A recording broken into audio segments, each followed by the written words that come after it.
Oh, hey, look, it's me. Kind of. Where are we at? Sorry, I am running a little bit behind today, and my setup is a little wonky, and I haven't had time to fix that yet. So sorry. I need to change my lighting. Be patient. Hello, friends, and welcome back to the Carnival of Horrors. Return to the Carnival of Horrors. Can you hear me okay? I know you can't see me okay yet. We're working on it. We'll get there together. Teamwork makes the dream work, you guys, right? I hope you all had a wonderful week, and I'm excited to go into round 2 of this book. I kind of wish that I had made time to watch back through the first book or read back through the first book so that I could remember a little bit more about what happened the first time we were at the Carnival of Horrors. But unfortunately, I did not do that. Let's see. Okay, that's a little bit better. Hang on, let's see what we can do with this camera situation here. Don't mind this craziness happening.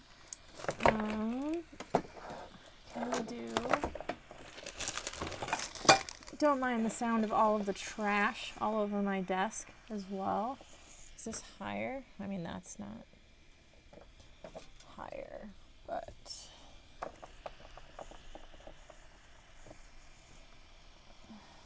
Is this better? Is this worse?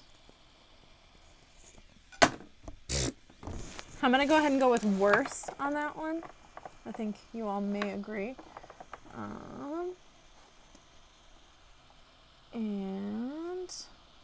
Okay. Okay. Ooh, I did it. I think I did it. I keep trying to fix. Are we good? Kind of. Oh no, it's fine. Everything's fine, you guys. Everything's fine. I did almost lose part of my finger today while I was cooking, so that was exciting. But we're good to go. We got it. You can't see half of my cool stuff because I'm sitting in a weird spot. So I can sit closer to our friend over here. Ooh. Oh, I'm such a professional. This is great. It was so good. Everything's good. We got some sound. We got some friends. We got 9 viewers right now, so that's super exciting. Let's see if I can change the color of this lamp to make for better lighting. Did it do it?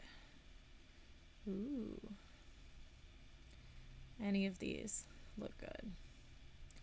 Just look very washed out. Purple light? Too intense? Oh, I feel like I glow under the black light a little bit though. That's pretty cool. We're gonna start with this. I feel like this looks good. Okay. Book. Normally I have my little book down here in the corner. And that was what I was struggling with, trying to get that image to load today, and I just couldn't do it. So maybe I can still do it. And you guys can just stare at my face while I stare at the computer and try and resave this image. But let's read. Okay, so return to the Carnival of Horrors. On the back of the book, it says, "It's the ride of your life. Again." Oh no, could it be? Yes, you're back at the Carnival of Horrors. You escaped the first time, but Big Al, the evil carnival manager, wants your second visit to last forever.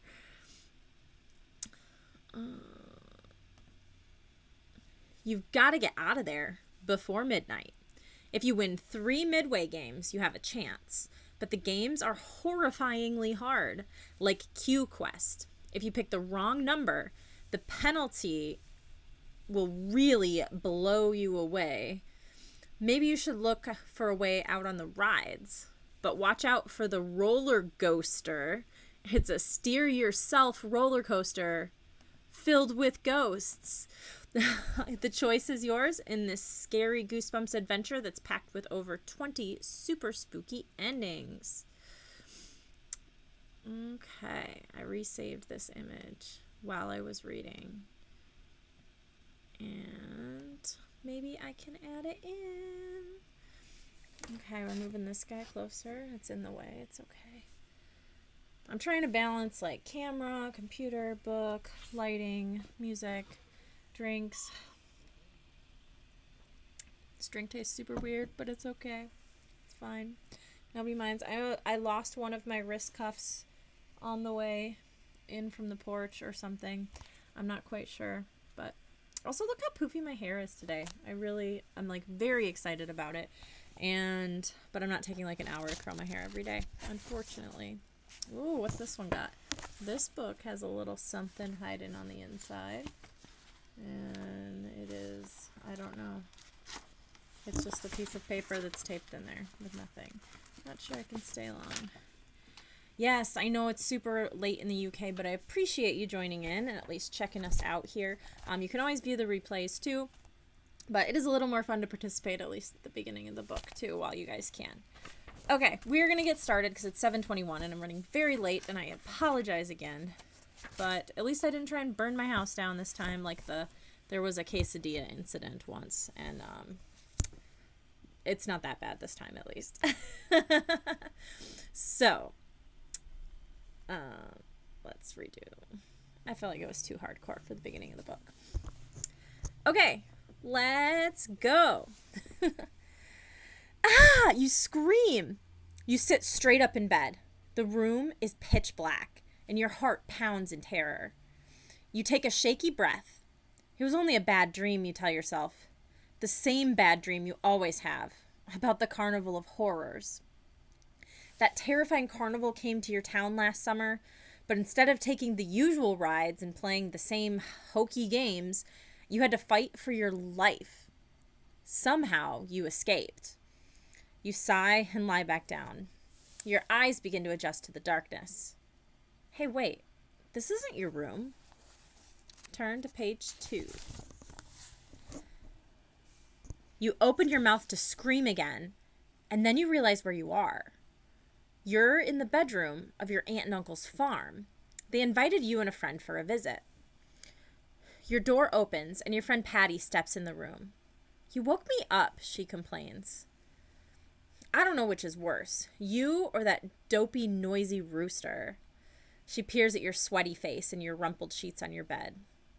Dreaming about the Carnival of Horrors again? You nod. Patty was trapped at the carnival with you. You guys are awake? Your cousin Floyd pokes his head into your room. Amazing. You're never up this early. Floyd is a year younger than you and Patty, but he towers over both of you.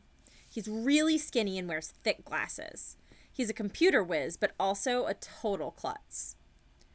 Want to help me milk the cows? He asks. Poor cows. Floyd will probably trip and knock him over. We have to get dressed, you tell him. You sniff the air. Pancakes. And eat. Good morning, Aunt Elle greets you while you get downstairs. She brings a platter of pancakes to the table. We have a big surprise for you kids, she announces. Find out what it is on page 3. A surprise, Patty says. Is there a new movie, you ask? The local theater has only one dinky screen, and it's been showing the same gooey love story for weeks. Better than that, Aunt Elle says. A carnival has come to town. A carnival? You choke on your pancake. You guys go without me. I think I'm coming down with, whooping cough. You cough a few times. They're not buying it. Nonsense, Uncle Steve declares. You don't want to miss a real treat like this. But you do want to miss it. After the Carnival of Horrors, you never want to see another carnival again. You turn to Patty for help. No luck. Great, she cheers. Can we go tonight? You give her a stunned look. Lighten up, she whispers to you. It won't be that carnival. It'll be fun. You can't argue your way out of it. By evening, you're all in your uncle's pickup truck driving to the carnival. Turn to page 4. Hop out here, kids, Uncle Steve says. He pulls up to the large, colorful arches that mark the entrance to the carnival. We'll park and meet you at the cotton candy stand. You, Floyd, and Patty scramble out of the pickup. You gaze at the huge carnival in front of you. It's bigger than some shopping malls you've seen. A roller coaster towers above the fairgrounds. Giant mechanical dinosaurs swing their heads back and forth over the high surrounding fence. Cool, you murmur, in spite of your fear. What do we got going on? Hi, Ace of Spades. Welcome back. Shame she didn't live in today times. We could claim we have the COVID-19 instead. That is true. That would have been a good call.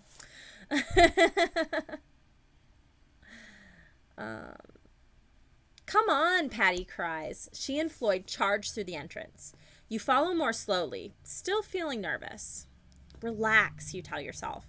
Carnivals are fun, remember? You step through the entrance, and you hear whistles and beeps coming from the midway. It must be at least 3 blocks long, lined with booths filled with flashing video games. At first, the blinking lights and blaring music dazzle you, and then you realize that the booths look familiar. So does the castle looming ahead of you. And the haunted house perched on a hill? Oh no.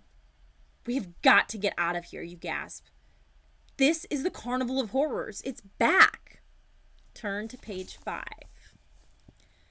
Get out of here, Floyd repeats. We just walked in. You don't understand, you wail. This is the Carnival of Horrors. It's run by terrible creatures, and they try to trap people here forever. Patty glances around. You watch the color drain out of her face. This is the Carnival of Horrors, she whispers. Uh-oh, we're in big trouble. Floyd glares at you, and then at Patty. Quit trying to scare me, he complains. It's not funny. Believe me, this is no joke, you tell him. And if we don't find a way out of here fast, we may wind up as Carnival prisoners ourselves. Floyd gazes at you a moment. You can tell he doesn't believe you. And then he shrugs. Fine, let's say this is some kind of monster carnival. What do we do now? Maybe they haven't noticed us yet, you say. We could mix in with the crowd on the midway and sneak back out. But last time we used the rides to escape, Patty argues. Okay, first choice, friends. We will choose option 1 if we want to go for the midway, which is where all of the fun and games are. Or we will choose option 2 if we want to try and ride our way out of the carnival. Midway or rides. Okay, poll is about to open. Look for it in your chat, you guys. And we have 1 minute to vote. And the music, if I can learn how to use it again. Yes.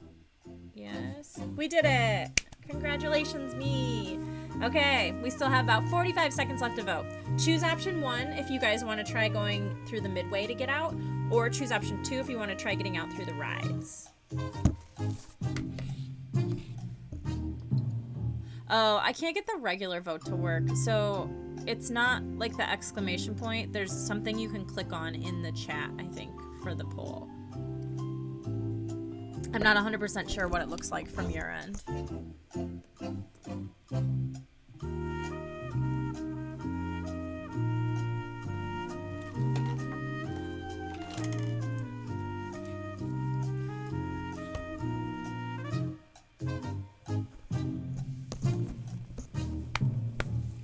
Okay, we have decided, one with a unanimous vote, to go for the midway. So we are going to go to page 59.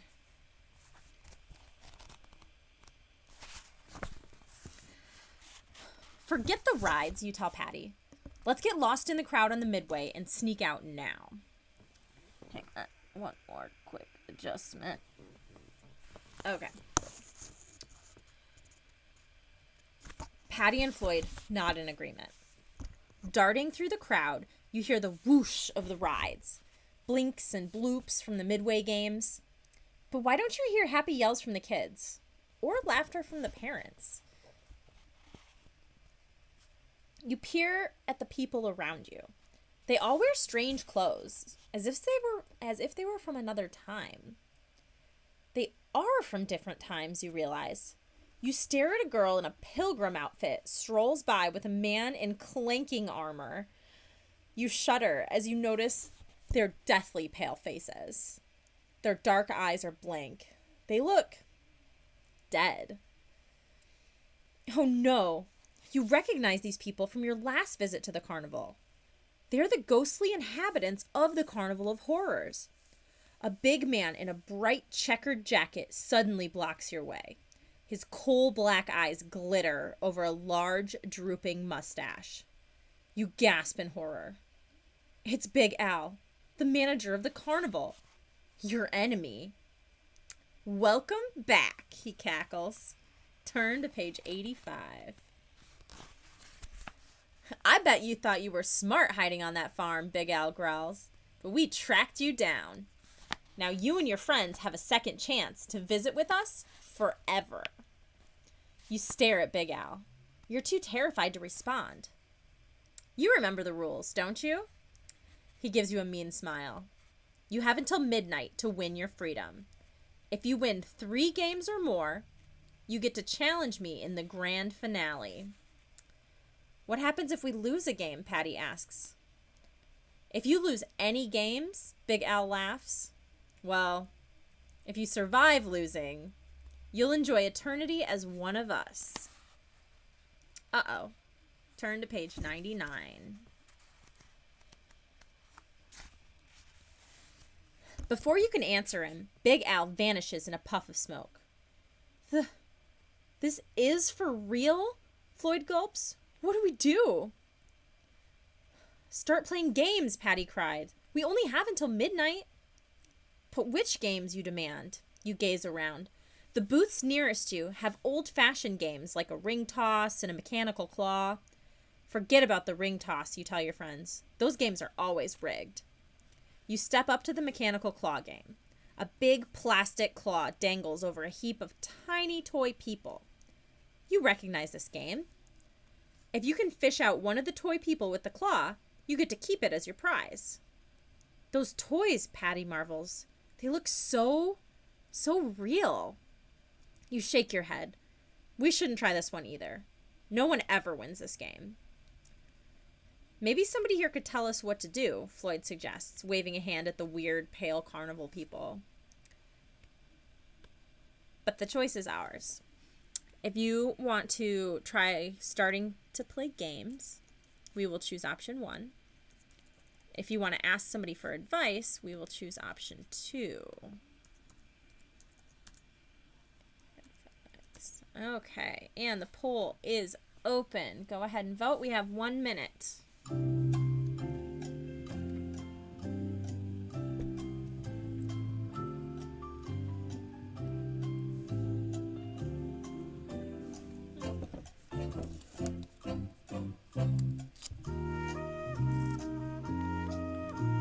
For anybody that is a new viewer, we also play with drink along rules during this reading. If we land on a page that is the year you were born or the day of your birthday, shout it out and we will drink. We also drink on the last page of the book. And I decided last time that I also want to drink on the page that is the year this book came out. This is a 1997 book. So we will also drink on page 97. Okay. So we had 67% of our voters decided to go with the games to start off with. Today I am drinking out of still my favorite skull mug. We got a weird little mixture here of whatever I found on the counter. So really old club soda. Well, freshly opened really old club soda. Some Mio Sport, because we got to get them electrolytes. And then also some vodka from my travel vodka mug. So what are you guys drinking tonight? We are going to page 54 to start the games.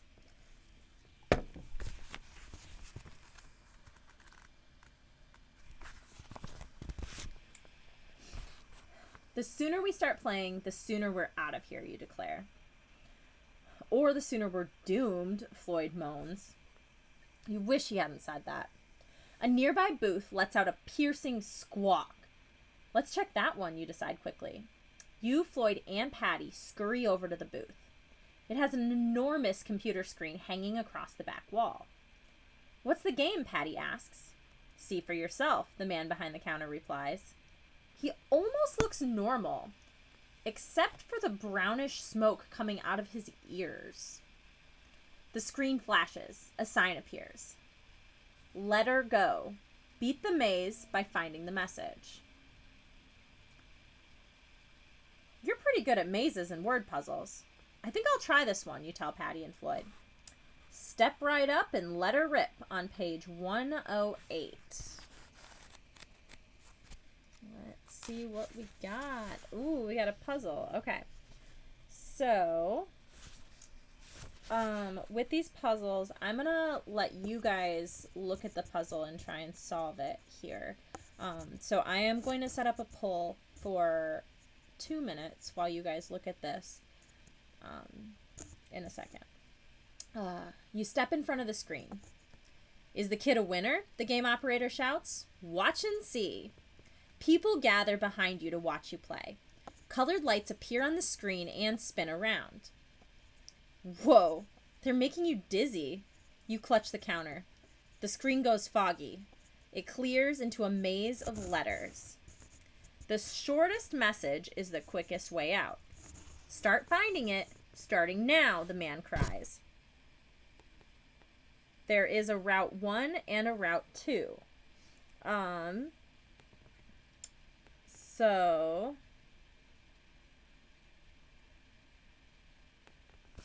here's a quick look at the maze. We enter up here. Everything's backwards on the camera. And then we're going to exit through one of these sides. What beverage is filling in forms? What are you talking about? I don't even know what that means. Okay, so I'm prepping the poll here. So is it going to be Route 1 or Route 2? I am going to give us 2 minutes. And I am starting the poll. And hopefully I can hold this where y'all can see the maze. I know it's kind of blurry. My camera's not great at focusing. Ugh. Is it okay enough? This is really bad.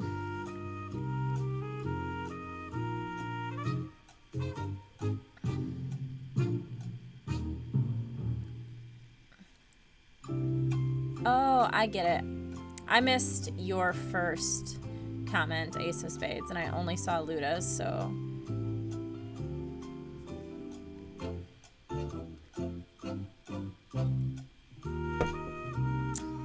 Okay, we're about 1 minute in, and my computer and everything is collapsing. It looks like we have... Oh. Also, okay, I guess I didn't... You probably can't see. So the one on the bottom, this is Route 2. And then the one up here at the top, that's Route 1. So, I guess I should have specified that since you probably can't see the 1 and the 2. Everybody that voted so far voted for Route 2.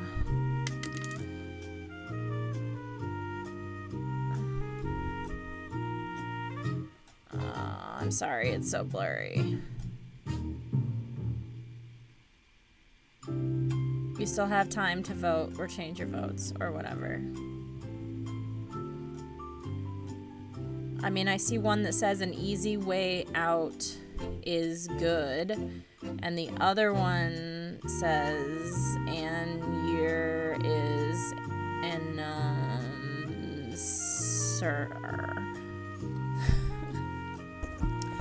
Okay.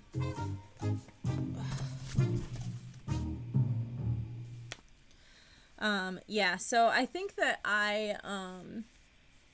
if somebody else wants to help confirm here, but my lack of telling you guys which one it was, which one was 1 and which one was 2, may have altered the votes.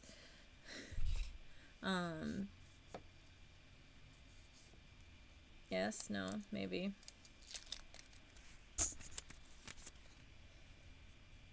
Anyone else want to confirm? Is Route 1 the shortest or Route 2? Even though we spent that whole time doing it. Sticking with 2. Any year is a number. Oh yeah, 1 is any year is a number. And the other one is option 2 is any year is a number.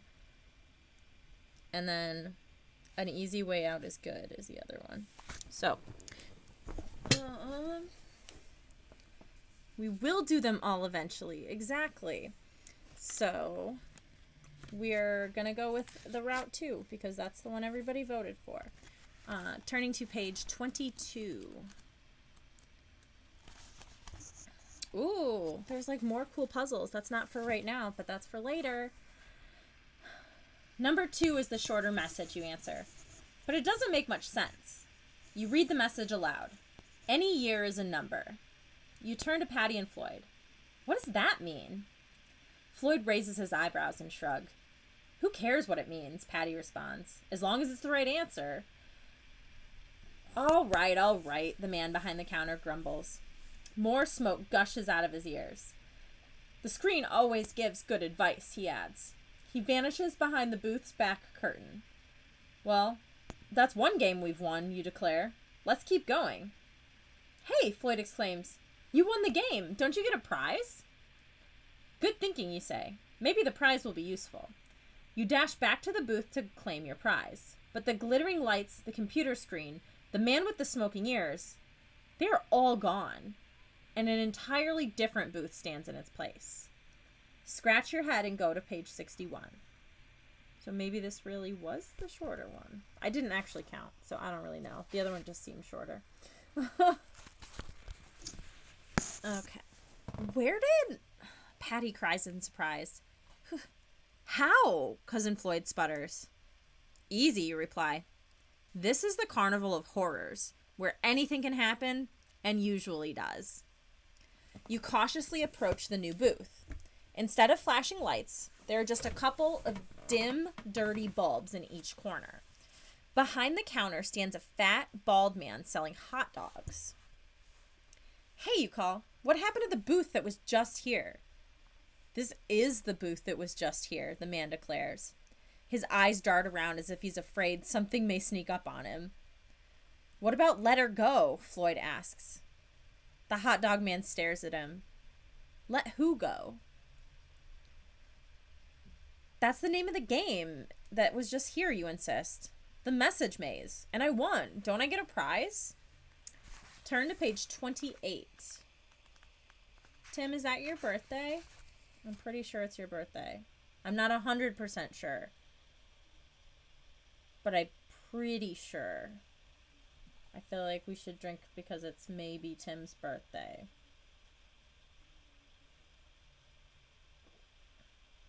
Damn it. Okay, I was so close. Well, we'll drink again on the 26th.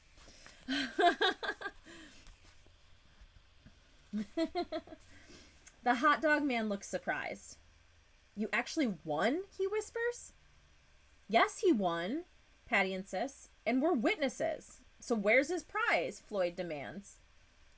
The hot dog man glances around, and then he swings up part of his counter on a hinge. It makes an opening large enough for you to squeeze through. You'll have to come back here, he explains. You step through, but he slams the counter down before Patty and Floyd can follow. Just you, the hot dog man barks. We can't let crowds through, against the rules. Wait for me here, you instruct Patty and Floyd. The hot dog man leads you to the back of the booth. He pulls aside the canvas tent flap. Charlie, the Let Her Go operator, is back there, he tells you. You peer through the opening. It's pitch black on the other side. I can't see, you complain. The hot dog man hands you an old-fashioned lantern. Here, he grunts. Are you going or not? If you want to go ahead and claim your prize from Charlie, we will choose option 1. If you don't want to go into the dark tent, we'll choose option 2. Okay, so we're going to get the prize or no way. And don't forget to change it. Okay, 1 minute to vote, friends. And the poll is open. Choose option 1 to claim our prize from Charlie, or choose option 2 if you don't want to go into the dark tent.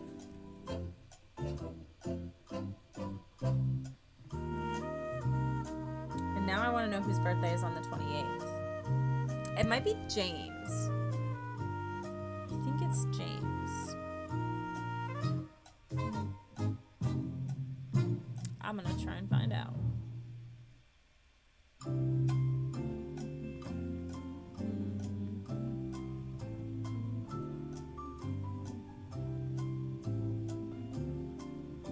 We still have maybe 10 seconds left to vote, you guys. Option 1 to claim our prize from Charlie, or option 2 if we don't want to go into the dark tent.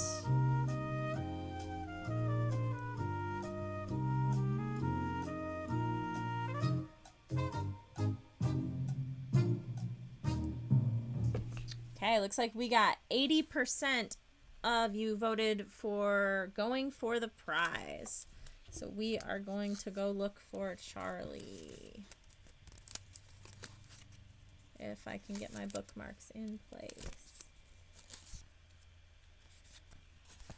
Turn to page 129.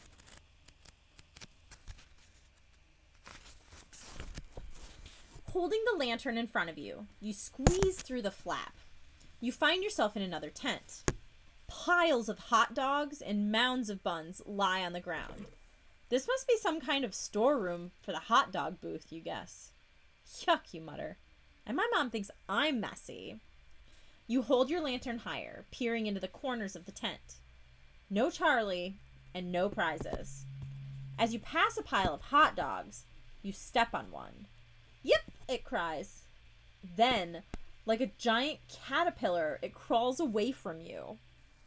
Turn to page 101.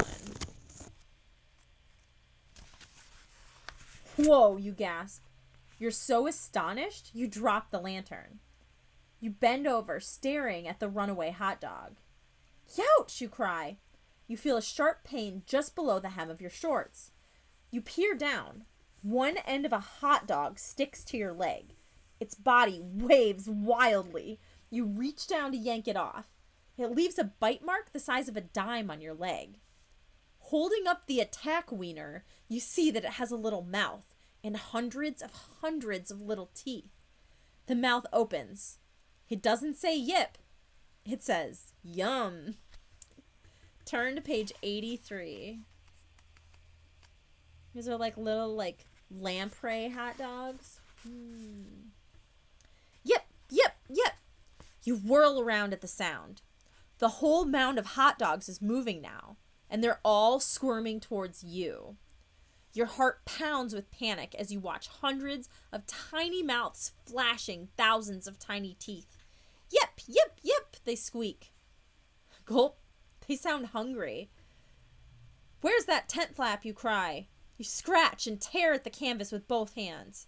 But you can't find an opening. It seems to be a solid wall now. Ow! Sharp teeth nip at your shins. You hop around in pain, stumbling over more hot dogs. You crash to the ground. Hungry hot dogs swarm all over you. You try to swat them away, but it's no use. There are too many of them. You're buried in hot dogs. You try to scream for help, but a hot dog bun whizzes out of nowhere and right into your mouth. Moof, you cry. Well, it's only fair. You've gobbled down dozens of dogs. For now, for every bite of a hot dog you've ever taken, these critters will take a little bite out of you. Looks like this time you've really let yourself go to the dogs. The end. Ending 1. Killed by hot dogs. Dang, you guys. I can't remember what our first pun of the book was on the book we did last week, but whatever it was hilarious. And I really wish that this one was as good as that one. But it's not. It's fine. Okay. The answer to my birthday question was nobody. It's nobody's birthday on the 28th of August. I was just making it up. Okay. We're going back to where we are talking to the hot dog man about claiming our prize. And we decided to go into the pitch black tent. This time we are not going to go into the pitch black killer hot dog tent. And we are heading to page 82.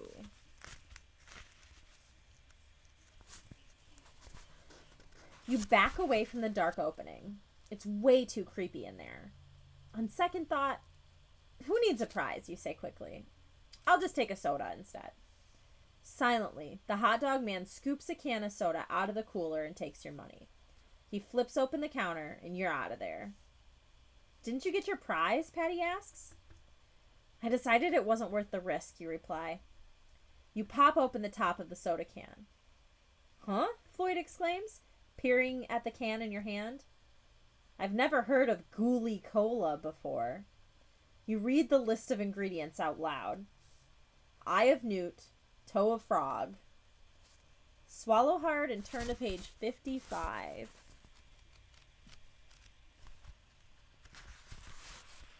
All of a sudden, you're not thirsty anymore. You toss the soda can into a trash barrel. I guess we'd better try another game. You, Patty, and Floyd walk along the row of booths. Let's see what this one is, you suggest, coming to a stop in front of a computer race car game. A tiny old woman rests her parasol against the counter and grabs one of the steering wheels.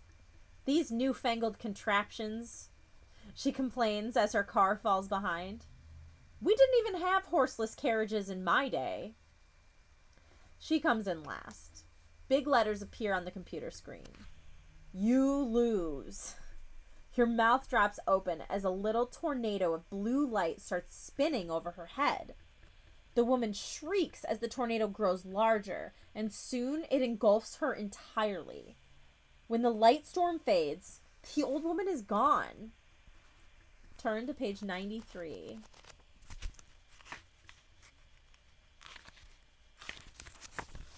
Whoa, you murmur. Losing is serious business here. The man running the racing booth smiles at you. You stare at his green skin and big, bulging eyes. He looks like a frog. Ready for some smooth moves? He croaks. Want to put the pedal to the metal? Do you have the drive to play this game? I don't know, you answer. If I lose, one of those blue tornadoes comes and gets me. You shudder, thinking about the old woman. No way, the froggy man promises. You have my word. Well, you're not sure. You glance at Patty and Floyd. They're depending on you to escape from the carnival. And to do that, you have to keep playing games. What do you guys think? Go for it, Patty advises. That's Patty, all the way. She's up for anything. But Floyd shakes his head. Don't do it. I've played that road race game. It's very, very hard to win. Who will you listen to, Floyd or Patty? So, are we going to play the race car game or not play? Poll is open. Go ahead and vote. We got 1 minute. Option 1 is to do what Patty suggests and play the race car game. Or option 2, take Floyd's advice and not risk it.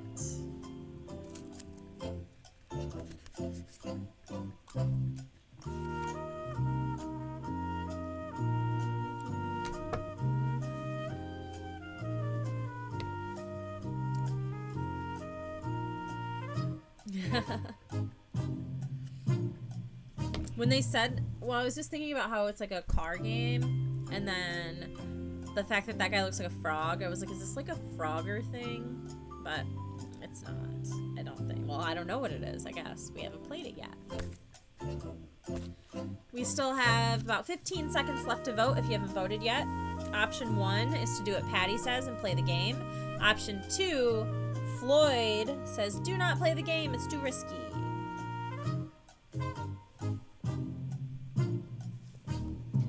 And we have decided as a group to play the game. We are going to page 44.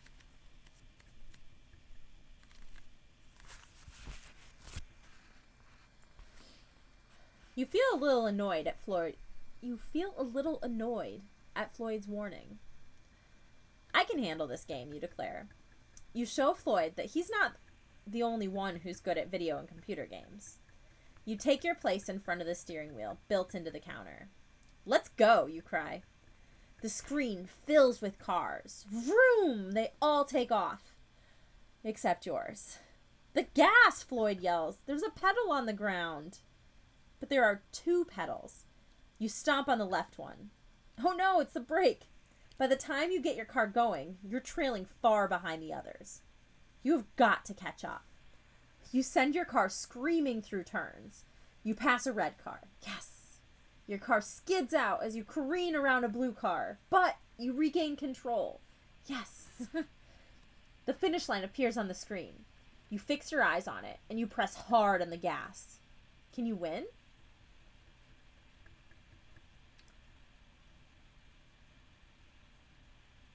Sorry, that phrasing was confusing, because it jumped right to. It's a sentence starting with the word but. But you can't make up for your slow start. A yellow car plows across the finish line. It's over. Letters appear on the screen. You lose. You hear wind beginning to howl overhead. Uh-oh. Hurry over to page 126. Hey, you shout. The wind over your head gets stronger and stronger. You raise a hand, trying to fan the wind away. Instead, your hand is caught, and it feels as if your fingers have been sucked into a vacuum cleaner. Yow, you yell. The wind tears at your wrist. You pull, heave, and swing your arm around, but you can't break loose of the wind. You glare at the frog-faced man. I thought you said no blue tornado, you cry. Hey, I keep my promises. The man's bulging eyes sparkle gleefully. Take a look. Ah, you scream. The tornado of light swallows up your shoulder. Now you know why the old lady shrieked. It feels as if your body is being stripped away a spoonful at a time. But the frog-faced guy didn't break his promise. You aren't being eaten up by a blue tornado. You're being eaten up by a purple one. The end. Well, that's kind of funny because I did my face in purple this time instead of blue. Oh my gosh. That's 2 endings. Okay. Apparently Floyd was right. Poor choice on the racing game. Especially because we are dumb and didn't think to push the gas when we first started. So we are going to page 89 instead this time. No way is Patty bossing you into that killer game. Forget it, you tell her. We need a game we can win. Come on. Patty and Floyd follow you down the midway. You spot a booth decorated with blinking dollar signs. A big computer screen flashes different sayings. You bet your life. Nothing ventured, nothing gained. Double your money, double your fun. The little man running the game wears a derby hat and a vest with big gold money bags on it. He hops around waving dollar bills. I'm Big Buck. Test your luck, he cries. How do you play this game, you ask? Easy, the man tells you. All you have to do is answer that question. He jerks his thumb at the computer screen. It now reads, are 1997 dollar bills worth more than 1902 dollar bills? Huh, you say? $1 is $1. Floyd digs his elbow into your side.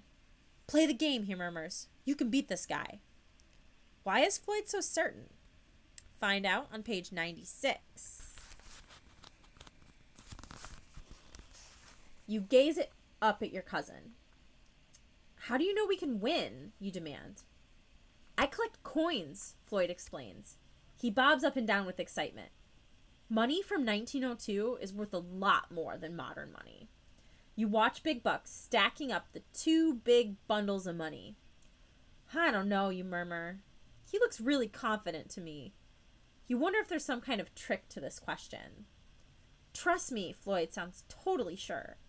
I have all these books about money at home. Old paper money is very rare, and anything rare is more valuable. Go on, bet him. Tell him the 1902 dollar bills are worth much more. You'll win. Your cousin's advice sounds good. But is he right? Will you win your next game? If you think Floyd is right, we're going to go ahead and play the game and choose option 1. If you think Floyd is wrong, then I guess we will not. We'll choose option 2.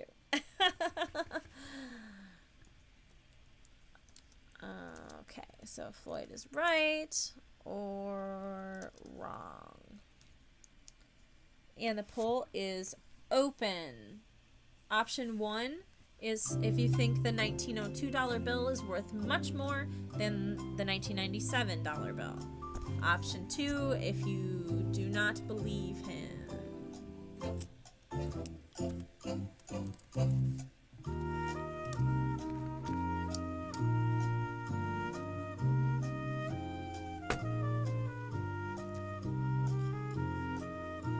I mean, according to Ace of Spades, Floyd knows all, so we probably should listen to him. We still have about 20 seconds left to vote, you guys. Option 1 if we think Floyd is right about the 1902 dollar bill, or option 2 if we think Floyd is wrong. We do have 6 votes in already, so that's pretty good. We've been sitting with a decent number of votes today. Also, inflation. Trust the Floyd.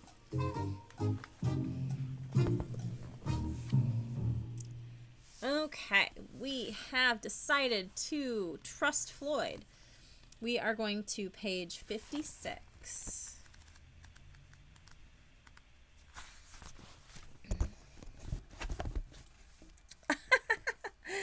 So, kid, Big Buck calls to you. Will you bet me? You bet I will, you announce. 1902 dollars are worth much more than today's money. Ha! You lose, the little man cackles. My cousin has books, you begin. I've got the proof right here. Big Buck cuts you off, waving his 2 stacks of bills under your nose. He counts the bills on the counter. There are $1,902 in this pile. The man smiles at you. You shiver. His smile isn't very friendly. And in that pile, you say, gulping? 1,997 smackers, Big Buck replies, his smile growing wider. $1,997 are worth more than 1,902 of them. $95 more to be exact. No fair, you complain. That was a trick question. Not if you know the answer, Big Buck replies. But to prove what a nice guy I am, I'll give you a prize anyway. Claim your prize on page 29. Big Buck waves his hands in front of your face. Green sparks fly from his fingertips. Your bet was off by 95, he booms. So for your prize, I'll give you back that number in years. A red glow surrounds you. Hey, what's going on? You cry. You step towards Big Buck, but there's almost more than your muscles can take. You're filled with aches and pains, and your bone creaks as you move. You put a shaky hand on the counter. Something is wrong. Your hand is like a claw. The skin is wrinkled with big brown blotches. Your face feels all wrinkled too. Help, you gasp. Your teeth feel loose, and your hair is falling out. Patty stares at you and screams. Floyd squints his eyes at you. Wow, you look just like that portrait of Great-Grandma Louise up in the attic, he says. You never should have bet that guy, Patty wails. You clutch the counter. You feel too weak to stand up. Will you ever escape the terrible carnival of horrors now? Don't bet on it. The end. Don't bet on it. I mean, I think that these books were normally about age 12. So we're only like 107 now. So, I mean, I think we still have a good chance of escaping. But apparently R.L. Stine does not. So, 3 endings. Where are we at next?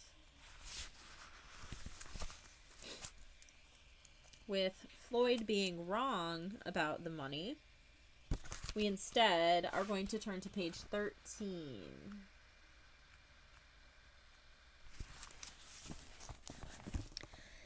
As you open your mouth to answer, something pops into your brain. The message from the maze. Any year is a number. 1902 and 1997, you mutter. Both are years. Hello. Who's a Scorpio 87?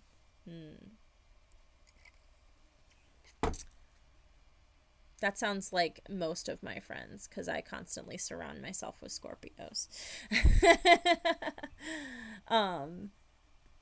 Both are numbers.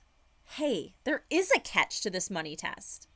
Come on, kid. What's your answer? Big Buck demands.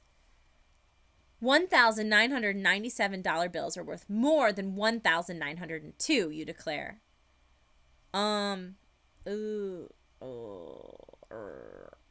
Big Buck stammers. I just beat you, Big Buck, you grin. We won. Don't forget your prize, Patty pipes up. Prize, right. Big Buck reaches under the counter and hands you a battered instant camera. Here, now beat it. It's not a great prize, but considering you're at the Carnival of Horrors, it could be a lot worse. Let me take your picture, you say to Patty and Floyd. They pose in front of the booth. The camera flashes, and a moment later, a picture slides out. But Patty and Floyd don't smile up at you from the snapshot. Instead, it's a picture of your friends screaming in terror as carnival creatures chase them. Turn to page 77. Oh no, I lost something. Oh, it's fine. You can't see it anyway. What's wrong? Patty asks. Did Floyd make a dopey face? Silently, you show them the picture. It's a trick, Floyd scoffs. They probably told Big Buck to give it to you if you won. They're trying to psych you out. They're doing a good job, you think. You don't know about Patty and Floyd, but you're really spooked. That picture reminds you of a Goosebumps story you read called Say Cheese and Die. It was about a camera that took pictures of the future.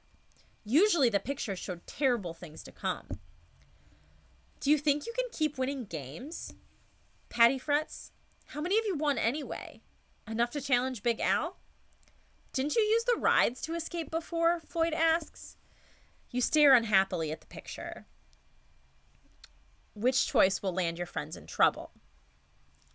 You wish you had someone to ask for advice, but the only others around are the weird carnival people.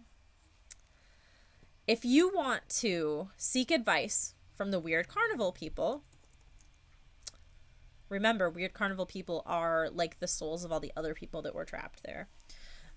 We will choose option 1. If you try to ride the rides, we'll choose option 2. There is a third choice, but the third choice is if you've already won 3 games, which we have not won 3 games. So option 1, ask for advice, or option 2, try the rides. Okay, poll is starting now. Go ahead and vote, you guys. Anybody new? We've got the poll is a purple button in the chat. So there is some sort of poll in there. Just vote in there. Carnies aren't bad people. Yeah, but we're not talking about asking the carnies for, I don't think. The carnival people are the other, like, humans from other times that are all trapped there. Like the lady with the parasol who didn't have horseless carriages in her time. We've still got about 15 seconds left to vote, you guys. Option 1, to take advice from the seek advice from carnival people. Option 2, to try the rides.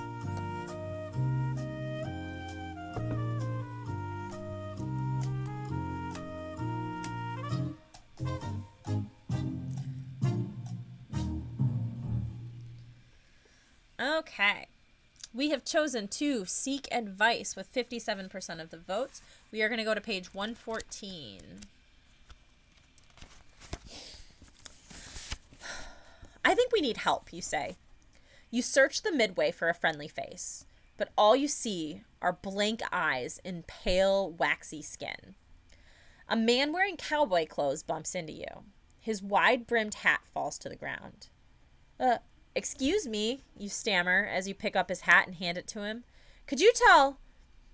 Mighty chilly for this time of year, the man cuts in. His eyes seem to stare right through you. For October, you ask, surprised? It's August, the man insists. What's with this cowboy, you wonder? He seems to be a few acres short of a ranch.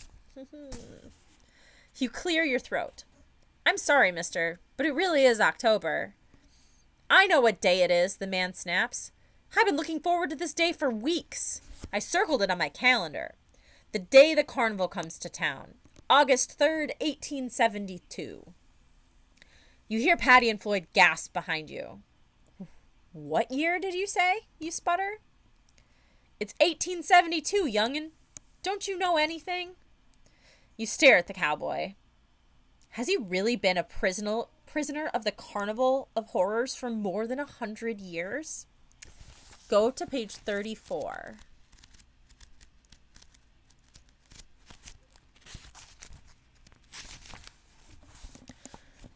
You jump when a hand lands on your shoulder. Don't waste your time talking to Clem. He's stuck back in the last century. You gaze at the man who's speaking. With his odd hat and overcoat, he looks like he stepped out of an old black and white gangster movie. My name's Ernie, the man introduces himself. I've been trapped here for 50 years, but this carnival has been catching people for centuries. Ernie glances around. We all took Big Al's challenge, he tells you, and we all lost. But there's a legend among us carnival prisoners. Ernie lowers his voice. If someone escapes the carnival twice, then we'll all go free. He stares at you and Patty, a fierce light shining in his dark eyes. You escaped from Big Al once. Can you do it again? We're sure trying, Patty replies. Ernie nods. Good. We'll do what we can to help you. I'll spread the word. This is great news, isn't it? If you trust Ernie and his carnival pals, we're going to turn to page 70. If you don't trust him, we'll go to page 118. R-N-I-E or not. Okay, so do we trust Ernie or not? The poll is starting now. We got 1 minute to vote.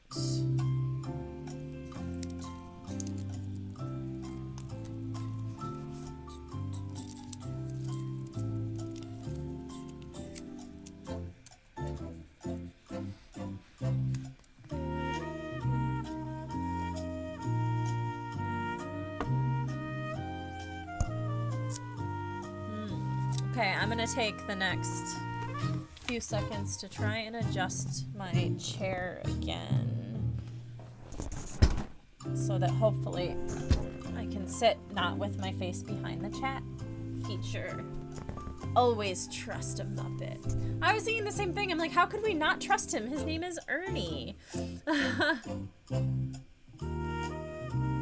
I'm gonna try and add the little book thing here real quick too. Maybe I can do that.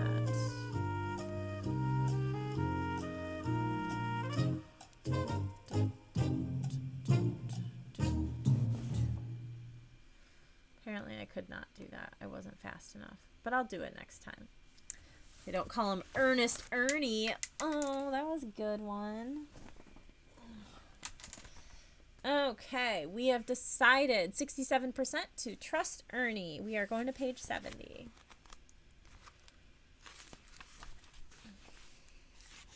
You take a deep breath. Maybe the carnival people aren't the most trustworthy folks in the world, but they might help you escape the Carnival of Horrors. It's worth a shot. Okay, you whisper. We'll trust you. Right, guys? Patty and Floyd both nod. Ernie claps his hands. Wonderful, he gushes. We need you to get us out of here, Patty admits. And we need you if we're ever going to get free. Ernie grabs your hand and clutches it hard. It's been so long since any of us have had hope. Fine, you mumble, wrestling your hand away. This guy has some grip. Now, what can you do to help us? Find out on page 30. I feel like the fact that he has a strong grip is going to, like, come in handy later or something. I don't know. Oh, it's so hard to turn the pages with my mangled thumb. Ernie glances around. He motions for you to step closer. We can give you hints, warn you away from the really dangerous games, he explains in a low voice. Some of them are rigged, total fakes. Others are so hard to play, you might die trying. And as you've probably noticed, losing a game here means disaster. No kidding, you mutter. We'll try to keep you safe, Ernie finishes. You frown. You're really disappointed. Is that all you can offer, you complain? I figured you guys could give us hints on how to win or rewire the controls, Floyd pipes up. Or show us the exit, Patty cries. Ernie holds up his hand. Hold on, he exclaims. We can't be too obvious. If Big Al even suspects that we're helping you. He breaks off and shudders. You glance at Floyd and Patty, raising your eyebrows. They just shrug. We'll be rooting for you, Ernie adds. Well, those of us who can still think straight, anyway. Go on to page 12. This is going to be tough, you think. How will we know who to trust and who... Before you can finish your sentence, Ernie stomps away from you. Quit bothering me, you little brats, he yells. But, you sputter. What's with this guy? One second he's offering to help you, and the next he's treating you like an enemy. Talk about moody. And then you spot a big, hulking shape in the crowd. Big Al. Quit wasting time, the carnival manager roars at you. You're supposed to be playing our games, not annoying our other, guests. You get the message. You glance at the two nearest booths. One has a sign blinking, lucky day, lucky day, lucky day. Ooh, birthday page. 12-12-13. What is 12-12-13?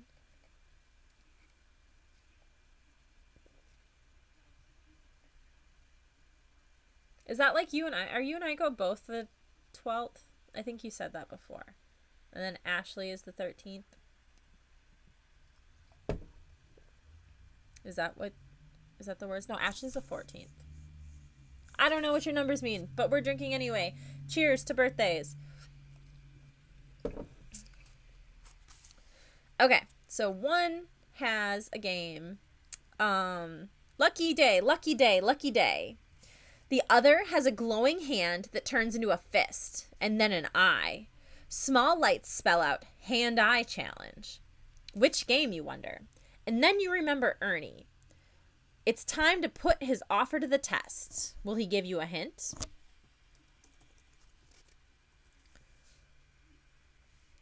You gaze at Ernie. He stares towards the hand-eye challenge.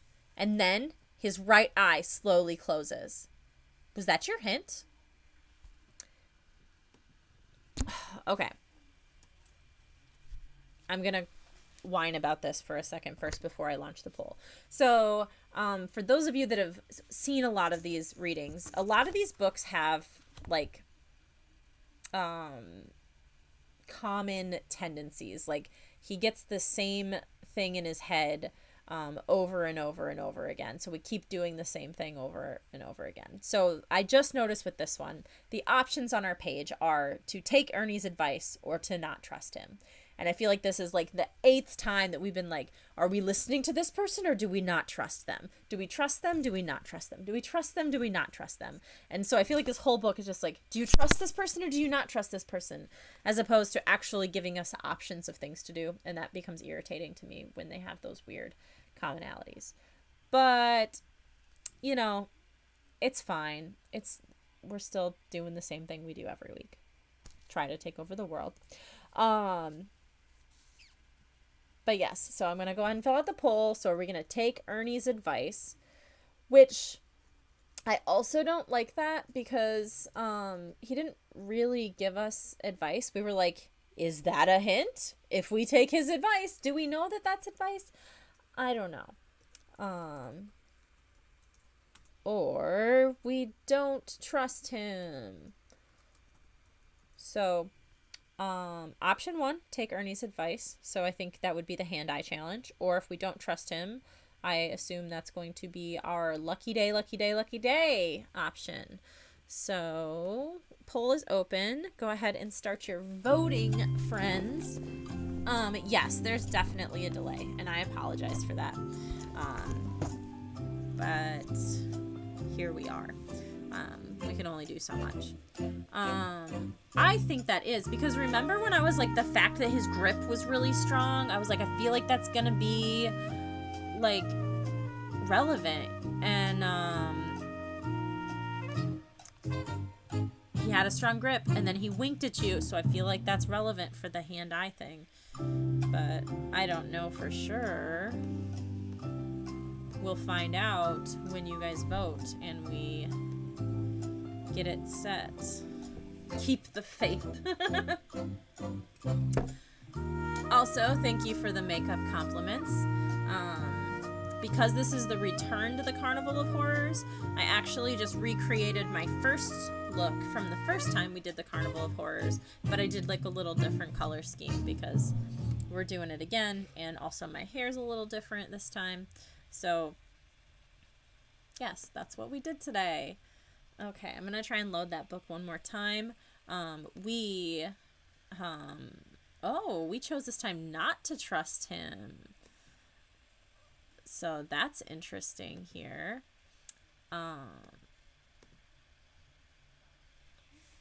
That's a first, because normally we have gone yes with everything. So we are not trusting Ernie this time. We are going to page 27, which I think is going to be the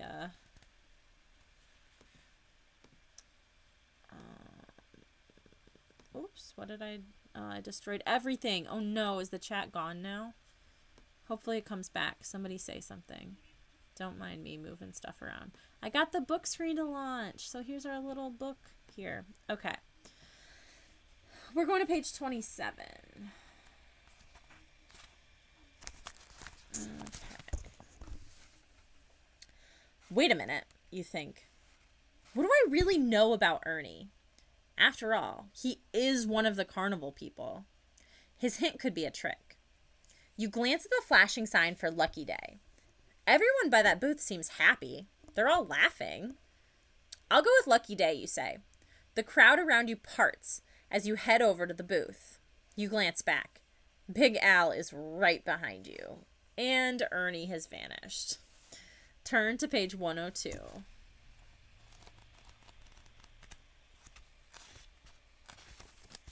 Okay. Big Al grins at you. Lucky Day is one of my favorites, he booms. That's because the guy who runs it is one of my favorite helpers. He pushes you, Patty, and Floyd up to the booth. Meet Horrible Harry Harry. Horrible Harry Harry certainly lives up to his name. He looks like a cross between a gorilla and a troll. All he wears is a pair of Bermuda shorts. The rest of him, even his face, is covered with thick, brown, greasy-looking hair. And he's about 9 feet tall. Yikes. You wonder whether there's still time to change your mind. You begin, turning to Big Al. But there's no sign of the carnival manager. He's gone. Instead, a crowd of creepy carnival people closes in behind you. Play, play, the crowd chants. Big white teeth appear in the fur on the Horrible Harry's hairy face. You figure that's a smile. Is today your lucky day, he growls? Listen carefully to the rules on page 112. Okay.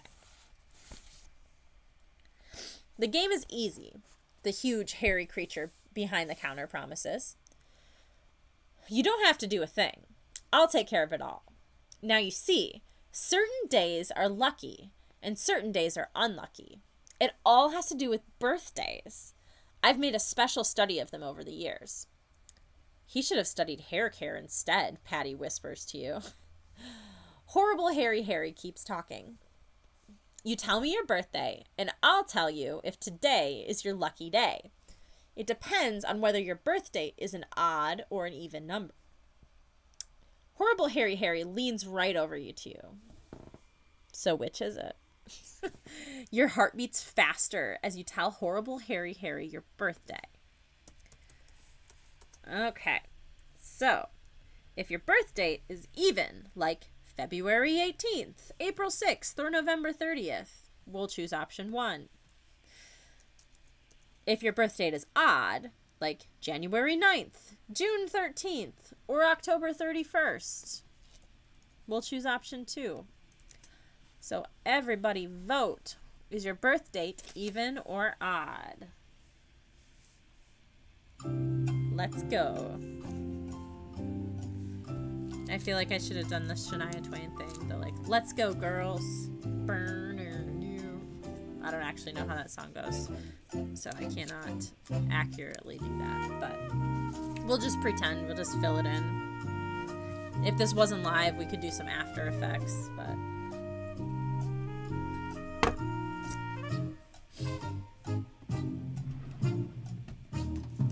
How about everyone actually tells me their birthday too, so that I can remember it for next time? What's your birthday, Ace of Spades? Are we gonna have a stream on your birthday? I mean, I didn't do a stream on my birthday, but I'm like, I guess if you want to join my stream for your birthday, that's like really sweet, but I feel like there would be something better to do.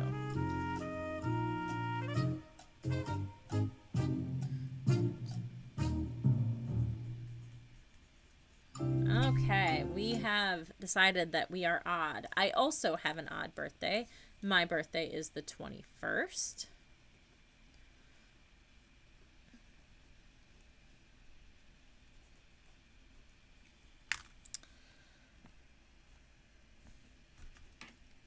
So we are going with page 90. Nobody's birthday is the 90th. Was anyone born in 1990? I only know how old like half of you are. So, page 90. You are lucky, a voice shouts. You win a prize. Someone else in the crowd cries. You smile at the game operator, who only scowls back at you. But before you can say anything, you hear a loud, staticky voice shouting over the crowd. Make way! Make way!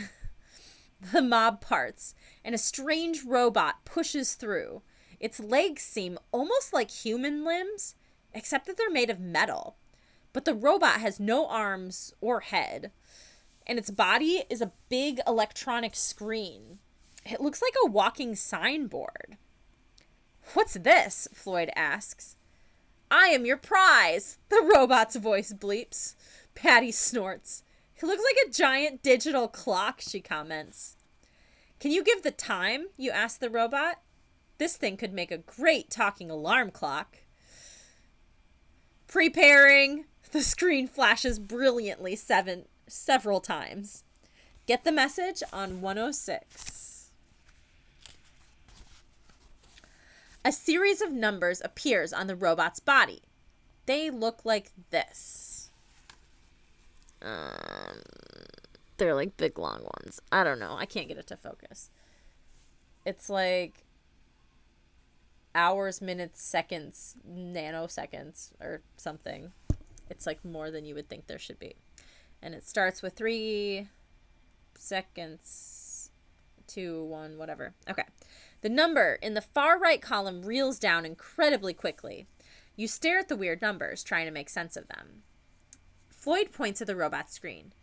Those must be the hours, he says, indicating the numbers in the left-hand column. So the next one are minutes, you say, catching on. And then the ones after that are seconds, and then fractions of a second. Patty lets out a low whistle. That's exact. Yeah, but it still doesn't tell us the time exactly, you argue. You watch the numbers fly by in the seconds column on the display. What kind of clock is this, you ask? Don't waste time. Turn to page 37.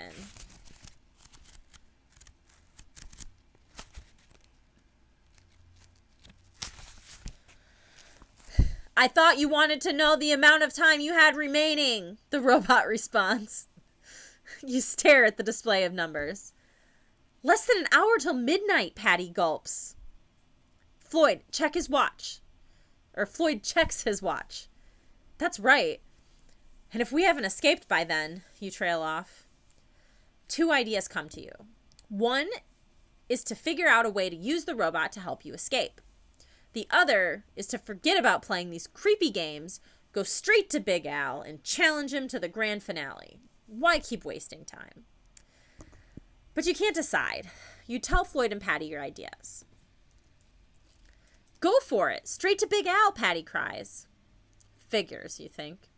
Patty never seems to be afraid of anything.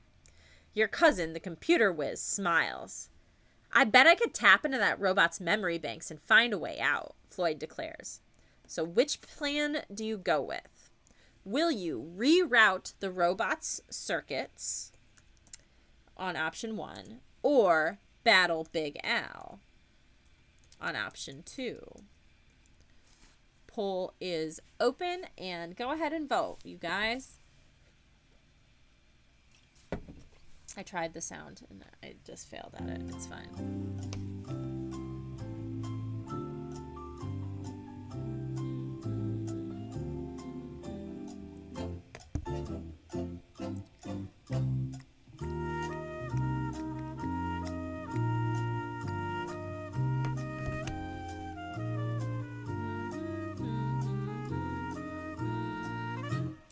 We have about 30 seconds left to vote. Option 1, have Floyd reroute the robot circuits and hopefully find a way out of the carnival, or just go straight to battling Big Al, even though we didn't win 3 games yet. Or no, I think we did. This might be our 3rd game we've won, actually. So that might make sense.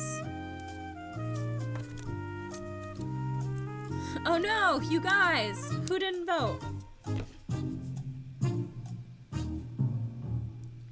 Did anyone not vote? Because we have a tie. Anyone want to tie break us if you didn't vote? Yes? No?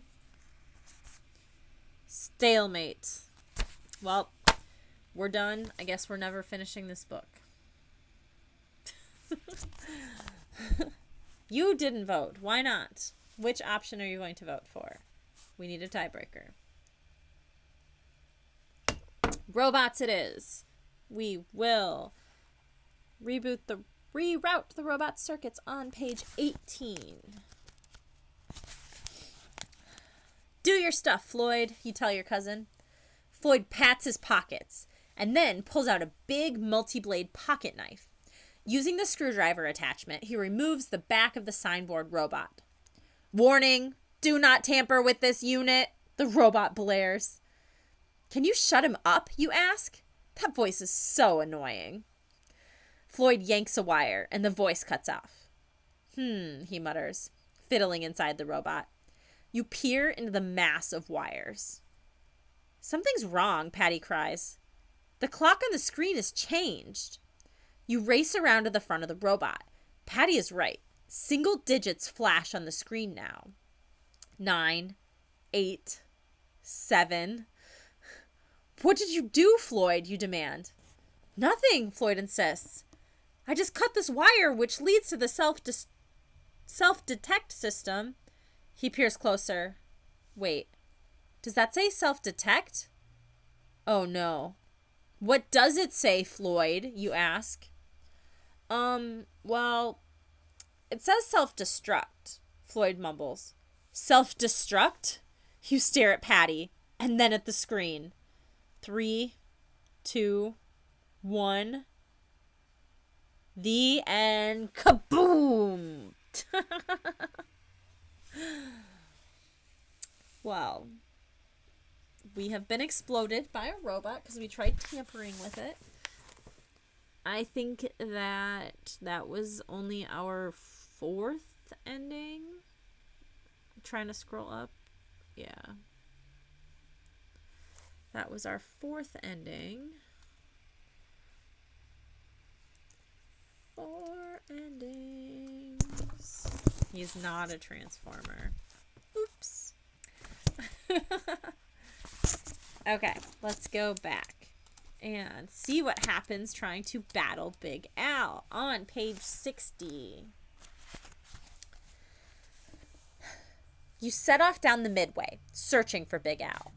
It should be easy to spot a huge guy in a tacky checker jacket. But now that you want to find him, there's no trace of the carnival manager. What can you do? You turn to the robot. It's been clinking along after you and your friends on its mechanical feet. Do you know where we can find Big Al, you ask? The robot makes a piercing, staticky noise. My memory banks do not have that data, it replies. So who else can we ask? You wonder out loud. You spot a boy around your age lurking in the shadows of the tents. He's wearing knickers, suspenders, and a tweed cap. Judging by the boy's old-fashioned clothes, you know he's one of the people trapped by Big Al. Maybe he knows where the carnival manager is. So what are you waiting for? Ask the kid on page 132. Okay. You're close. 137 is the end of the book this time. Okay. Hey, you call. Yeah, you add as the kid tries to slink deeper into the shadows. You, Patty, and Floyd dash over to him. You're gonna get me in trouble, the kid whines. We want to see Big Al, you say. I'm tired of playing against the clock. We want to go straight to the grand finale. The boy looks a little shocked and a little scared. Are you sure that's a good idea? He squeaks. Big Al always cheats, you know. I'd rather go up against the main guy himself, you declare. It beats getting zapped into one of these crazy little games. Even you are surprised by how confident you sound. Because inside, you're shaking harder than a bowl of jelly on a bicycle. Jiggle over to page 38. That's a good one. I'll never remember it, but shaking harder than a bowl of jelly on a bicycle. Okay, 38. So were you going to bring us to Big Al, you demand? The kid seems lost in thought. Finally, he nods. Okay, I'll help you find Big Al. But I'd like a favor first. Can we take a picture of all of us together? Will you show up in the photo? Cousin Floyd inquires. I'm not a vampire, the boy snaps. I'm a ghoul. Floyd shrugs. Sorry, he mumbles. What do you want with a picture, you ask? For good luck, the kid replies. And this way, if things don't work out, I'll have something to remember you by. Great, you think. A ghoul with a scrapbook. So where can we have our picture taken? Don't you have the camera? The boy demands. If you want a camera along the way, turn to page 11. If you need a camera, turn to page 15. Okay, so we do have the camera.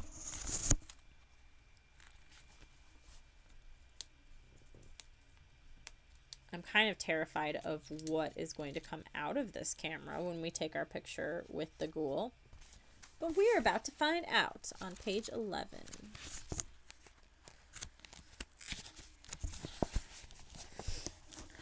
As a matter of fact, I do have a camera, you declare.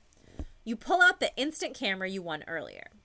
The one that reminded you of that Goosebumps story, Say Cheese and Die. But I don't know if... The boy doesn't let you finish. Great, let's line up here. He beckons to a passing girl. Would you mind snapping us? The pale-faced young woman wears a long skirt and a bonnet, but she must have used instant cameras before. She points and clicks. A moment later, a picture is developing in your palm. You stare at the strange photo. You and Floyd aren't in it. Instead, it shows the boy in the cap shaking hands with a grinning Big Al. Patty has a horrified look on her face. Letters gleam on the sideboard robot that say, Final Score. Beside Big Al, the score reads 53,507. Besides Patty, it reads 34. Before you can figure out what the picture means out loud, a hearty voice calls to you. I understand you want to play a little game, the voice booms. Yikes, it's Big Al. Turn to page 105.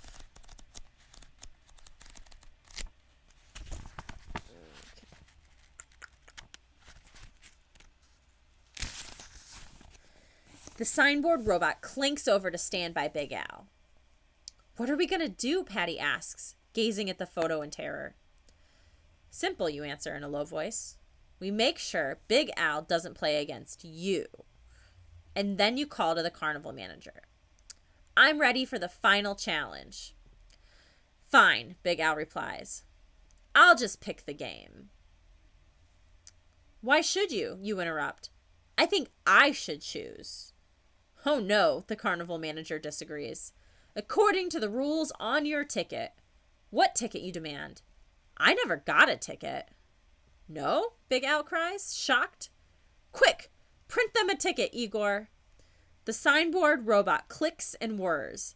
A ticket large enough to be a poster pops out of the top. According to the clause 3 of paragraph 8, Big Al begins. You grab your gigantic ticket. Let me see. Youch! The ticket flies from your hand as you dance around in agony. The edges of that ticket are as sharp as razor blades. Floyd reaches to catch the fluttering cardboard. Don't, you yell. Turn to page 7.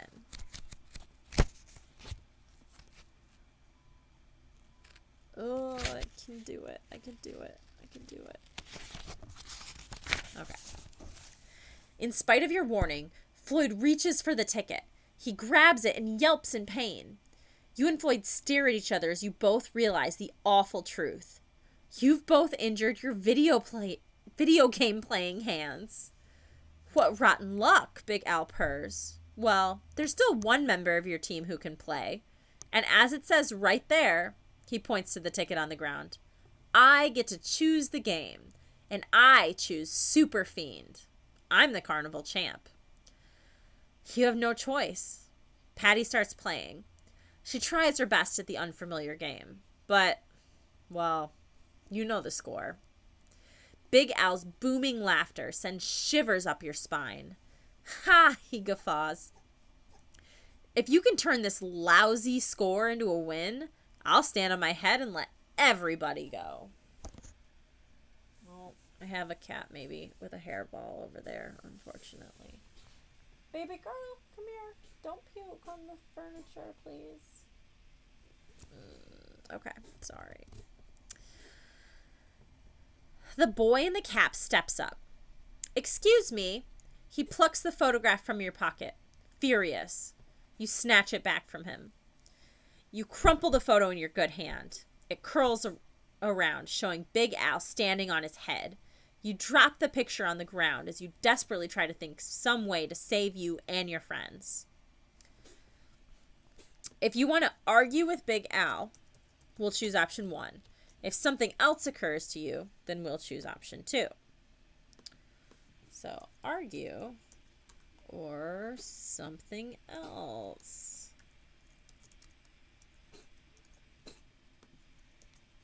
And the poll is open. 1 minute to vote. Thank you. Welcome, Christina. Or Ashley, or both, or I don't know what you guys are doing over there.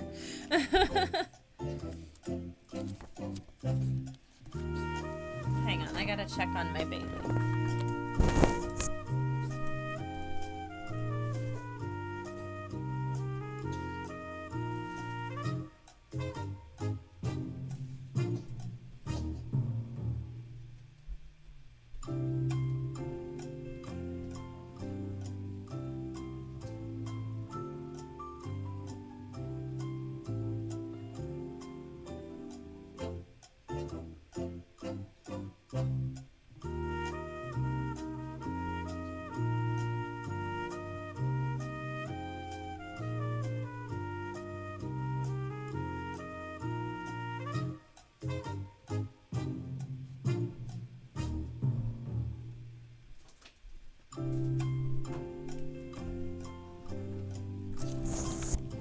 Okay, well, if she hairballs, at least it's on the floor and not the carpet.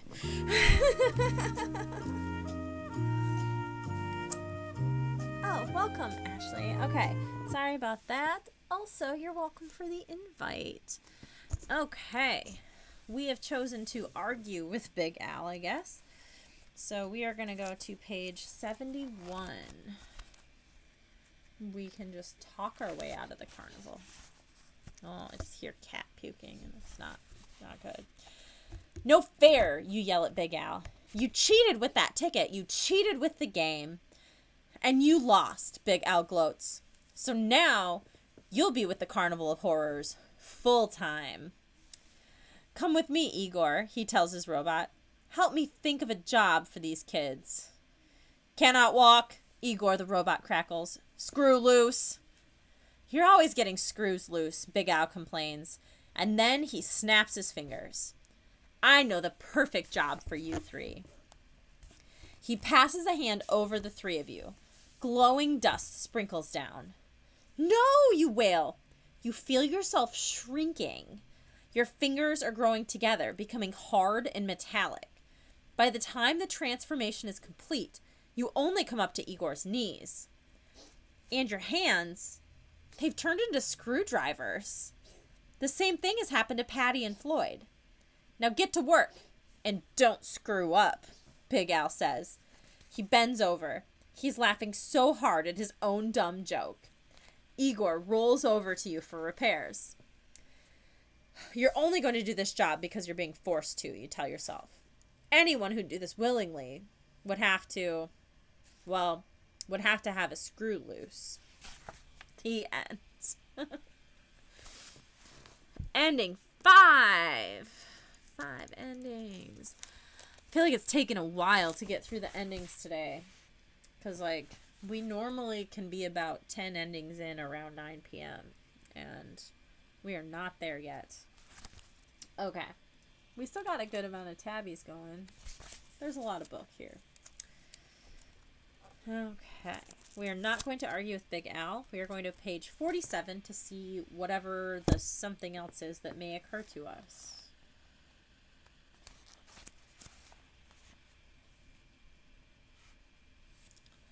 As you watch the crumpled photo fall, the picture appears upside down to you. Upside down? Floyd, help me. You run to Igor, the signboard robot, and grab its ankles. With Floyd's help, you haul the robot up so its feet are in the air. Its sign, the score, is now upside down.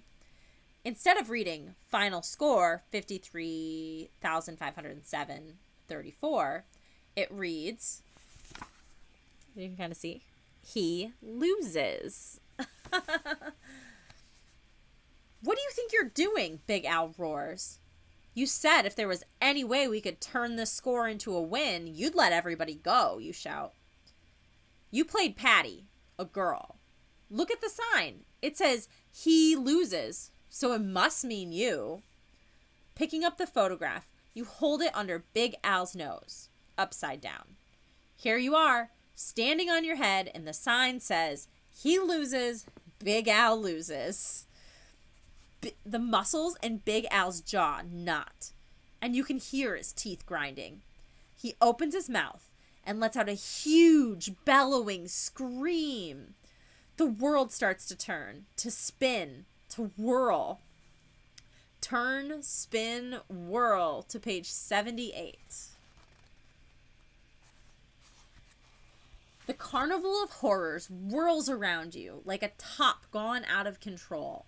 The midway fades away, as if its millions of lights are blinking out. Big Al seems to be shrinking as he spins. Carnival ghosts swirl around you, but they all look happy. Even in the storm of noise around you, you can hear voices cry out, "Free! At last we're all free!" Everything disappears in a blur as you whiz faster and faster, and then you land with a thump, right at someone's feet. "Whoa," a familiar voice exclaims. Uncle Steve helps you up. That must have been some wild ride to get you that dizzy. You glance around. You, Patty, and Floyd have plopped down at the dusty entrance of a plain, ordinary, rather shabby carnival. The Carnival of Horrors is gone.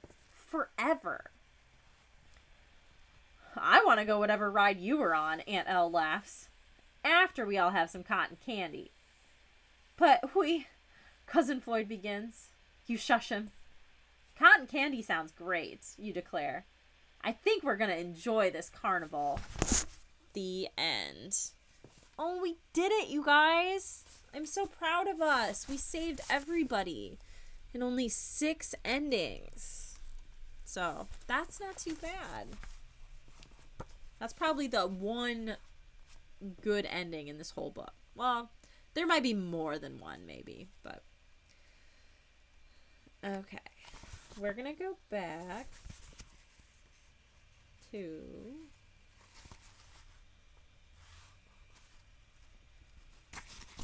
Okay.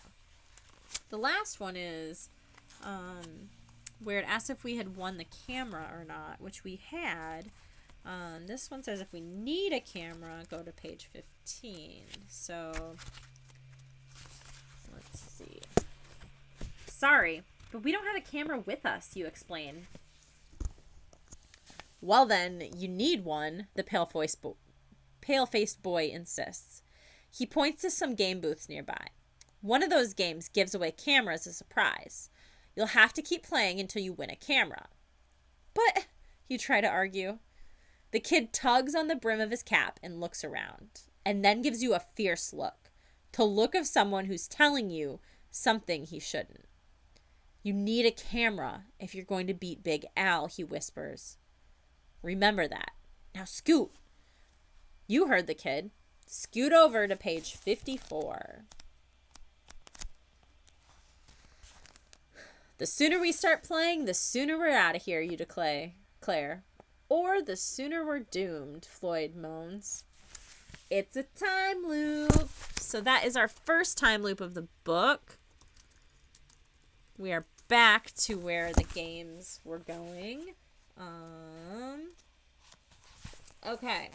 We are stepping back now to the lucky day option of the games. And we are going to go with the even birthday this time and see what kind of horrible fate awaits us. I do look thirsty. Thank you. Yeah, I am. Let's all take a drink for... well, we should have taken a drink for beating Big Al. So we'll take a drink for that. And then we should take a drink for getting a hint from a ghoul. And we're going to go to page 119.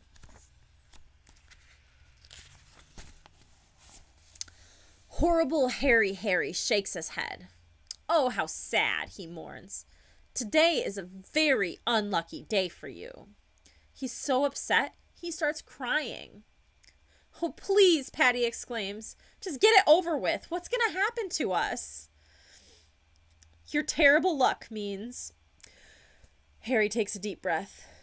That you have to leave this wonderful carnival. What? You gasp. I know, it's terrible, he wails. Poor you. Horrible Harry blows his nose on his fur. Gross. Yeah, it's sad. Really sad, you babble. I'm so sorry I have to do this. Harry pulls aside a curtain behind his booth. It opens into the carnival parking lot. Forgive me, kids, he sobs and pushes you through. We'll forgive you eventually, you say, trying not to grin with happiness. We just need time to get over it. I'll tell you what, Harry says. Take these. He hands you 3 cardboard strips and then closes the curtain. Thanks, you call after him. And then you glance at the cardboard strips in your hand. Oh no. Guess what Harry gave you? Free passes to the Carnival of Horrors. The end. That is 7 endings. And that was another good one. So we're going to drink for a good ending. Okay. Next step back is... Okay, so the next step back is when we were talking to Ernie about which game we should play, and we asked if the hand-eye challenge was the right one, and he just, like, winked at us. And then it was my opinion that the hand strength earlier was relevant. So we are going to take Ernie's advice, apparently, whatever that was, and go to page 133, and we're going to try the other game. 133 is not the end of the book. Okay. You decide to trust Ernie. You stroll over to the hand-eye challenge.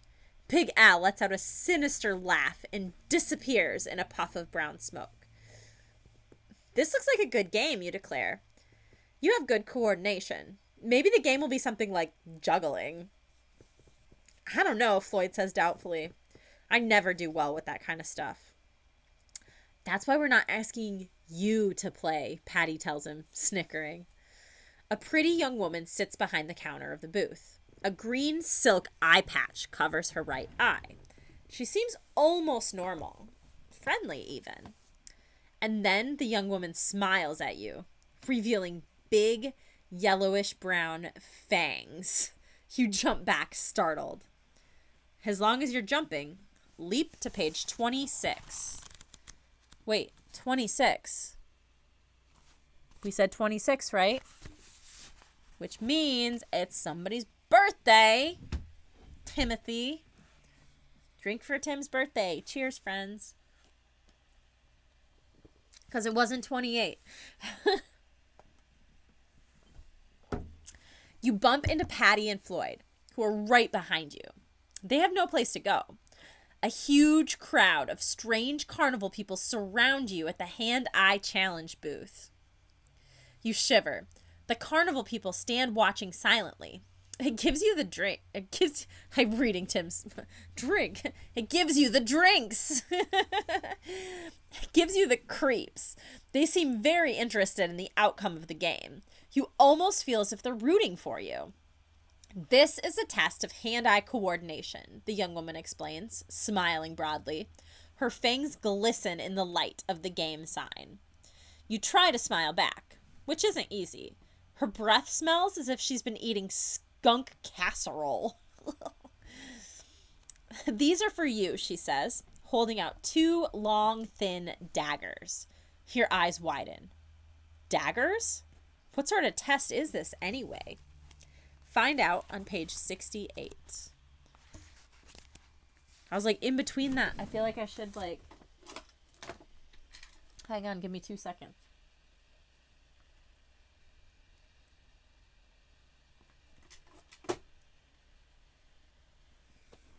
I was like, I can introduce the fangs because I happen to just keep them in the desk right here. So.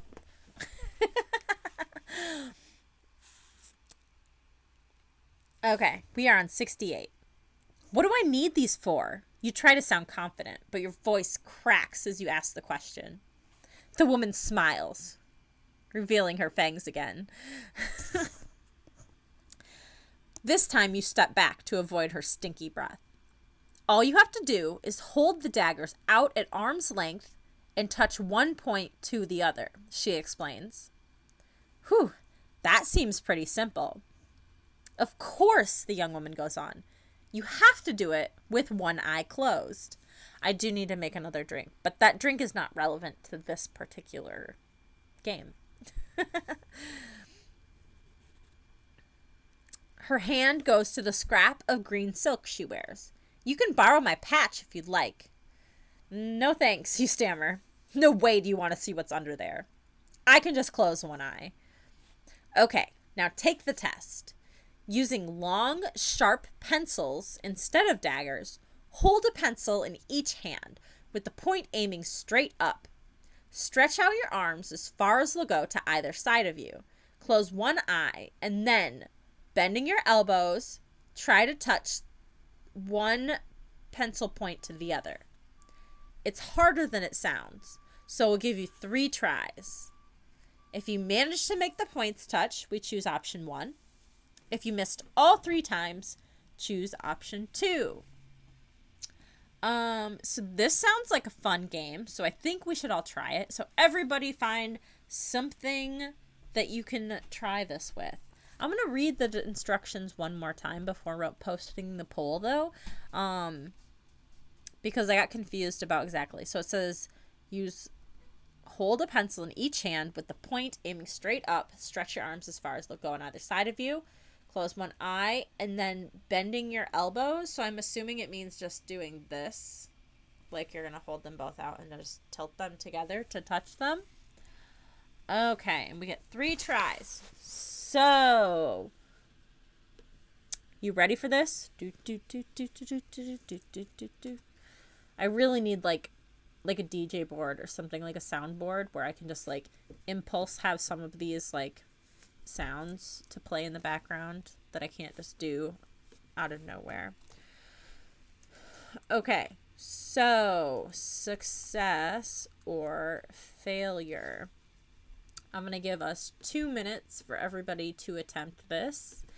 And I don't know what I have in here. Playing from Amanda's iPhone. Thanks. Okay, I got 2 pencils. One eye closed. One eye closed. One eye closed. Okay, so we're going to hold them both out. I'm going to close one eye and try and like touch them. I did it on the first try, you guys. Did you guys see that? I did it right on camera. And they even are like super pokey little babies. Oh my god. I'm so talented.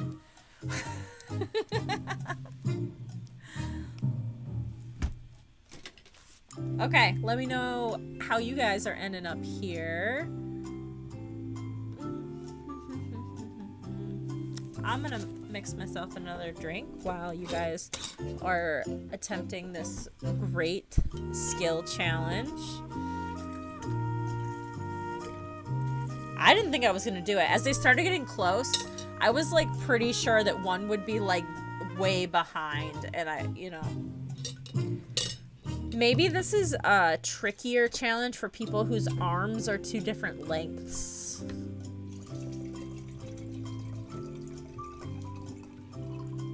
No pencils and no skills? Can't believe you. You have brought dishonor to your family? No. I can't believe it. Thank you for chiming in, because you're usually just in the background listening and not participating.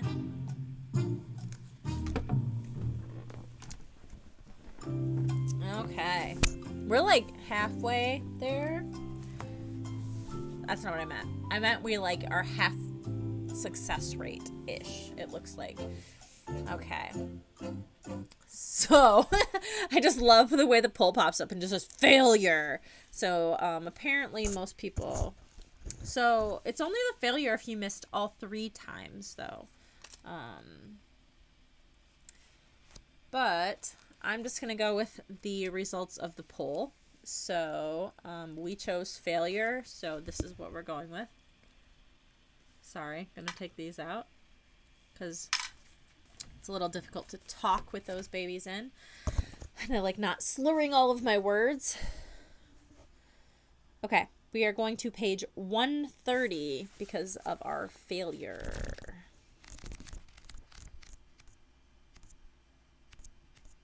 I'm also proud of you guys. Thank you for attempting this challenge. These are the things that make it extra fun, I feel like. I can't believe I missed, you yell in disgust. You thought you'd line the points up perfectly. But with one eye closed, you couldn't tell what's near and what's far. The dagger points did not meet. I'm so sorry, the young woman's voice doesn't... But the young woman doesn't look sorry. In fact, she seems a lot less friendly now. Her rotten fangs flash again as she gives you an evil smile. You'll have to pay the price of losing. And keep paying forever. No way. You clutch the daggers in your hands. My friends and I are definitely leaving this carnival. You whirl around and the crowd shrinks back. They know you mean business. Maybe this is what you should have done from the beginning. Fought Big Al and his carnival creeps. March right on to page 36.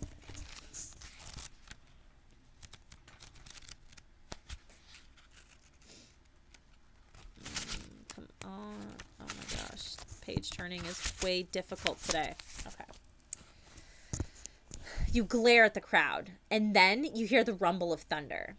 You glance up. Clouds are gathering over the Carnival of Horrors. Maybe this is the break you've been waiting for. Looks like this carnival's about to close on account of rain, you tell the woman with the fangs. The carnival people leave a big circle around you and your friends. You clutch the daggers tightly and work your way through the crowd. You hear another crash of thunder. That's when a bolt of lightning hits you.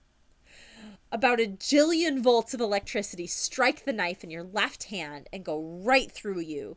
You stagger around, smelling smoke, but you're still standing. You slap out a burning spot on your t-shirt. Come on, you urge Floyd and Patty. Lightning never strikes twice. Another lightning bolt lands. This time on the knife in your right hand. Bolt after bolt of lightning hits. Under the bright blue sparks fly between the two knives. You can't tear your eyes off the dancing sparks. They seem to form 6 letters. The end. 1,000,000,000 volts, and we're putting our shirt out. We're just like, oh, no big deal. You guys get that. We're getting out of here, you guys. Okay, so that was our 8th ending. Okay. So let's try the success route, since we did have a lot of success actually in that task. Turn to page 90. I feel like we already went to page 90.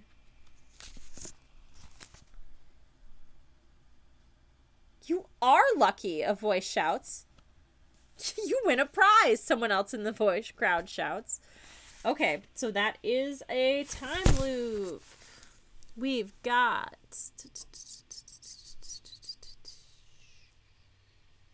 2 time loops. Okay, let's keep going.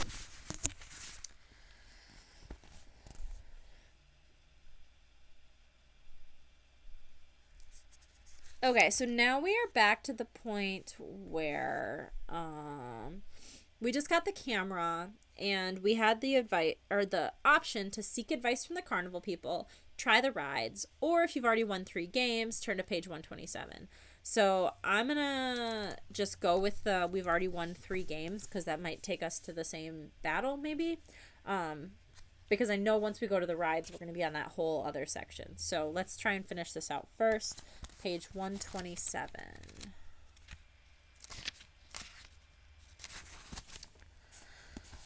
Okay, you announce. I won 3 games, and we have the camera. You take a deep breath. I think it's time to challenge Big Al. All right, Patty cheers. Let's beat him. You, Patty, and Floyd go back to the tent where you met the ghoul boy in the knickers. He's still lurking in the shadows. As you walk up, he darts out and grabs your wrist with an icy hand. Did you get it? He demands in a whisper. His face looks even paler than you remember. Do you have the camera? Answer him on page 11. As a matter of fact, I do have a camera, you declare. Another time loop. 3 time loops. I spelled loops wrong. That just reminds me of yesterday. I was at the dollar store and they had this pack of like little mini cereal boxes that was like all Kellogg's ripoffs. So they had like the like Frosted Flakes and whatever. But they had one that was like a Cocoa Puff ripoff and it was just literally just called Cocoa Balls. And I was like, that's not a good name, but that's okay. Okay.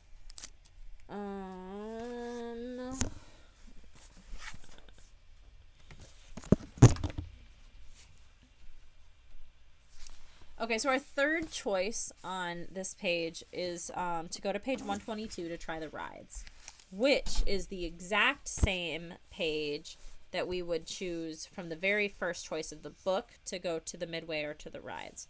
So I'm not going to go to the games yet. I'm just going to count that as a time loop now because we are going to go back to that. But I still want to finish this half first. So we're going to count that as 4 time loops. Okay. So now, we met the cowboy, and then Ernie introduced himself to us, and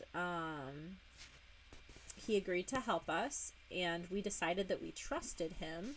This time we are not going to trust him on page 118 and not take the ghost's help.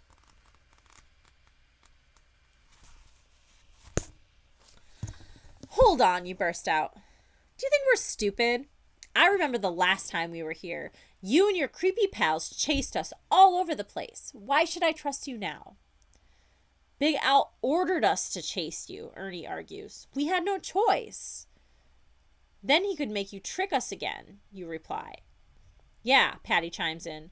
For all we know, he could have told you to come and talk to us right now. For a second, Ernie looks sad. And then he becomes furious. You should have trusted me, he growls. Now you'll never get out of this place alive. Turn to page 134. You watch Ernie stomp off. He approaches clusters of carnival people on the midway. Every time he stops and talks, they all stare at you. You wonder what he's telling them. Maybe we should get out of here, you suggest. Yeah, Floyd agrees. They look kind of mad at us. Trying to act casual, you, Patty, and Floyd stroll down the midway. A low rumble comes from the crowd behind you. And then somebody yells, Get them! We'll bring them to Big Al! You and your friends pick up speed. The carnival people surge after you. Run, Patty shouts. Which way? Floyd cries. You glance around frantically. There are some big games up ahead, you pant. We'll find a place to hide over there. What if these guys catch us first? I say we try to lose them behind the game booths, Patty calls. She points over at the row of booths with the claw game and the ring toss. You look back. The mob is gaining on you. What do?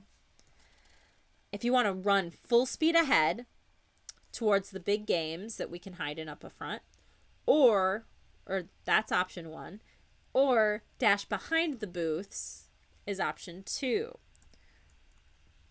So we're going to go with option run or option hide. And the poll is open. No. Oh no. Can I cancel it? I want to close it. I accidentally did 2 minutes. I've ruined everything. I can't stop it. So it's just going to go for 2 minutes because that's what I did.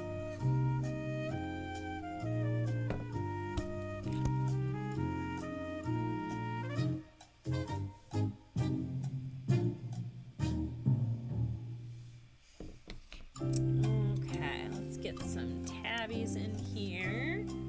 We have the option to run full speed ahead on page 62 or to dash behind the booths on page 123. We are almost a minute into the voting. Oh, thanks for thinking I'm enthusiastic tonight. I don't feel enthusiastic tonight, so I appreciate that you're getting good vibes from this. I feel like maybe it's just last week was just the book was so good that like I feel like now we're like, this is fine.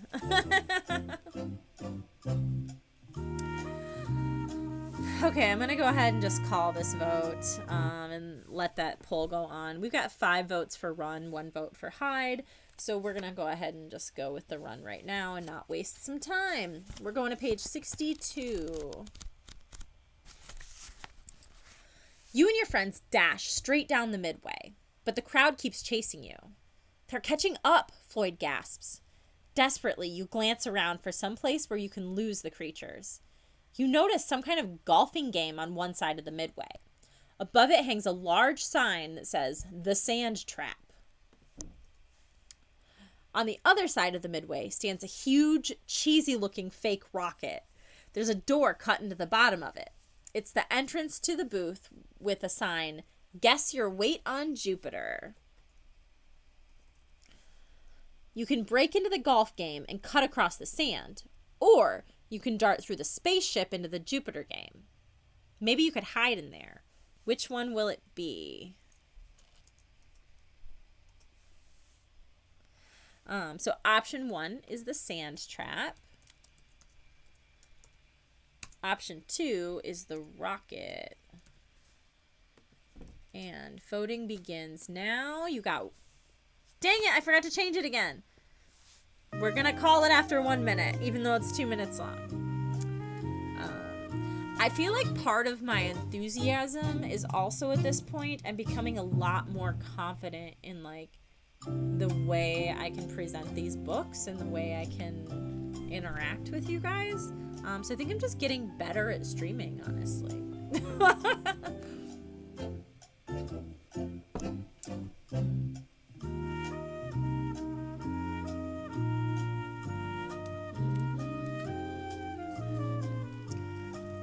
Okay. We still have some time to vote. If you didn't vote, do it now.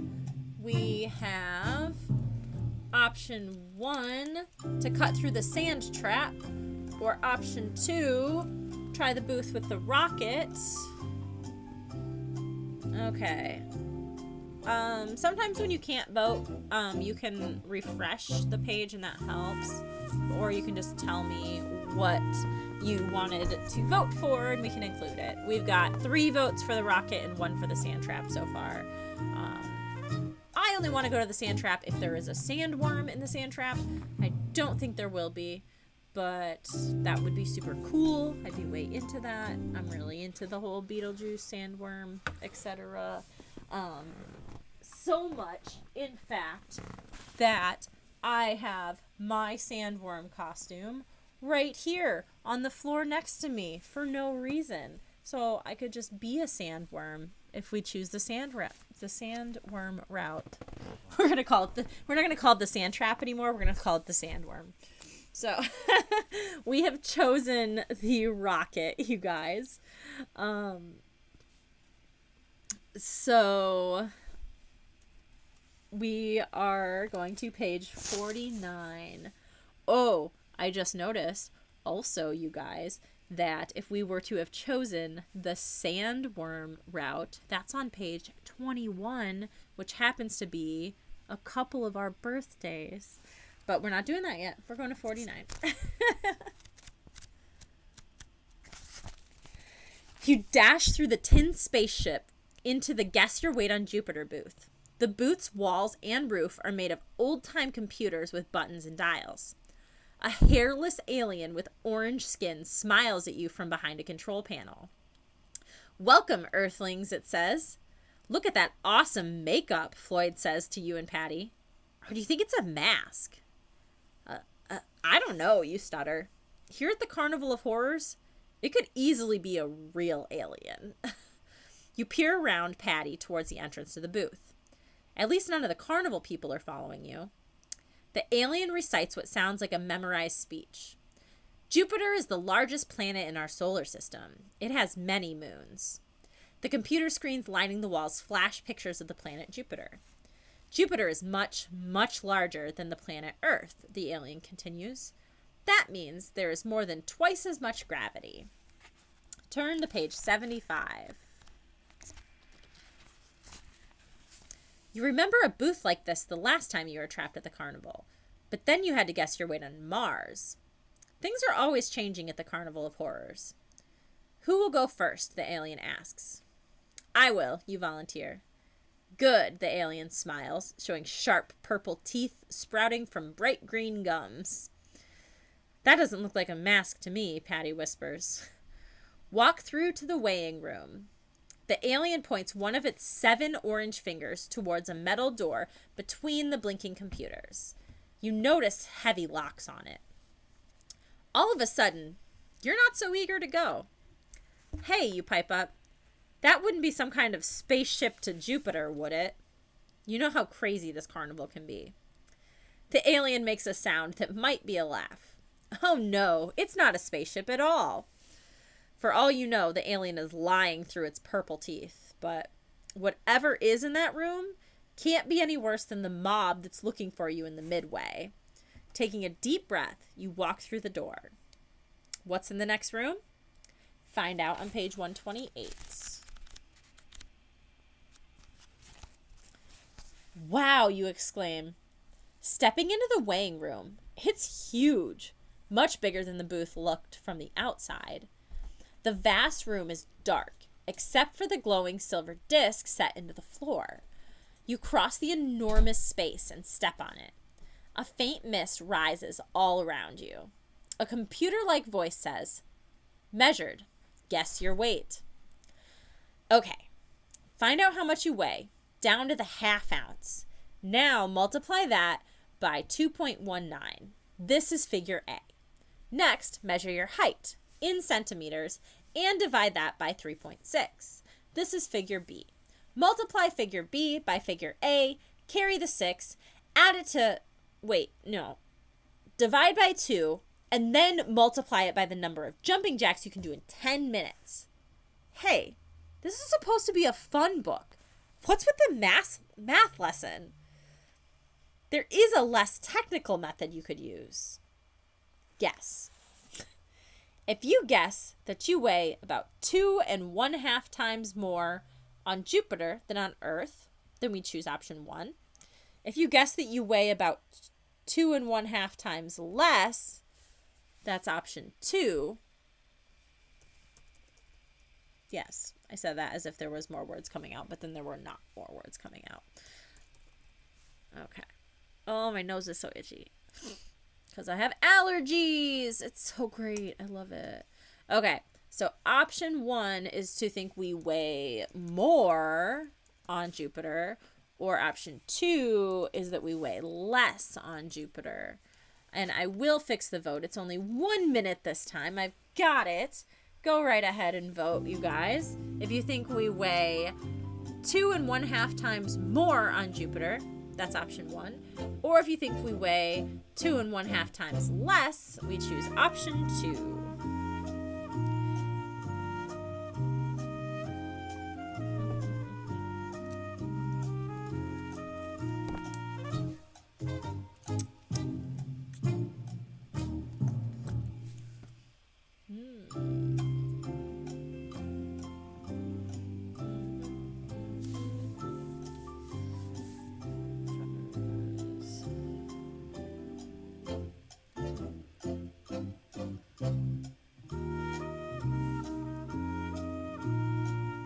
We still have like 10 seconds left to vote. Do the thing. Okay, we have decided as a team that we would weigh more on Jupiter with 100% votes going towards that. We are going to page 58.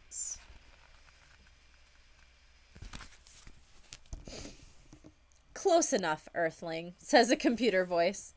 You step off the silver disc. You mean I win? You sputter. Yes, the voice answers grumpily. Now go. You laugh. If a computer could make faces, this one would definitely be scowling, you think.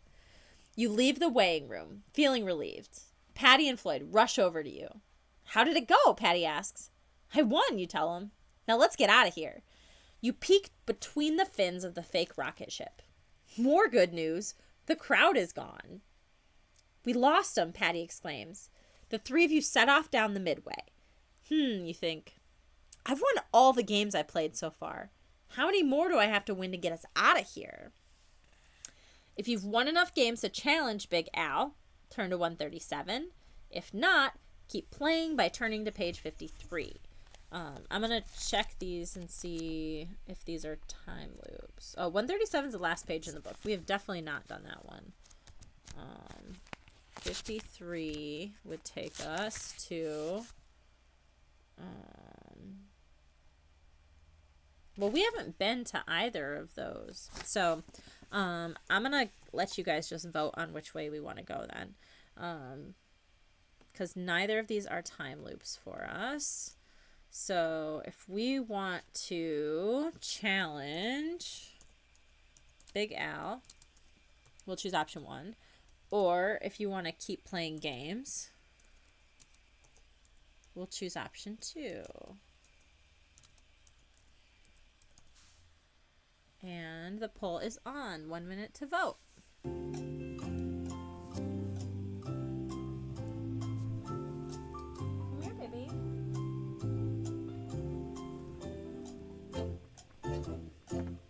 And as usual, Binksy Boo has joined the stream because she is a good baby who just wants to come hang out with us while we're hanging out. I've got a little cat tree right over here that last week she just slept on that cat tree the whole time for the whole stream, just hanging out with us. There's still probably 20 seconds left to vote. Option 1, if you think you've won enough games to challenge Big Al. Option 2, if not, keep playing games.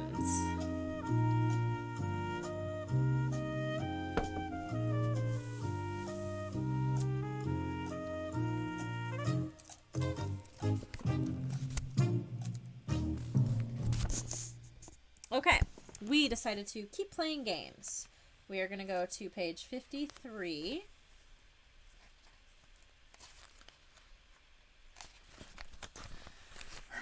We won some games, you remind Patty and Floyd, but we haven't escaped yet. And time is running out, you add silently. You notice a large flashing sign up ahead. It looks like a giant letter Q. Let's try that one, you suggest. The three of you wander closer. This game is called Q Quest. You watch a man in Civil War uniform play the game. The players peer at the board. On it, different symbols form the letter Q.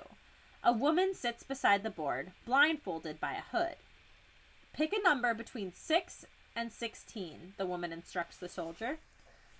Got it, the soldier declares. Now, count that many spaces along the Q. Start at the tail and go clockwise, and then count back again counterclockwise. But keep going around the Q, not back down the tail. If I guess the symbol you land on, I win. You watch the soldier count 14 symbols and then count back. So this is the little Q with the symbols on it. There's a bigger one, I think, when we actually play it. Go to page 136. I like to...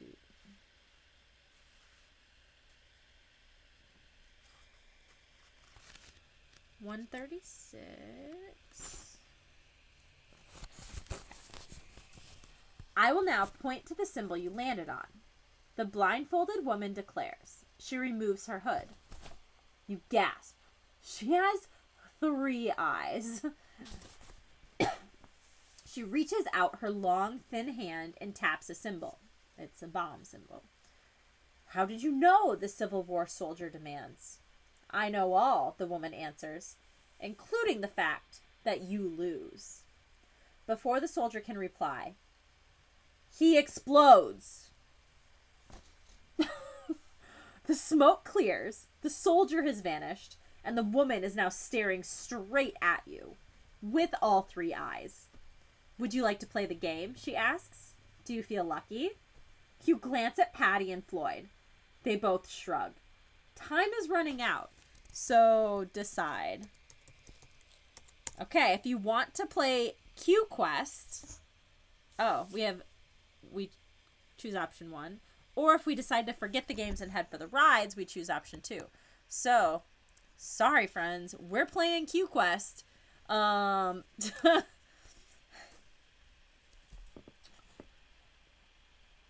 we're going to count that as another time loop. Just because it would be. So that was kind of hilarious. Okay, so we're going to play Q Quest on page 23. And then we're probably going to take a quick break right after we're done playing Q Quest. Because it is 9:30 already. Okay. I am feeling lucky, you reply. After all, you've come through the last few games pretty well. And if the soldier just lost, maybe the odds are in your favor? The 3-eyed woman can't win every game. Can she? The woman presses a button. A new Q appears. She pulls on her hood. Pick a number between 8 and 14, and then start at the smiley face.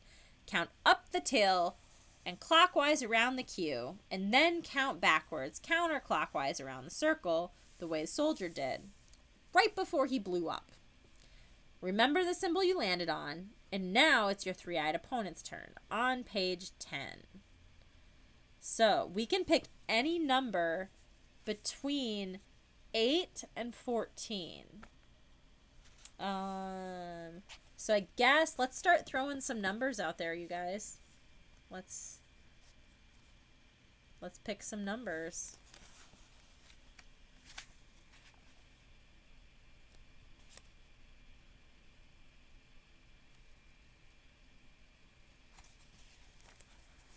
Okay, we got an 11, 14, also 14.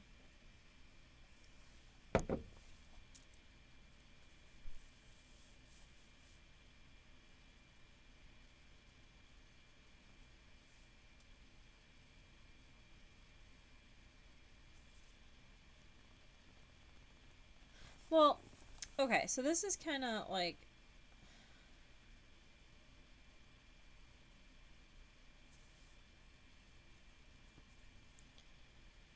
I'm like, it wants us to choose between 8 and 14, but there's so many symbols on here that, like, if we start here, and we go clockwise, so we go up here, and then we go around this way, and so 14's the biggest number we can get to, which only takes us to this, like, sun-looking guy. So, so that's, like, the most we can do. It says 8 and 14, starting at the smiley face. 1, 2, 3, 4, 5, 6, 7, 8, 9, 10, 11, 12, 13, 14. Okay. A few people said 14. So I guess we'll just land on that and see what's up. Remember the symbol. Now it's your three-eyed opponent's turn on page 10.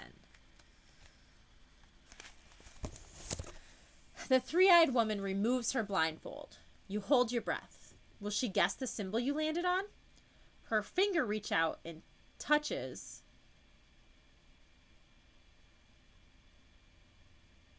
I'm really confused because it touches the skull and crossbones and it says, that's where you landed. Like, how? There's only one skull and crossbones on this whole thing and it's at 15. So, like, because it says go start at the tail and clockwise along the Q and then count backwards counterclockwise around the circle. You guys, this doesn't make any sense. I'm, like, legit, after we're done with this, gonna look up this game on the internet and see, like, if anybody figured out how it was supposed to work. Because it doesn't make any sense.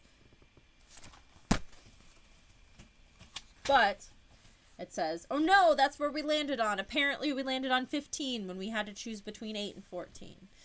Oh no, are you gonna explode like the soldier? You squinch up your eyes and clench your fists, waiting for the big bang. But nothing happens.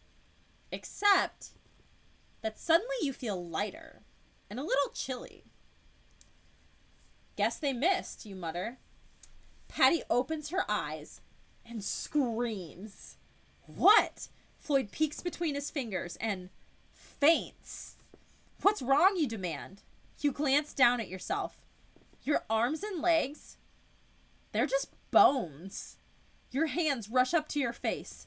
Bony fingertips click against your skull. You're a skeleton. Now you understand. The symbol determines your fate. The soldier landed on a bomb, and he blew up. No fair, you cry. This isn't a game of skill. It's a game of skull and crossbones. Don't feel too bad. At least you'll be a big hit on Halloween. The end.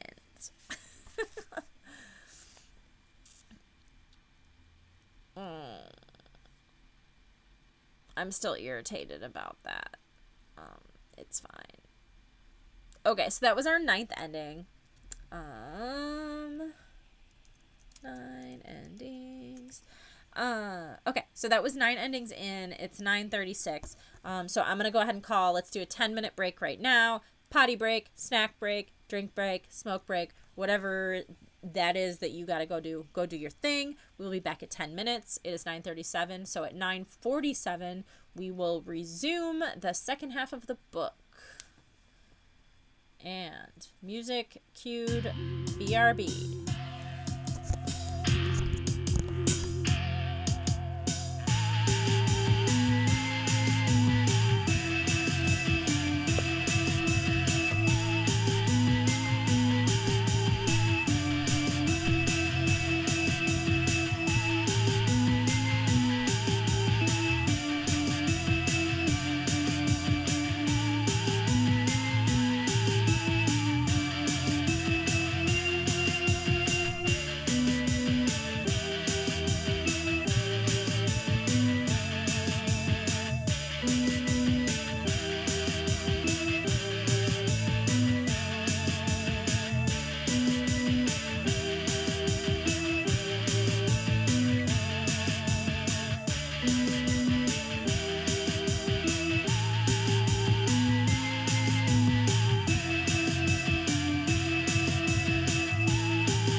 Finally, you're back. I had a quick snack, and it was great. And I'm very excited about it, because I don't eat dinner. So,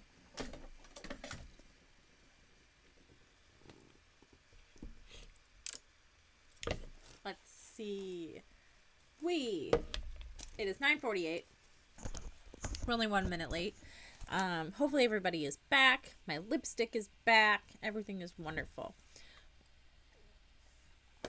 Okay, let's finish this book, you guys. Here's a more close-up picture of the book again. It's pretty cool. This is a picture of the roller coaster, so we didn't get to that yet. So there's a lot more exciting things to happen tonight in this book. Which one was the latest one? Okay, so we had the Jupiter or I put two of them really close together.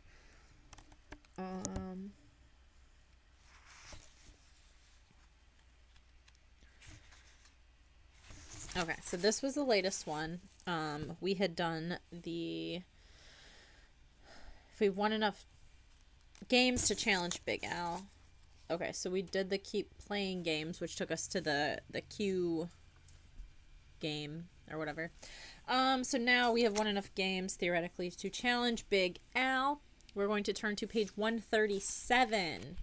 So I hope everybody refreshed their drinks when they were on break, because 137 is the last page of the book. So cheers to the last page of the book, friends. And here we go. You stop walking and snap your fingers. Hey, I've won 3 games, you declare. Isn't it time for the final challenge? Yeah, Patty exclaims. Where's Big Al? Did somebody call my name? A deep voice rumbles. You jump and spin around. Big Al is right behind you. How does he do that? Which is how they say that in Muppet Treasure Island.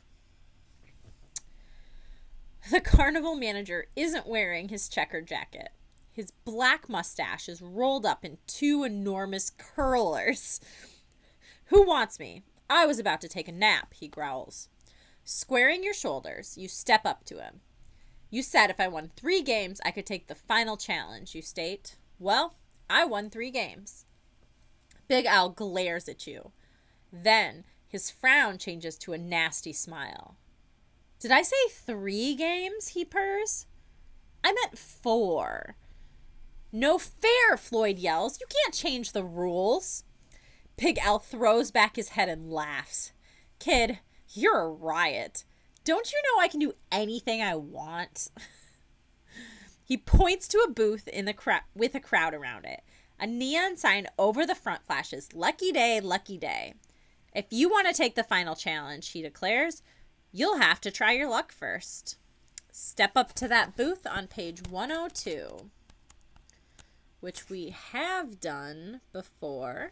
And so that is another time loop.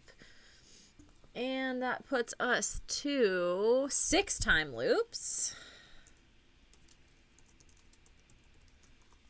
Maybe we should also just drink every time there's an ending or a time loop.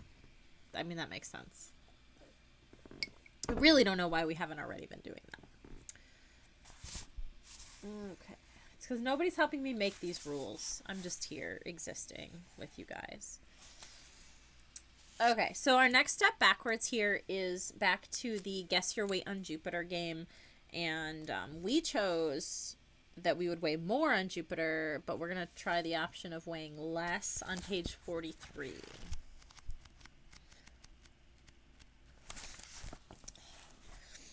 Incorrect, wrong, error, mistake, blunder, flawed answer, miscalculation. The tinny computer voice squawks. Okay, okay, you mumble. So that you will always remember the effect of gravity, Earthling, we will show you the difference. The voice announces. Whoosh! Thick mist spurts out of the floor. You glance down. The shining disc that you're standing on isn't silver anymore. It glows a gross yellowish brown, like the pictures of Jupiter you've seen.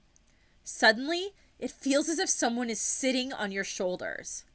Actually, it feels as if more than one person is sitting on your shoulders. More like two people. Giants, you figure. And one is holding a baby. If you can lift your finger, turn to page 52. Oh, you grunt. The breath whooshes out of you as you crumple to the ground. The circle under you glows brighter. The mist grows thicker. You feel as if a steamroller is slowly chugging over you. Your bones creak. There's no way you can push yourself up. Your arms and legs weigh too much to move. The disc beneath you begins to hum. This is your correct weight on Jupiter, the voice declares. Instead of easing up, the invisible force presses down even harder. It's crushing you. Quick, close the book. Squash! Too late. You're flat as a piece of paper. Flat as your little sister singing. Flatter than Aunt Elle's pancakes. In nothing flat. The end. Oh, I got confused about the in nothing flat. But they meant fast. That's our 10th ending. Endigs. That's our 10th endig. Okay, so we've got the run, full speed, dash behind the games.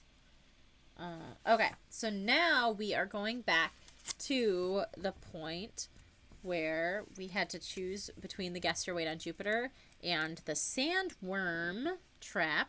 And so we're doing sandworm. Turn to page 21.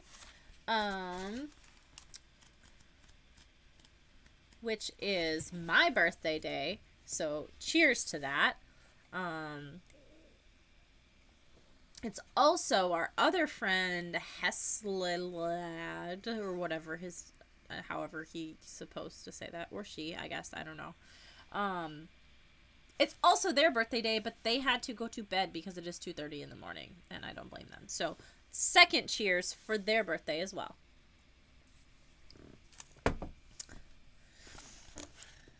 Come on, we can lose them, you yell.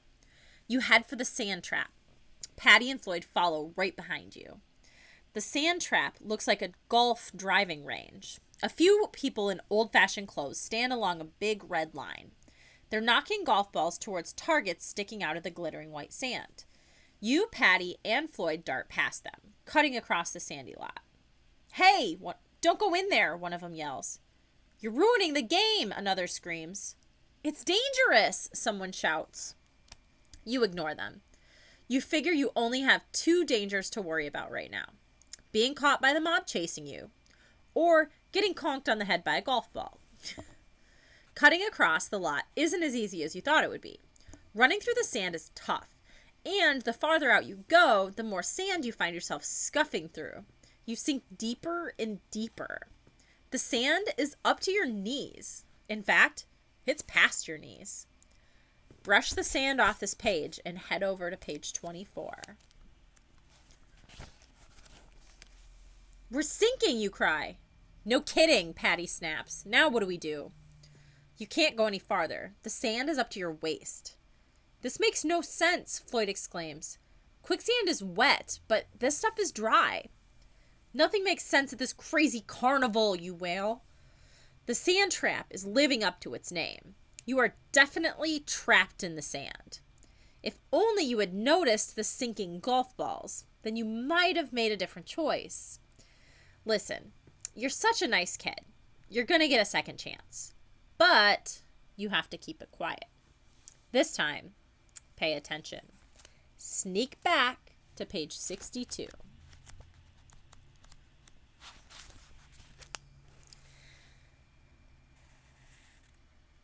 This takes us back to the page where we had to choose to go to the sand trap or to the booth with Rocket. So that was our 7th time loop.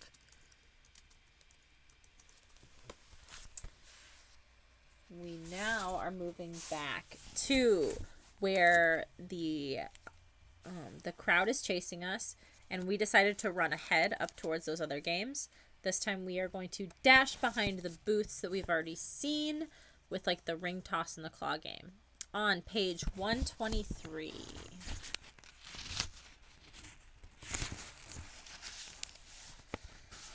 You grab Floyd and Patty by the arms. Come on, you yell, behind the booths. You notice that there's a narrow open space, an alleyway, behind the booths. You figure it's a path for carnival workers. The three of you stumble along this shadowy passageway. Old candy wrappers and paper cups litter the ground. The only light comes from a strange green beam that shoots down from a weird-looking machine behind one of the booths. As you hurry through the green light, a roar goes up from the crowd behind you. There they go! Someone shrieks. Perfect. Oh, that's not us. Perfect! Big Al will be pleased with us, another shouts. That doesn't sound good. Come on, you gasp, tugging at your friends. And then Floyd lets out a horrified yell. Look, he shrieks, pointing upwards. Take a peek on page 17. You glance up and nearly faint. You're staring at a giant claw. A claw the size of a car. The claw swoops down and grabs you. It swings you through the air and drops you into a plastic chute. You slide down the chute, screaming into a giant glass box. Patty and Floyd tumble after you. The three of you pick yourselves up, groaning. What happened? Patty demands. Silently, Floyd points to one of the glass walls, and you glance through it and scream again. Peering back at you is a giant face. Big Al's face. The carnival manager grins horribly. Got you, he mouths. Oh no, Patty wails. Look up. You gaze upward. The giant claw dangles over your head. Slowly, it begins to lower down towards you, opening and closing. Opening and closing. Now you understand the awful truth. You're inside the claw game. You're one of the tiny people. You're not sure how it happened. Maybe the strange green light shrank you? All you know is you're in big trouble. Your only hope is that someone will fish you out of there, and then maybe you can escape. The problem is, nobody ever wins this game. The end. 11 endings. Okay. This one next is... Oh, that was back to the word maze. We chose Route 2. We're going to try Route 1 on page 100. Route 1, you cry triumphantly. It even spells a message. An easy way out is good. The man behind the counter laughs nastily. An easy way out is good for us, but it's not the shortest way out. He presses a button, and the maze vanishes from the computer screen. A picture of a giant pair of warty lips appears. They pucker up as if they're going to whistle, but no. Instead, they suck in a steady stream of air. A powerful wind pulls at you. It gets stronger and stronger. You feel as if you're caught in a hurricane. Help, you cry to your friends, but your voice is drowned out by the howling gale. You grab onto the counter of the booth as you're pulled off your feet. Swoosh! You're sucked into the screen. Turn to page 84. Yikes, you cry. What do I do now? It's dark inside the computer screen and crowded. Youch, you yelp. Something pokes into your back. Your knees are scrunched up around your ears, and whatever you're sitting on is sharp and lumpy. You pull something out from under you and peer at it. A letter W. You shift around and discover you're sitting on a pile of letters. Hey, you cry. A T and an X land on your head. Wherever you move, more letters crash down around you. You're buried in letters. What now? Well, you're good at word puzzles. Can you unscramble this message? Hit. Need it. It's the end. 12 endings. Okay, looks like we only got one tab left at the moment on the game side here. This is when we first started on the game side. And we had the option to start playing games or to ask for advice. We are going to ask for advice right away this time. I think we need help, you say. You search the midway for a friendly face, but all you see are blank eyes and pale, waxy skin. A man wearing cowboy clothes bumps into you. It's a time loop! 8 time loops. And I think we've successfully completed the first half of this book. Okay. So, now, back to the beginning. We are now, instead of going to the midway, since we have completed all of our games, we are going to... I need to move this just a little bit. I feel like I'm going to just drop it. I don't know. I just wanted more stuff. It's fine. We're going to go for the rides on page 122.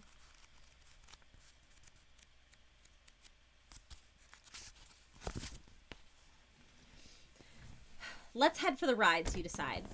I think it might be easier to escape from one of those than from the midway. You can feel Floyd trembling as he clings to you.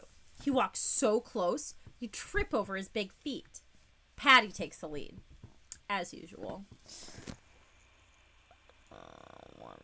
Click. Oh, everything is all over. I just want to be comfortable. Sorry, guys. Okay. The people around you wear old-fashioned clothes. A nearby girl holds up her long skirts with gloved hands. A man with a handlebar mustache tips his straw hat as you pass. They are Big Al's prisoners and assistants, stuck in the clothing they wore on the day the carnival came to their town. Attention, attention, a voice booms. You recognize that voice. That's Big Al, the horrible manager of the vile carnival. You glance back at the midway and gasp. The wheel of fortune stopped spinning. The rifle game has stopped popping. And all the computer games are projecting something horrible on their screens. Big Al's face. And he's staring straight at you. No use trying to get away, his voice echoes out of every speaker in the carnival. We are going to get you. Yikes. Turn to page 111.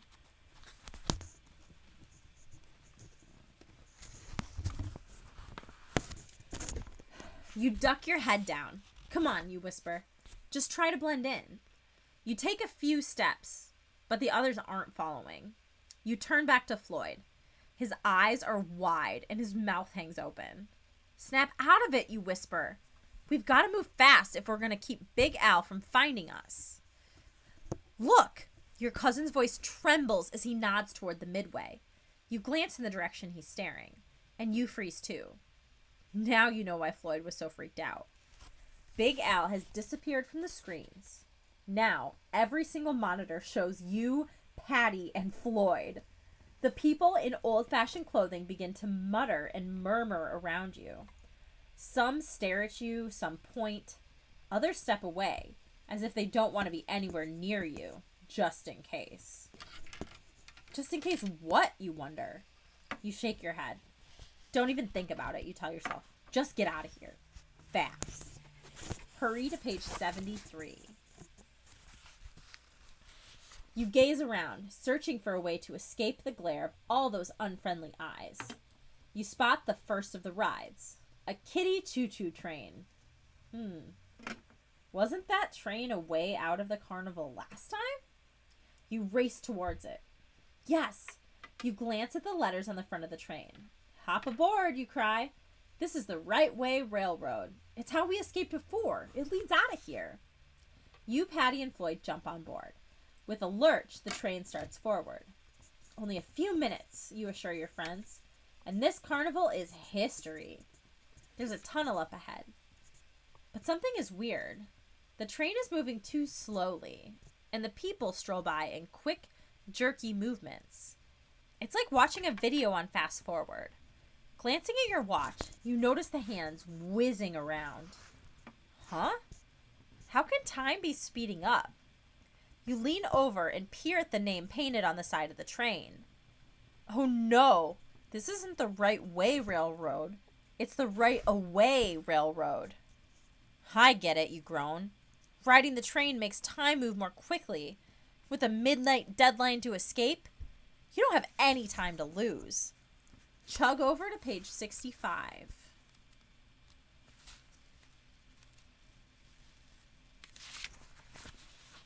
Big Al's cruel laughter booms out of the loudspeakers on both sides of the track. Give up, kids, he thunders. You don't have a chance. The rides close at midnight. If you haven't found the one that sets you free, you'll become our guests forever. Rats, Floyd grumbles. Why couldn't we pick a ride where time goes backwards? Well, we didn't, you snap. And we don't have to worry about that now. We need to get off this train fast. You peer over the sides of the choo-choo. The train is now chugging along a bridge high above a lake of inky black water. Should you jump out here? It might save you some precious time. Or should you wait until the train reaches dry land? Make up your mind. Time's a wastin'. So option 1 is to jump out of the train right now over this, how do they say it? Over a lake of inky black water. Or if you want to wait for dry land, choose option 2. Poll is open. We've got 1 minute to vote, you guys. Oh, that was the wrong one. Thank you. Oh no. My decor is coming off. That's not the right song. Sorry. That song.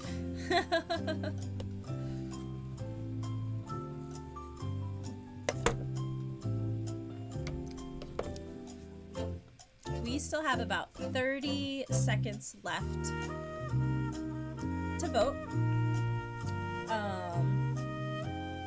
Option 1, jump out of this train over the inky Blackwater Lake, or option 2, wait for dry land. We still have 8 viewers. We have 3 votes in so far, so I know there's more people out there that can vote. Let's get some opinions on, friends. I should bookmark this.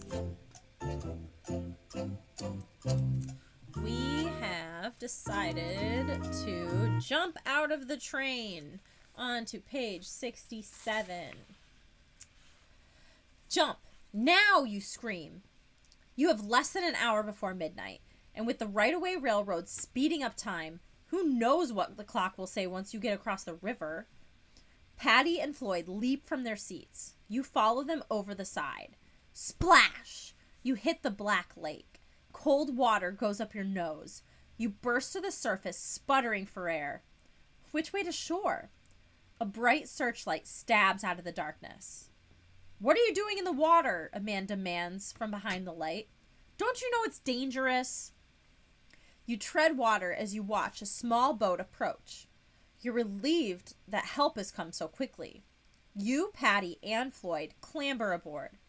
Wow, thanks for saving us, you say, sighing with relief. You begin to feel nervous again when you discover that the man rowing the boat has webbed hands and feet. Gulp. Go to page 16. What were you doing in the water? The man demands. You know this is where we keep the squid for the squid wrestling extravaganza. Maybe you got water in your ears? You couldn't have heard him right. Did you say squid wrestling, you ask? That's right. But you shouldn't have tried to sneak in and practice, the man scolds. That's cheating. Wait a second, you burst out. We're not squid wrestlers. Sure you are, the man insists. Why else would you be in the tank? You don't know how to answer that. Don't try. Just turn to page 51. You feel the boat bump against an underwater dock.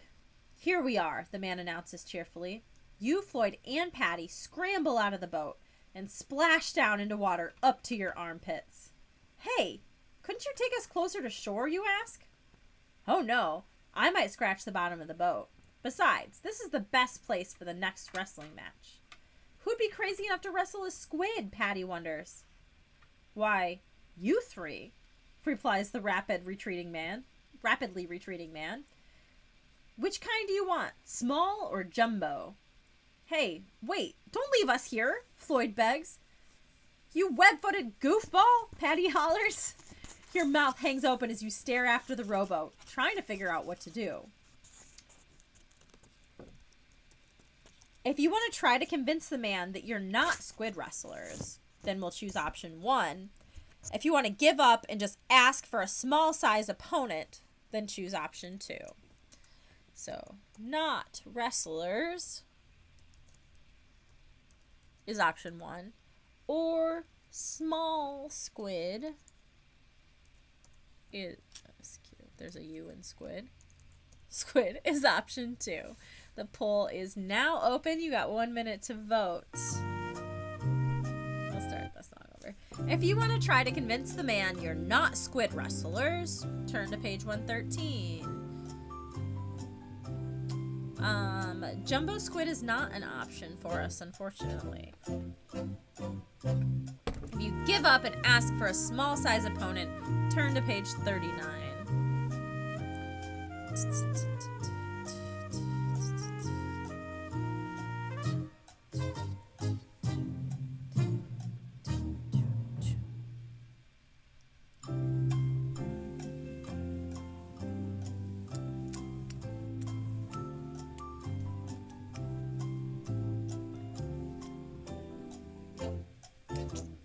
We still have like 5 seconds to vote if you haven't yet. Option 1, we're not squid wrestlers. Option 2, give me a small squid, please.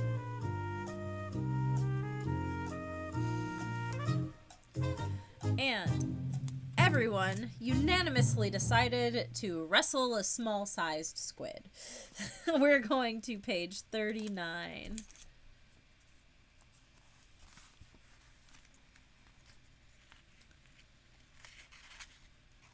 I'm trying. Okay. You give up trying to reason with the man in the boat. He's obviously convinced that you three are squid wrestlers. Well, you might as well make the best of a bad situation. We'll go for the small squid, you shout after the man in the boat. The smaller the better, Patty yells. Teeny tiny, itty bitty, eeny weeny, Floyd adds. Please. Let's try to get to shore before the squids show up, you whisper to your friends as the boatman rows away. The three of you wade quickly along the sunken dock until the water is only up to your knees, and then you step onto concrete. We must be close now, you cry. Suddenly, 4 things happen. First, blinding spotlights pop on, glaring down at you. You seem to be standing in the bottom of a concrete bowl, with row after row of spectators sitting above you. Second, a glass wall rises behind you and your friends. Third, water is pumped in until it's up to your chest again. And fourth, an announcement blares over your head. Ladies and gentle things, introducing the contenders.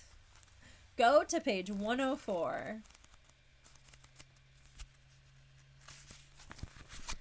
With the lights in your eyes, you can barely make out the spectators in their seats. They look more or less human. Some seem to have too many arms or an extra head, but they're all clapping. Humans, humans, they're okay. Humans, humans, hip hooray. Half the crowd cheers. The other half yells, go squid! At least some of them are on our side, Floyd offers hopefully. The unseen announcer keeps talking. Taken together, the challengers weigh in at about 225 pounds. They have chosen the small size of opponent. So the guy in the boat listened to your requests. You're up against the small squid. That doesn't sound so bad, does it? Go to page 33. A new spotlight comes on, blazing down on a metal chute set into the wall over your head. And now, the announcer's voice rises in excitement. Let's get ready to rumble! The voice coming from the chute isn't exactly a rumble. It's more like a gurgle. A waterfall gushes out along with dozens and dozens of baby squid. One lands on your arm and wraps its tentacles around it. Chomp! It takes a bite out of you. Yow! There is nothing small about the size of the pain. Hurry to page 50. You fling your arm around, trying to throw off the baby squid, but it hangs on with its toothed tongue. Mmph! Floyd grunts. A little squid has landed on his head, and its tentacles wrap around Floyd's jaw, clamping his mouth shut. It's using another set of tentacles to choke him. You wade over to try and help your cousin, but you stagger in mid-step. 3 more squid have grabbed your legs. What gives, you yell at the invisible referee. We asked for a small opponent. And that's what we gave you, the announcer answers. You wrestle your combined weight in squid, so we gave you 250 pounds worth of the small size. Hey, look, Patty cries. She holds up a squirming pair of squid. I tied 2 of them together. Maybe that's the solution. Tie all the tentacles together. Squid, squid, squid, squid, the crowd cries. No one seems to be cheering for you humans anymore. You flush with anger. You feel like throwing the squid at the audience. Hey, maybe that would work. Should you try tying the squid together? Or should you throw the squid at the crowd? Tie them together or throw them. Okay, poll is now open. 1 minute to vote.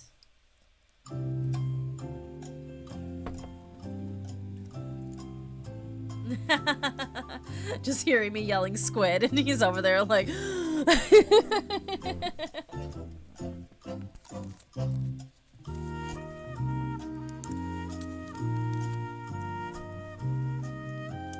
I also straight up, until you said Sherry's cat squid, I did not realize that that was you. I figured it was just a friendly stranger.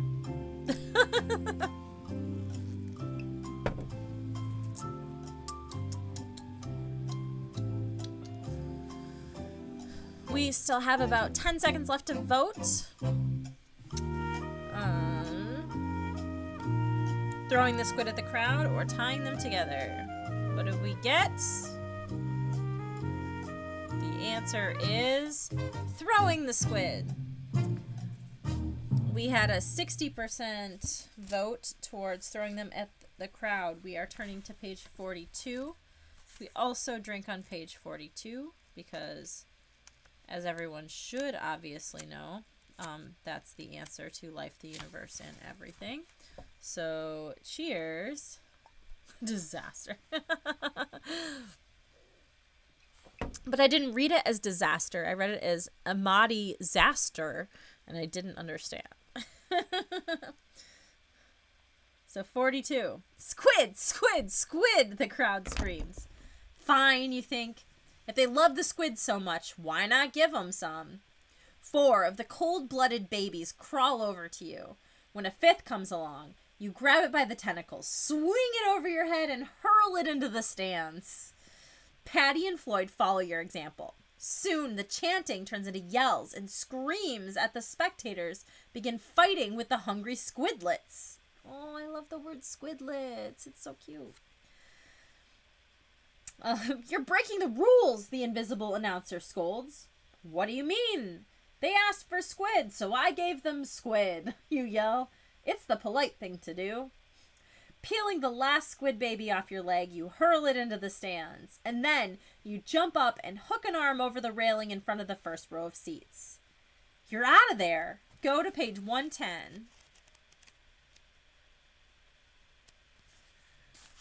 Dripping wet, you haul yourself back onto dry land. and then you help your friends out of the water.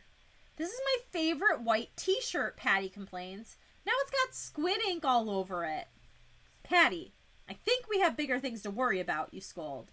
We don't have much time left before we're trapped here forever. Hey, Floyd calls. I found the exit. You race through the door and bump into a pale woman with shadowy eyes. She wears a red sequin dress. A feather boa is wrapped around her neck. Her lipstick and eyeshadow are the only colors on her face. You shudder. If you don't get moving, you'll become a prisoner of the carnival just like this woman. You notice she carries an armful of towels. Maybe she'll let you use them, and maybe she can give you advice on how to escape from the Carnival of Horrors. Turn to page 115. Can we use some of those towels, ma'am? You ask. Call me Pia, she answers in a hollow voice. She gives you some towels. She doesn't seem too weird. For a carnival creature, that is. Maybe she'll help you. Pia, you say? What we really need is a way out of here. Who doesn't, she replies. I tried to beat Big Al at the games on the Midway. She nods towards the brightly lit booths. They'll let you go if you win, but I lost. I've been here ever since. Who knows, she adds. Maybe you'll have better luck. Then, the woman turns her haunted eyes towards the rides. I've heard stories that there's a way out somewhere over there. You follow the woman's gaze to a sign that reads, Dino Soar, back in time on our Dino Ride. Back in time, Patty cries. That sounds like the ride we need. It'll make up for some of the time we lost. Let's get on it, you say. It's almost midnight. Okay, so here we have the option to try the Midway games or to give the Dino Ride a try. Since we already completed the Midway, that's a time loop. We are at 9 time loops. And we are headed to the Dino Ride on page 117. The right-of-way railroad spent time spinning forward. Maybe the Dino Ride will move time backwards. You hand Pia the wet towels. Your shoes squelch, but you're a lot drier now. You head for the Dino Ride. Cool, Floyd exclaims. Awesome, Patty agrees. You gaze up at the Dino Ride. Passengers ride on giant mechanical dinosaurs, or rather, inside them. A Tyrannosaurus Rex stands bent over, its head to the ground. Its mouth full of big, sharp teeth hangs wide open.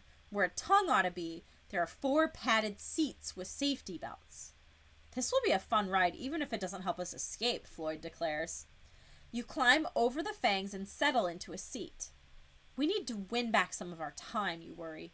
It's getting closer and closer to midnight. If we don't find a way out soon, we're going to be trapped here forever. Stop wasting time and turn to page 35. As soon as you're all strapped in, the mechanical Tyrannosaurus Rex shuts its mouth and stands up. It starts walking. You can see where it's going because there are portholes where the dinosaur's eyes should be. Cool, you exclaim. You're riding 18 feet up in the air while giant legs stomp the earth below you. Do you think we're going back in time? Patty asks. You glance out the dinosaur's windows. Everything looks exactly the same. I don't think so, you admit. How about an exit? Can you see one? Floyd asks. No. You start feeling discouraged. Maybe we should check out the mechanical beast. Find the way to make it take us back in time. Patty twists around in her seat, and she nods towards a metal panel. Maybe that's something useful, she suggests. You stretch against your safety strap and peer at the sign on the panel. Do not open. It seems like a good place to start, you say. Turn to page 64.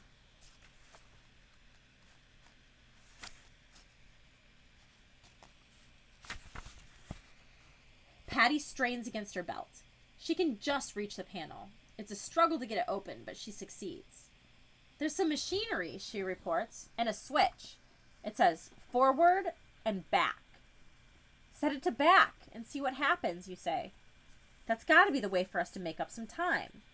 The mechanical dinosaur lurches in mid-step, and then It begins walking backwards. Put it to forward again, you cry. I can't, Patty shouts. It's stuck. You unbuckle your safety belt and peer into the open panel. Wiping away a smear of grease, you find another control. It's marked Escape Hatch. You press it. A door in the back of the Tyrannosaurus Rex head pops open. Yow! You stare down the dinosaur's back. It's like a long ski slope ending in a pointed tail. A tail sticking over the carnival's fence. Here's a way out, you yell, pointing. Yeah, Floyd gulps. If we don't fall and break our necks. If you want to try sliding down the tail out of the carnival, then choose option 1. If you want to just stick with the ride for now, choose option 2. The poll is open.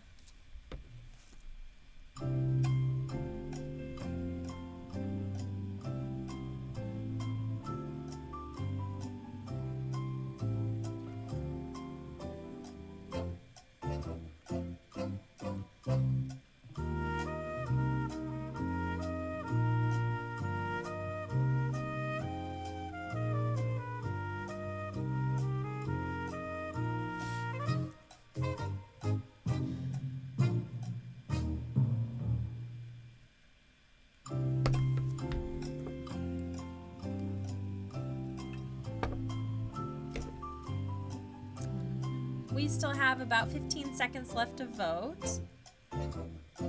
Option 1, slide down the tail. Option 2, stick with the ride.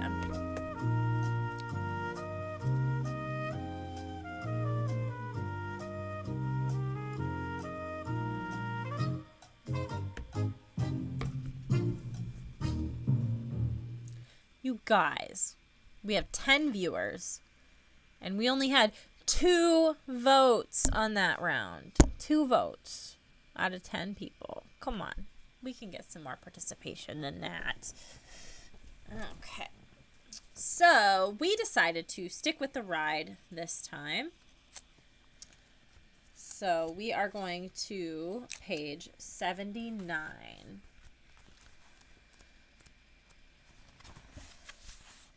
Let's not risk it, you decide. We're safer in the ride. Even if we are going backwards, Floyd adds. You peer out the escape hatch. Oh no! Your giant creature is careening into a path of another mechanical dinosaur. The Tyrannosaurus Rex nearly does a backflip when it crashes into the mechanical Triceratops. And you almost go sailing out through the open hatch. Now I see why they have those safety belts, you croak, clinging to the door frame. The crash must have damaged the dino ride. Your Tyrannosaurus Rex is still lurching around, but much more slowly. Sparks flicker up through the machinery behind the hatch. Smoke begins to rise too. We have to bail out, you yell. Now. Leap to page 120. You close your eyes as you tumble through the air, and then you hit the ground with enough force to knock the air out of you. If you weren't in such a hurry, now would be a good time to collapse.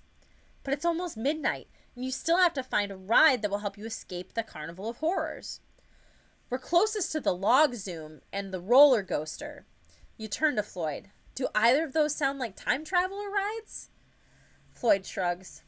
I don't know, he admits. What do you think, Patty? We'll be able to see the whole carnival from the roller coaster, she declares. I vote we take that. No, let's go for the zoom log, Floyd argues. It might zoom us out of here. You wonder if Floyd really meant that, or if he's just sick of being bossed around by Patty. Anyway, it looks as if your final decision is up to you. If you want to try the roller coaster, choose option 1. Or if you want to try the log zoom, choose option 2. Okay, poll is open. Sorry about the sound. Now there's sound.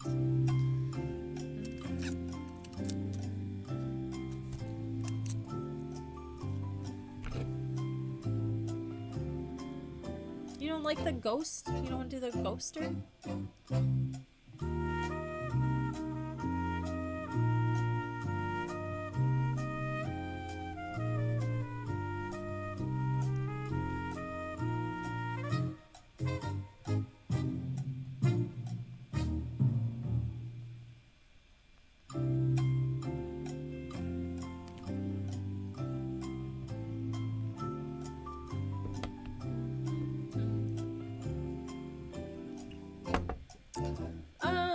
The cover doesn't spoil it.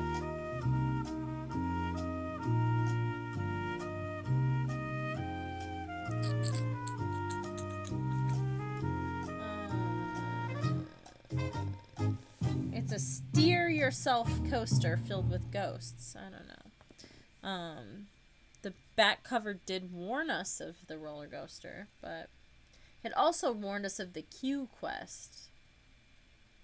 But yeah, that one was messed up. So we'll find out, but not yet, because we decided on the log zoom on page 92.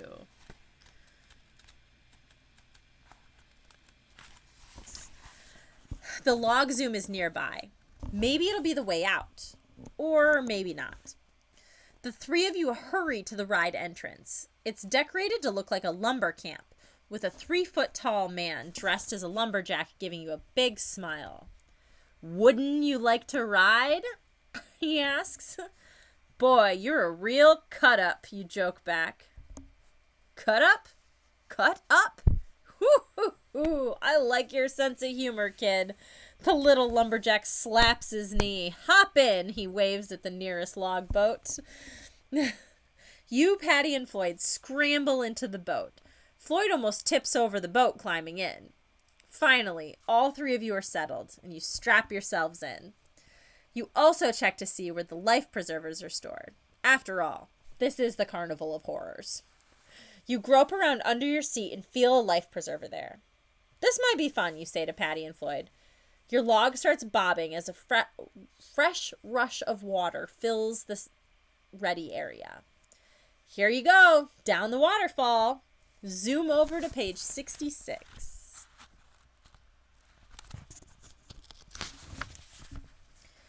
Yee!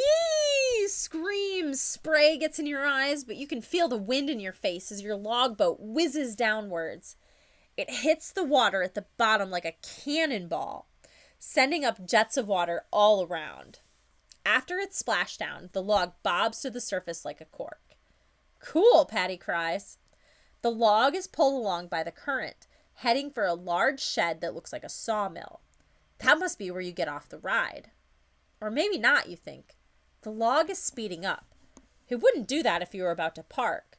You fly into the make-believe sawmill. It's pitch dark. You can't see anything, but you hear a whirring sound. Turn to page 98. Dude, this has given me, like, flashbacks to, I haven't read the Goosebumps book One Day at Horrorland in a very, very, very, very, very, very, very, very, very, very long time. But I remember that being my favorite, but I also remember it being terrifying, and I've had nightmares about it. And I think one of the things that happens in that book is you get, like, closed up in, like, a coffin that goes floating down a river towards, like, a sawmill thing. And so that's all I can think of when I hear this. So that's where we're at here. Do you hear you start to ask, but your question is drowned out as the noise turns into an ear-jangling snarl. Your eyes slowly adjust to the darkness, and you begin to make out something up ahead. Oh no!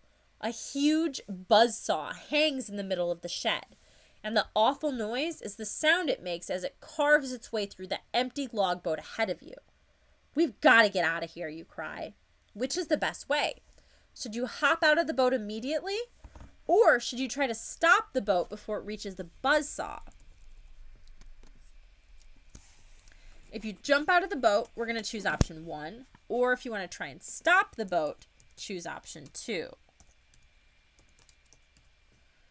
And the poll is now open. Everybody vote. We still have 9 viewers. I expect more than 2 votes. Now it's open for real. It wasn't open before.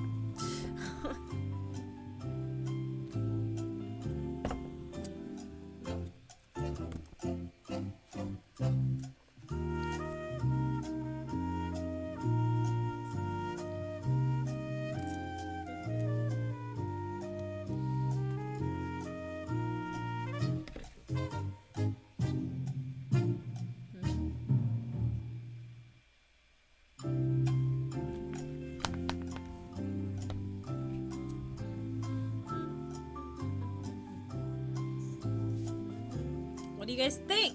We still have like 20 seconds left to vote. Option 1, jump out of the boat now. Option 2, try and stop the boat before it reaches the buzzsaw.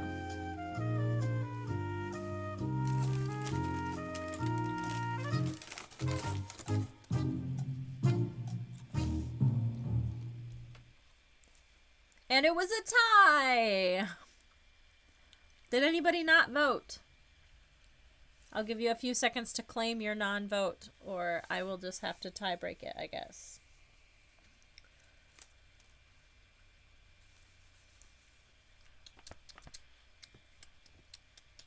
Anyone?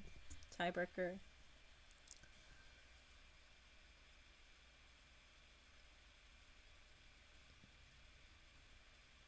Nobody's saying anything.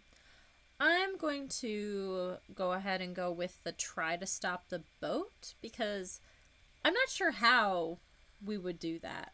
So that's more intriguing to me. Let's go to 32. Your log rushes along a concrete channel. The sides veer in to funnel you towards the buzzsaw, and they're already higher than your head. You can't just jump off. You've got an idea. You reach under the seat and yank out a big orange life preserver. Leaning forward, you stuff it down the side of the boat between the log and the concrete wall. It works. The tight fit makes the boat jam in place, and it comes to a screeching halt. Where did I just read that? Oh, screeching stop. Sorry. You don't waste your time. You and your friends unsnap yourselves and scramble over the top of the concrete wall. You just make it ashore as the next log in line slams into your old boat. It hurtles forward and the buzzsaw slices the log neatly in two. You gasp as the bright orange preserver gets caught on the blade, swinging round and round. It really was a life preserver, you tell Patty with a grin. Right, she replies, and then she glances around. You know we're back behind the scenes here, where most people can't go. Let's search the place and see what we can find. Search for page 121 first.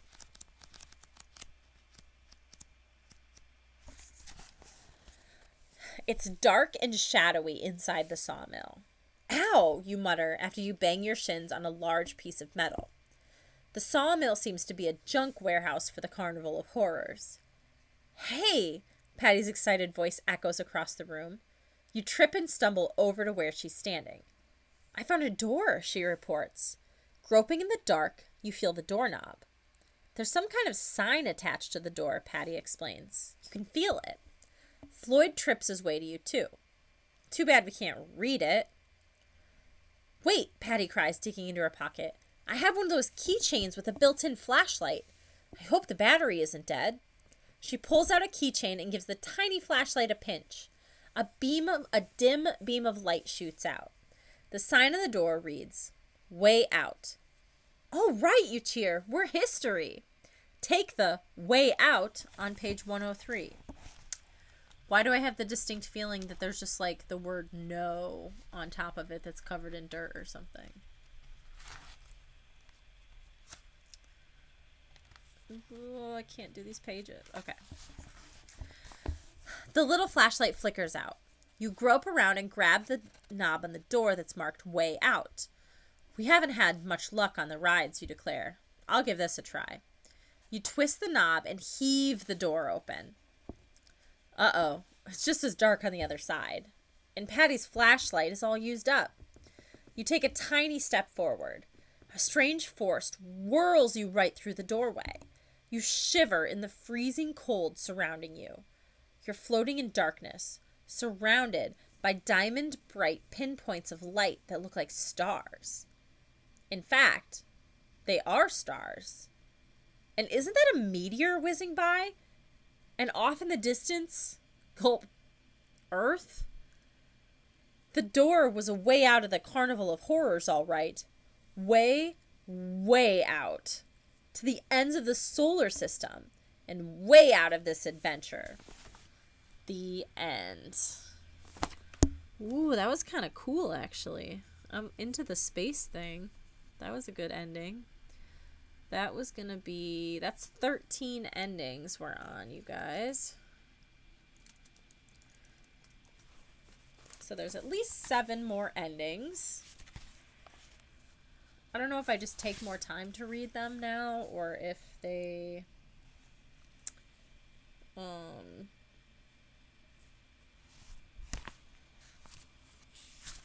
if they just happen to... I don't know why it's taking longer now than it used to, but it is. Okay, so we tried to stop the boat and ended up way out. We are going to jump out of the boat instead on page 41.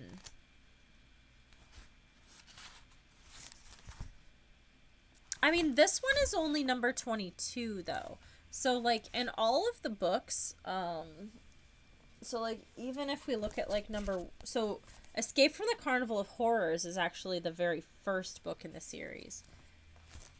And this one has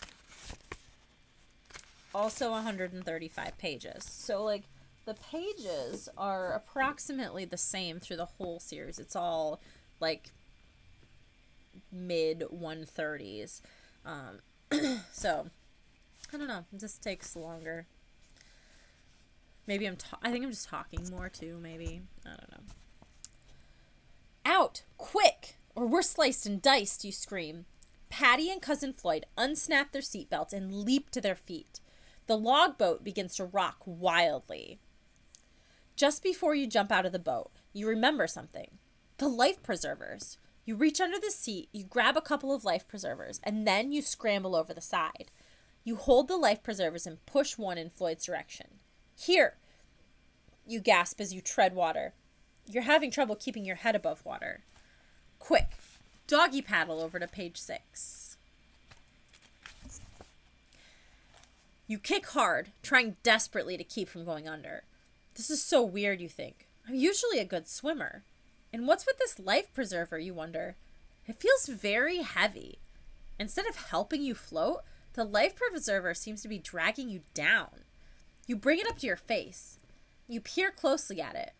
Why is the orange coating chipping away? Because it's metal underneath. You're using a life preserver made of lead. And you know what that means. You're sunk. The end. Oh, that's true. We did start like 20 minutes late today. So that gives us a little bit. Okay. 14 endings.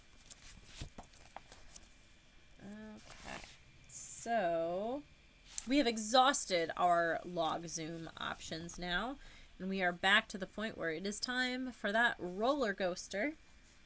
We're going to page 14.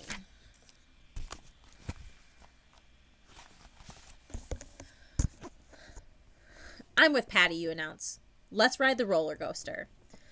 This roller coaster seems a lot bigger than the one on your last adventure. It must take up a quarter of the fairgrounds. Switching and branching, some of its tracks wind around other attractions. 2 tracks split off to either side of the castle in the middle of the carnival. That's the Hall of the Mountain King. You squint at the selection of rails that go behind the castle's turrets.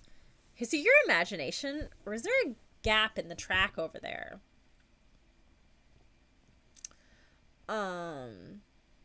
We've always taken a break because I can't sit here for 4 hours and drink and not go to the bathroom. A roller coaster comes speeding along the nearer branch, distracting you. It sounds normal enough. The rattle and roar of the wheels mix with the screams from the passengers. Well, maybe there's a little too much screaming. Go to page 45. Following the tracks, you reach the ticket booth for the roller coaster. There's no line. You're not at all surprised. A man steps out of the booth. What luck! You get a free ride. He has a big belly and a cigar sticks out of the side of his mouth. He almost looks like a typical carnival worker, except for the single horn growing out of his forehead. He smiles, showing pointed teeth, as he leads you to a silver car waiting on the tracks. It's tiny. There are only 3 seats across, and it looks pretty flimsy to you. Is that thing safe, you ask? The roller coaster man shrugs. I've never had anybody come back to complain. Why doesn't that make you feel better? Listen, guys, you mutter to Patty and Floyd. Maybe this is a bad idea. Maybe we should go on, you look around for another sign. The Slug Subway. Yeah, that sounds really great, Patty mocks. Just get in the roller coaster car. You can't wimp out now. We have a vote. If you want to go ahead and board the roller coaster, we're going to choose option 1. If you decide it's too dangerous, we're going to choose option 2. And the poll is now open. 1 minute, you guys. Oof.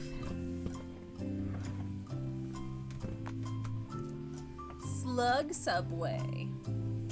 I want it to be a train, because after I said Slug Subway, I really wanted to be like, choo-choo. But I don't think that subways go choo-choo.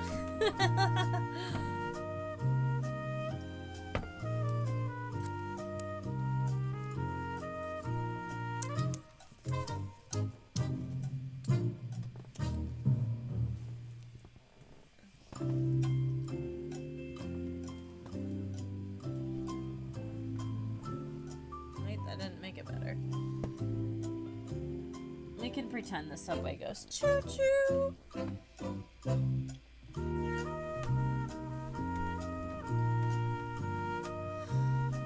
Yes, alliteration is the best, you guys. For real.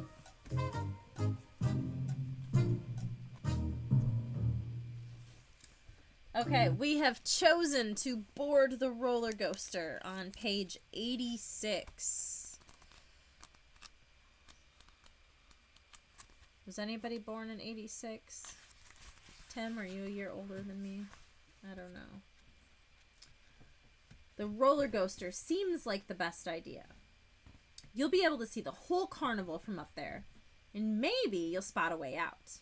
Hop aboard, the operator said. Step lively now. I lost my place. Patty goes first, and then you, and finally Floyd.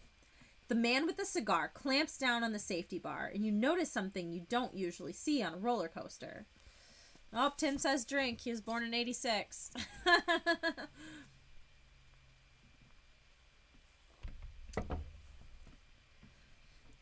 There's a steering wheel in front of you. What's this for, you ask? You get to drive this marvelous machine, the operator explains. Choose your own route for maximum chills and thrills. Hey, Patty complains. I want to drive. She starts to shake the safety bar. Open this up. I want to sit in the middle behind the steering wheel. Too late, the man says. Here come the rest of the cars. Turn to page 72.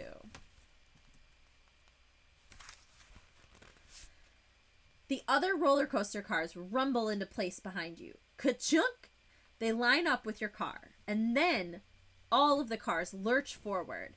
They begin to climb. Up ahead, you see the tracks split. Which way? You ask Patty and Floyd. Left, Patty replies promptly. Your cousin shrugs. Why not? But from the cars behind you, whispery voices begin to chant, right, right, go right. You glance over your shoulder to see who's talking. Bad move. The other passengers look as if they've been riding too long. A couple of years too long. Their skin stretches over their bones like dried leather. Tufts of hair cling to their scalps. They glare at you through eyes as small and wrinkled as raisins. Now you know why this ride is called the roller coaster. They're all ghosts. But you can't worry about that right now. The big question is, do you go left, as your friends want, or right, as the ghostly passengers insist? If you agree with your friends, we're going to choose option 1 and go left. Or if you go along with the ghosts, choose option 2 to go right. Poll is open. Get to voting. Commence to voting. We'll go back to that jiggling. What was that? Jiggle over to...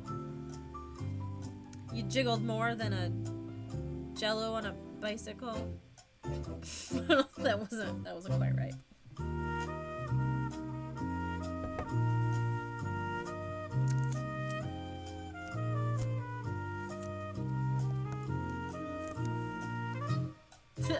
Ghosts greater than friends. You know. I mean, we don't know if they're poltergeists, so they might not be able to do anything to us.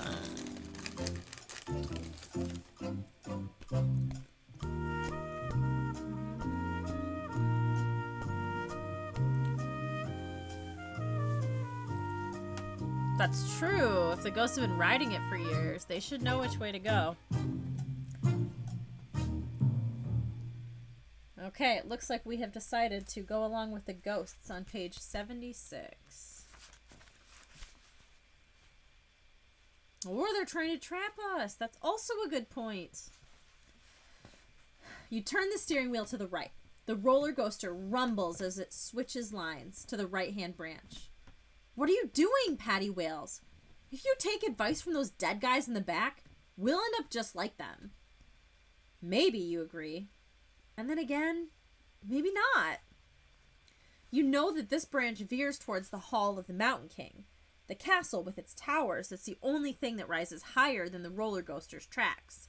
That means it's the one place where you might be able to jump off the rickety coaster. You don't mention that to Patty, however.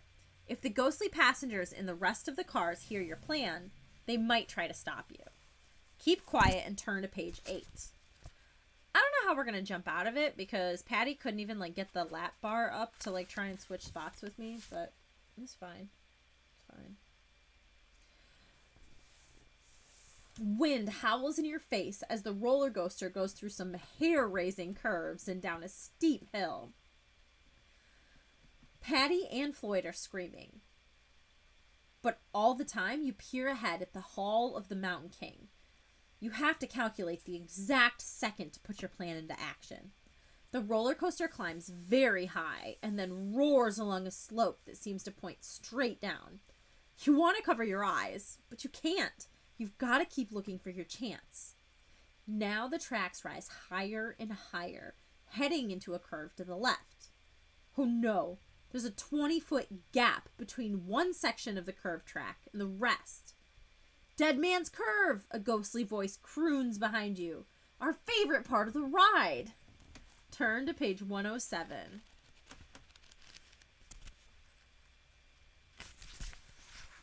No way can the roller coaster jump over that gap. And you can't stop the cars from careening into space. You've got the steering wheel, but no brakes. You're doomed. Unless... Okay, you tell yourself, you may not be able to keep the coaster from crashing, but you might be able to get yourself and your friends out alive. You wait till the roller coaster is level with the top of the castle walls, and then you jam the wheel to the right, against the curve. With the loud squealing of the wheels, the cars almost come to a stop, and your heart pounds. Everybody out, you yell to Patty and Floyd. Everybody alive, that is. And then you leap. Turn to page 31. You land on top of the castle wall. Patty lands beside you. Floyd comes up short. His fingers clutch at a stone block, slipping. But you and Patty each grab an arm and haul him to safety. You watch horrified as the roller coaster rattles to the gap in Dead Man's Curve. It teeters and then crashes to the ground. Your eyes are wide as you gaze at the wrecked roller coaster. That could have been us, you stammer. This is no time to freak out, Patty cries. Time? You glance at your watch. There's less than half an hour until midnight. We're almost out of time, you say. Should we search the castle and try to find some way to get back the time we lost? Or you peer down at the rides below. Do we search for a ride that'll get us out of here? Which do you want to do? If you want to search the castle, we're going to choose option 1. Or if you want to head back down to the rides, choose option 2.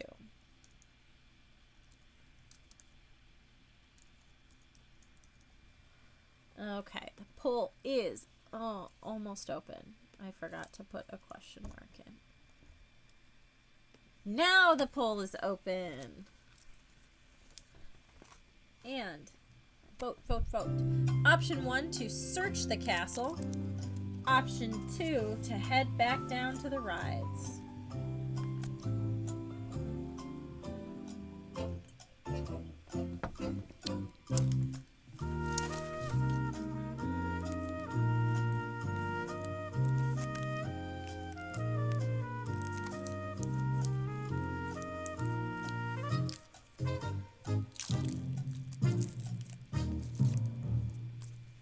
We still got 30 seconds left to vote.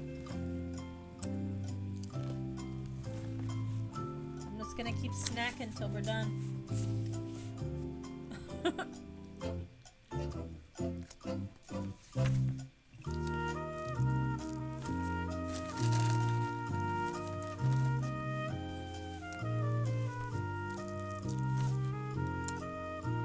There's definitely 2 options here.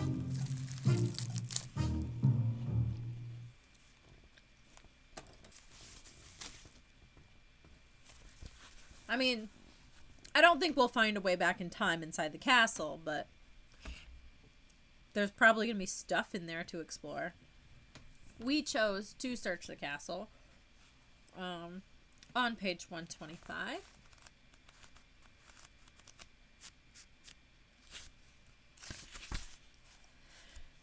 Let's search the castle, you decide.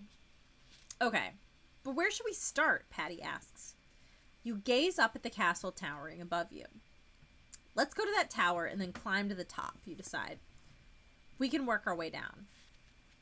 You take a twisting outside staircase of stone to the base of the tower, and you walk around it until you find the door. Locked. Look, Patty cries. You rush over. She's pointing at the gargoyles and other strange carvings that decorate the outside of the tower. If a person was careful or desperate enough, they could climb the carvings to an open window on the tower. Before you can protest, Patty starts climbing. You and Floyd scramble after her. This is pretty tough, Floyd grunts, pulling himself up.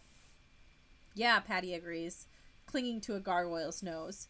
The only thing worse would be to have something attack us up here. You hear the fluttering of wings. Uh-oh. Turn to page 25. With a whoosh, something swoops down from the tower. Bats, Patty yells. No, these creatures have wings like bats, but they have bodies of small monkeys. They fly around you, chattering.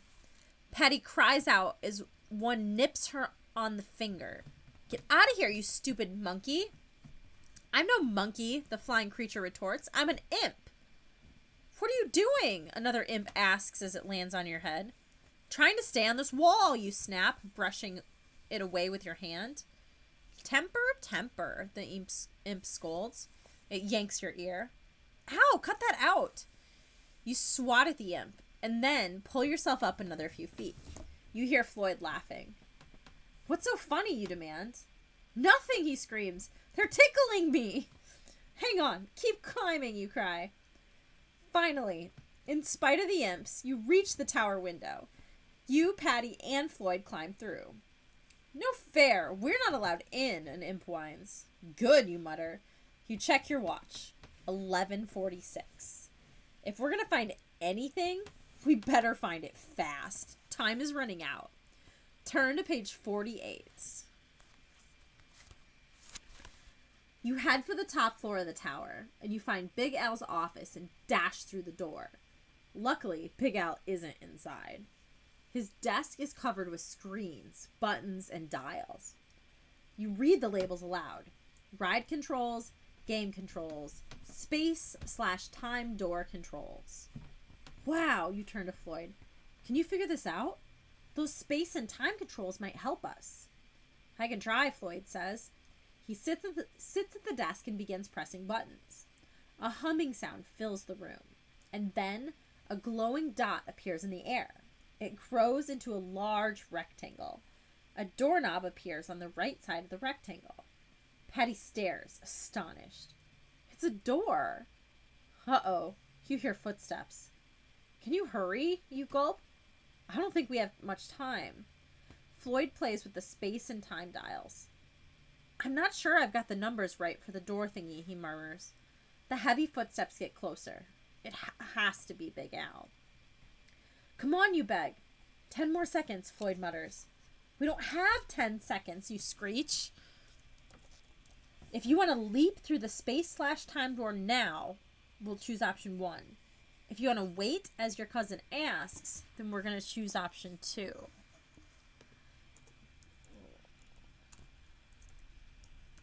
Okay, so we're going to leap or wait. The vote is on.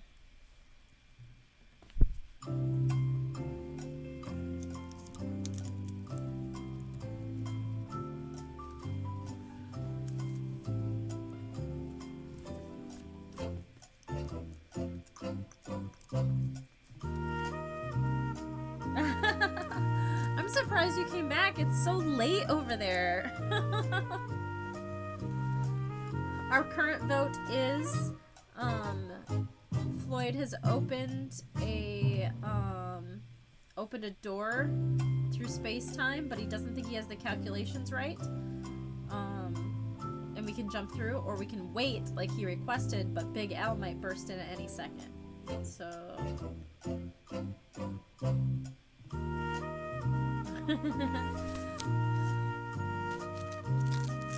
see, I do have to work tomorrow at 9:30, but we still have time.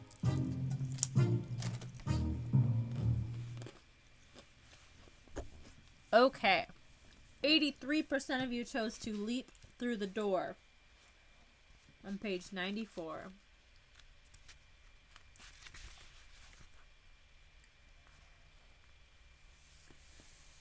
You can't wait a moment longer. Big Al is almost here. Grabbing Floyd by the shirt, you haul him out from behind the desk. You also seize Patty's hand. Come on, you yell, pulling them towards the glowing rectangle. You twist the doorknob and shove Patty and Floyd through the space-time door, and then you step through yourself. You stumble on hard-packed dirt. Glaring lights dazzle your eyes. Loud music blares in your ears. You blink and look around and realize where you are. There's the roller coaster at the midway, and in the distance, the Hall of the Mountain King. And then you glance at your watch. Oh no, you groan. You're still in the Carnival of Horrors. You've just gone back to earlier in the evening. I knew I didn't have those coordinates fixed quite right, Floyd wails. You stare wildly around. Come on, you order again. We have to get out of here. You've gone back in time. All the way back to page 59.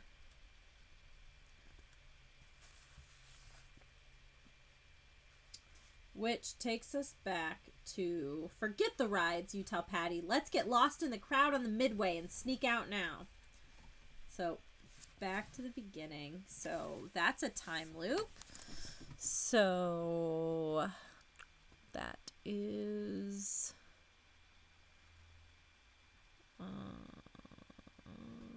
that's our 10th time loop, actually. Okay. So, if we decide to wait for Floyd to get the calculations correct, we're going to page 91 instead. Just wait as Floyd hits more buttons. Or you wait as Floyd hits more buttons. Just as the doorknob turns, Floyd jumps up. Okay, now!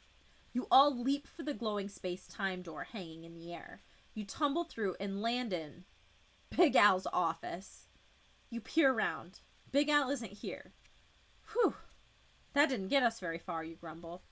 Floyd darts back to the desk, pointing at the screen. Far enough. We've gone back a month in time. He's right. There's a date on the screen right in front of you. The screen is set up like a calendar with all kinds of to-do lists. Scrolling ahead, you come to the day you went, or will go to the carnival.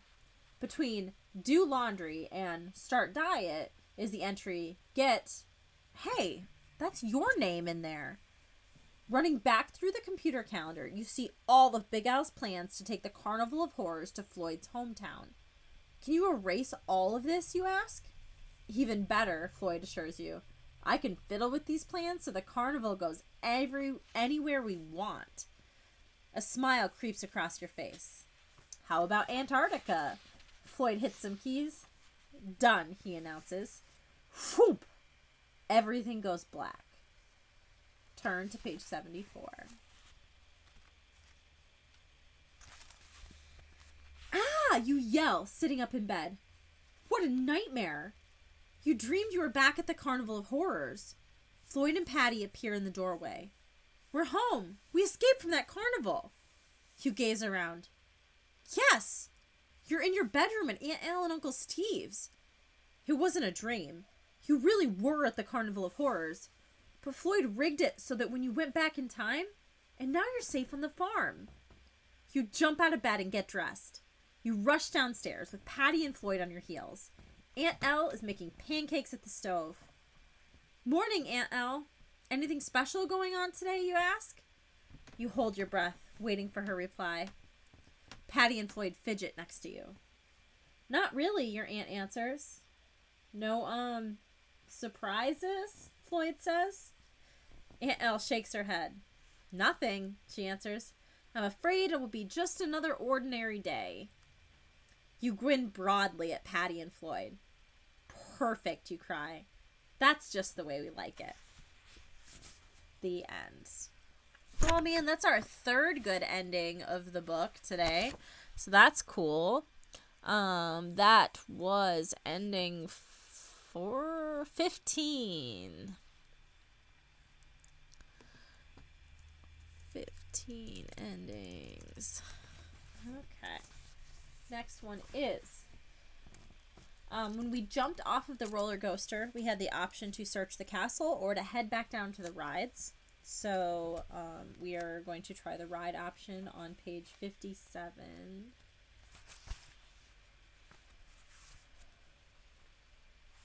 Let's find that ride, you exclaim. Our ride to freedom. Peering down from the castle, you see tons of rides you haven't tried. Cousin Floyd counts them off. There's the Kaboomper cars, the Log Zoom, the Slug Subway, the Body Buster, the Vomit Vortex, plus the merry-go-round and the kiddie rides, Patty adds. Let's move it, you yell. You jump down from the wall and into the castle courtyard. You charge towards the gate. The three of you race through it and dart down the trail to the rides. So many rides, you think. So little time. Thick shrubs line the path, making it hard to see. You zoom around a bend, and there's something up ahead of you. Something red and green. Could it be? Yes! Standing on the path is a group of elves. You recognize their red pointed hats, their green outfits, and their little pointed beards. But if they're the same elves you met last time you were at the carnival, they aren't the friendly kind. Gulp. You can't help noticing their large, sharp axes. Act brave and turn to page 116.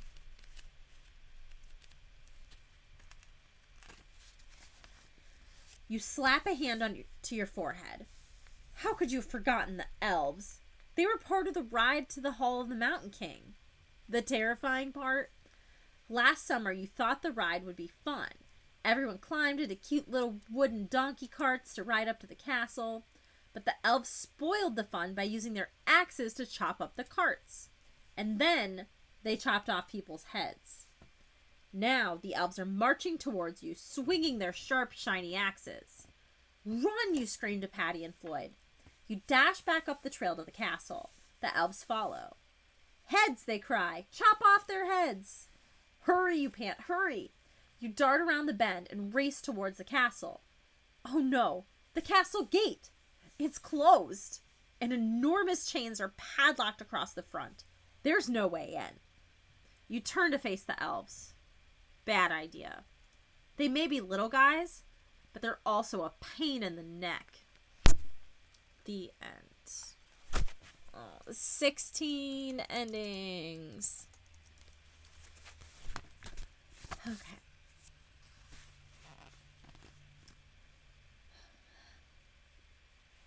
Back to the roller coaster. We decided to go with the ghosts and turn right on the coaster. But this time we are going to agree with our friends and turn to the left onto page 80. You spin the wheel to the left. The roller coaster switches tracks. It also picks up speed. Angry hisses come from the dried up ghosts behind you. Hey, you shout back. Who's driving this thing anyway? Foolish child, a chilling voice answers. We all thought we were the drivers when we boarded the roller coaster. Instead, we became the passengers forever. You don't like the sound of that. No matter which way you go, the voice continues, our fate will become your fate. Stop trembling and turn to page 20. The roller coaster picks up speed. It climbs high, higher, and then zooms down. So far, that's pretty much like any roller coaster. But now you have a new reason to scream as you go rushing down. Screws and bolts are popping out of the wooden supports. Up ahead, you spot another branch-off point. A small sign points to the right. It says, pit stop. But the ghostly chorus begins chanting again. Left, left, go left. Don't listen to them, Patty screams. They want us to die the way they did. They'll steer us to our doom. Unless they're trying to fake us out, Floyd stammers. Maybe they're yelling go left because they really want us to go right. Don't be a jerk, Floyd, Patty snaps. Who are you calling a jerk? Floyd yells. You whip your head back and forth between your friends, and they're too busy arguing to be any help. But you have a plan. You can't help grinning as you crouch over the steering wheel. Prepare for a sharp turn to page 46.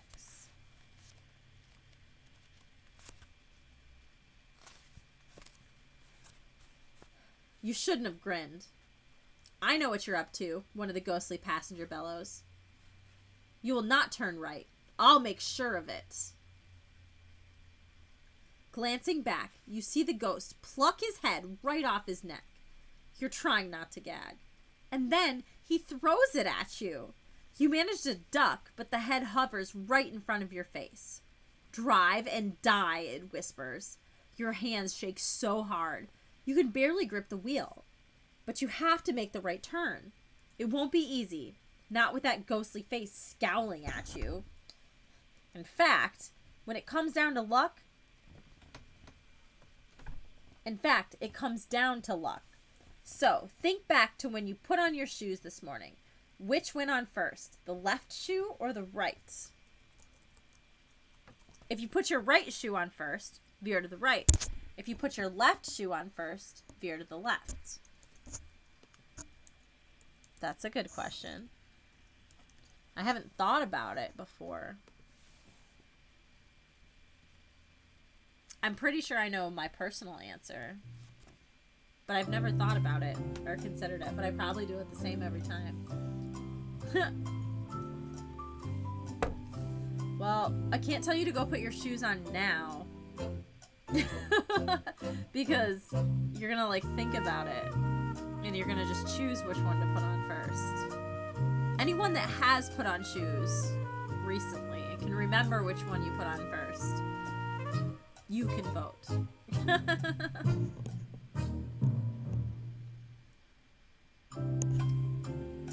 We still have about 15 seconds left to vote, you guys. We got 3 votes in so far.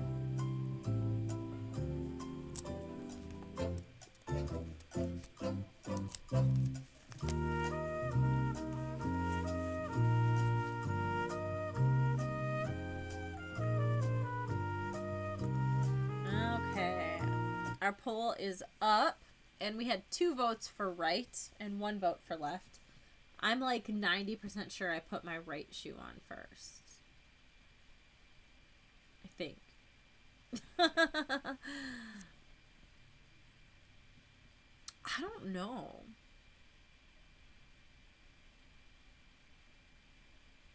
Now I'm gonna start asking all my friends this all the time because I have no idea. Okay, so we chose right, so we're going to page 95.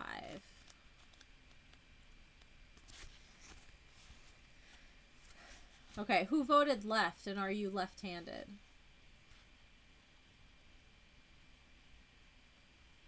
I'm mostly right-handed, but I don't know if that matters.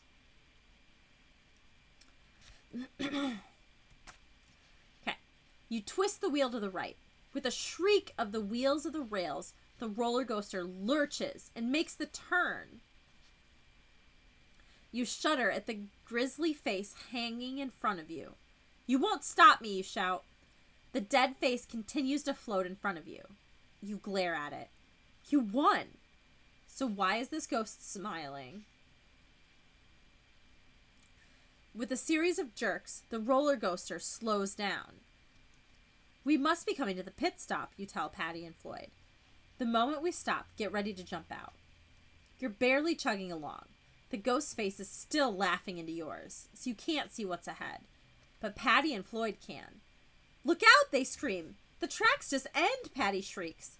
The roller coaster stops just as the first car, your car, goes over the edge. Drop down to page 87.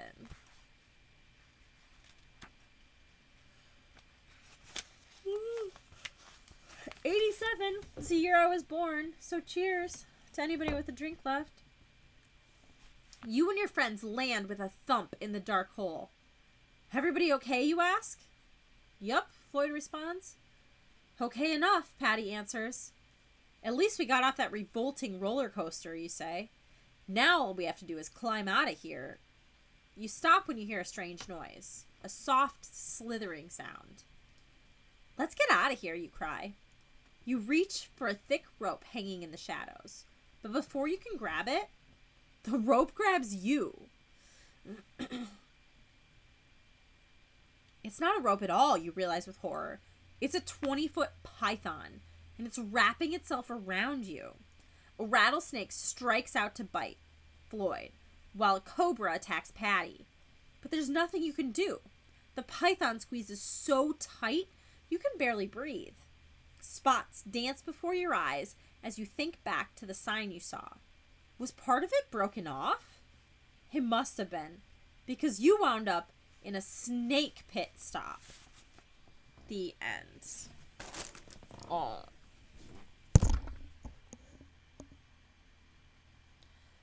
That was ending 17.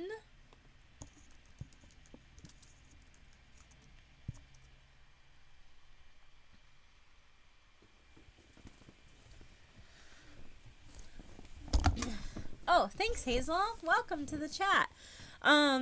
Yeah, so for left-handed, right-handedness, I was also, from what I'm aware, when I was, like, really small and learning things, I was left-hand dominant, and my grandma thought that was a bad thing, so she always took it and moved it to my right hand and, like, trained me to eat and to color and draw and write with my right hand. But I also took archery in college, and I do shoot a bow left-handed as well, like you, so that's pretty funny that that's, like, our two, like, left-handednesses.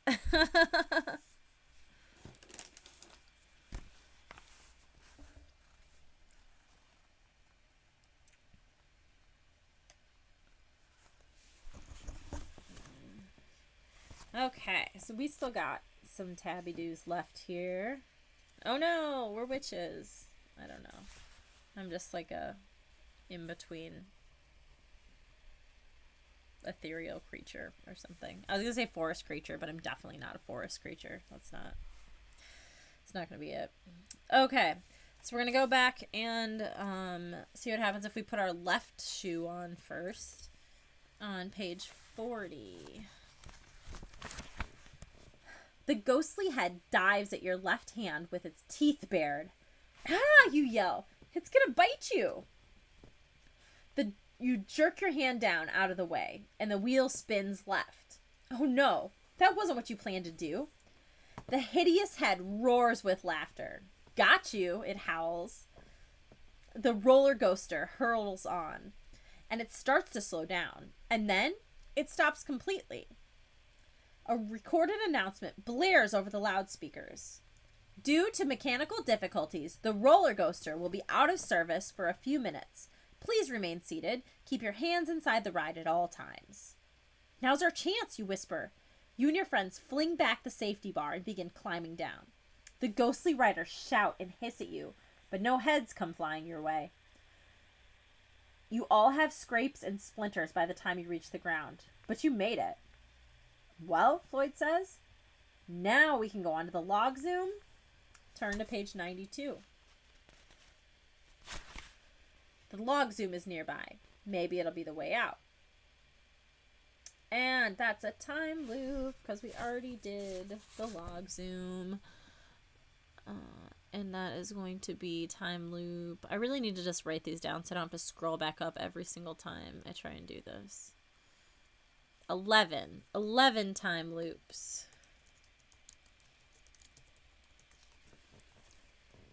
Okay.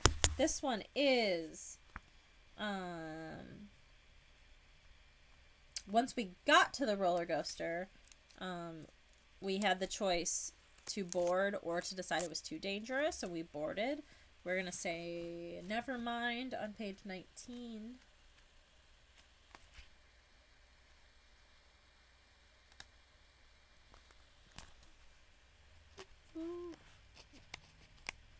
I'm so sorry. I can't do these pages with this Band-Aid. Okay. I don't care if you think I'm a wimp, you tell Patty. I'm not getting on that roller coaster. You walk away from the man with the cigar and the horn. I'm trying the slug subway, you call over your shoulder. The person in charge of the slug subway is a smiling elderly woman with puke-green skin. Oh, you'll enjoy this ride, she gushes. She shows you the slug subway. It's a long tunnel lined with what looks like a gray carpet. But it's not a rug. The floor is covered with oozing, slimy slugs. Too bad we don't have any salt, Patty mutters. We could dissolve all those creepy crawlies. The grandmotherly woman gasps. My dear, these are pets, carefully trained. Watch. She steps onto the carpet of slugs. She glides out for a couple of yards and then glides back. She doesn't move her feet. The slugs move her. They must be strong, you say. Oh, they are strong, the old woman says, beaming, in more ways than one. Go to page 135. The old woman winks at you. Well, hop aboard. Shuddering a little, you step onto the carpet of slugs. They feel sort of icky under your feet. Once you have both feet firmly planted, you start to glide along. Wild. Come on, guys, you call to Patty and Floyd. This is weird, but it's kind of cool. They join you on the trip down the tunnel. It feels almost like surfing, except for the odd squirming sensation under your feet. When you reach the halfway point, Floyd starts sniffing the air. What's that funny smell? It's like burning rubber. You smell it too, and then you notice smoke coming from your cousin's feet. Is there something wrong with your sneakers, you ask? If there is, we all have the same problem. Floyd points to you and Patty. You gasp. Smoke is rising from all of your shoes. Uh-oh. Get to the bottom of this on page 88. The squirming sensation under your feet is much stronger now. The vibrations feel as if they're coming right through the soles of your shoes. Your shoes? The slug slime must be a very strong acid, and it's eating away the soles of your shoes. We've got to get out of here, you yell. You take a step, but the slug subway moves in the opposite direction. You walk forward, but your feet are pulled backwards by the slugs. You start to run. So do Patty and Floyd.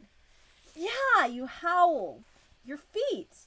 The slime has eaten all the way through your shoes, and now you feel as if you're running across a sandy beach on a hot day. A very hot day.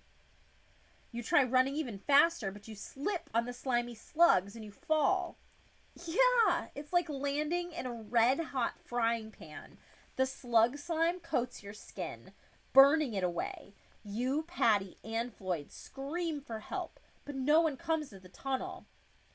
Oh well, better nucks. Oh, I fucked it up. Sorry. Oh well, better luck next slime. The end. Oh, I'm so mad I ruined the punchline of the joke.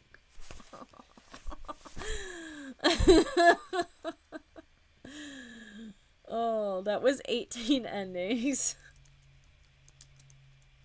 I used the F word. Am I gonna get kicked off of Twitch because I used the F word? No one tell on me, please. I improved the punchline. Oh, good.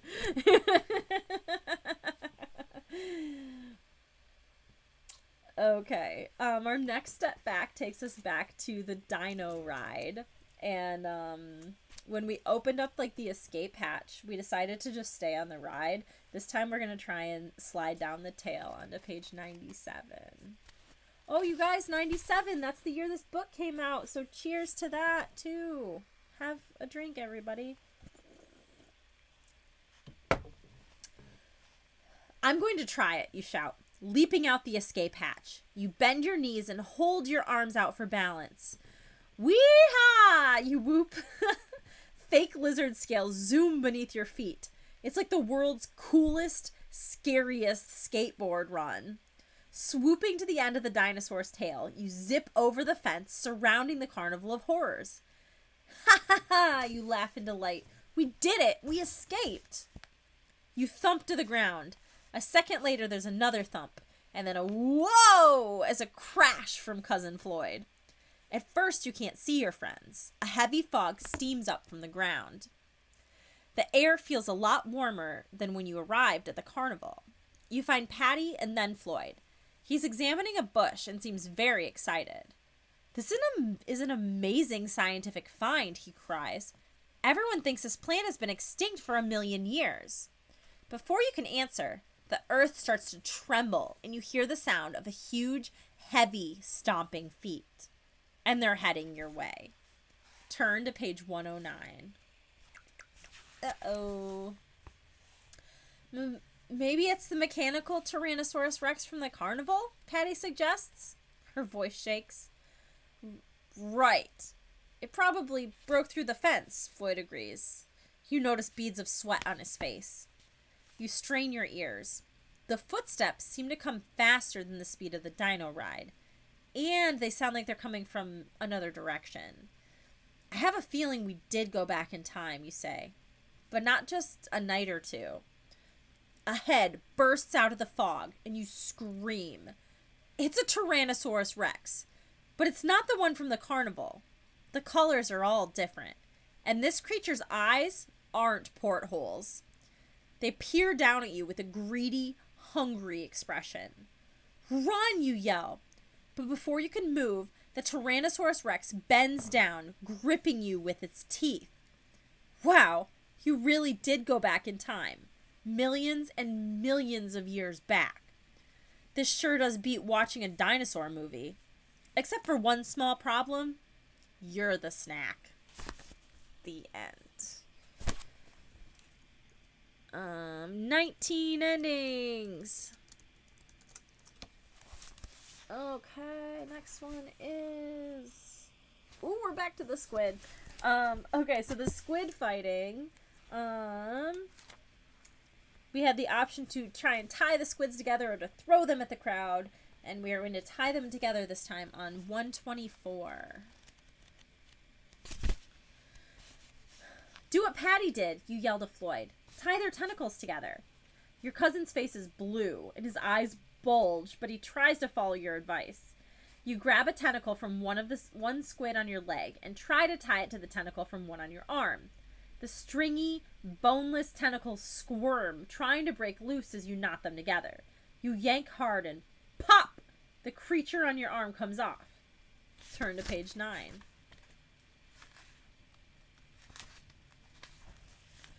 Unfortunately, the squidlet you removed falls onto your other leg and wraps its free tentacles around your ankles. It's just as if someone tied your shoelaces together. Splosh! You fall face down into the water. As you try to get back on your feet, more baby squids swarm over you. There are just too many of them. There's no way to tie all those flailing tentacles together. You splash around in the water, sinking deeper. The yells of the crowd fade away. No doubt about it, the squid have definitely won this match. Hands down. Or tentacles down. And for that, you have to hand it to them. Or tentacle it. Oh, never mind. Just face it. This is the end. 20 endings. Okay, I got 2 tabs left, you guys. We're maybe almost done. There might be a couple more options.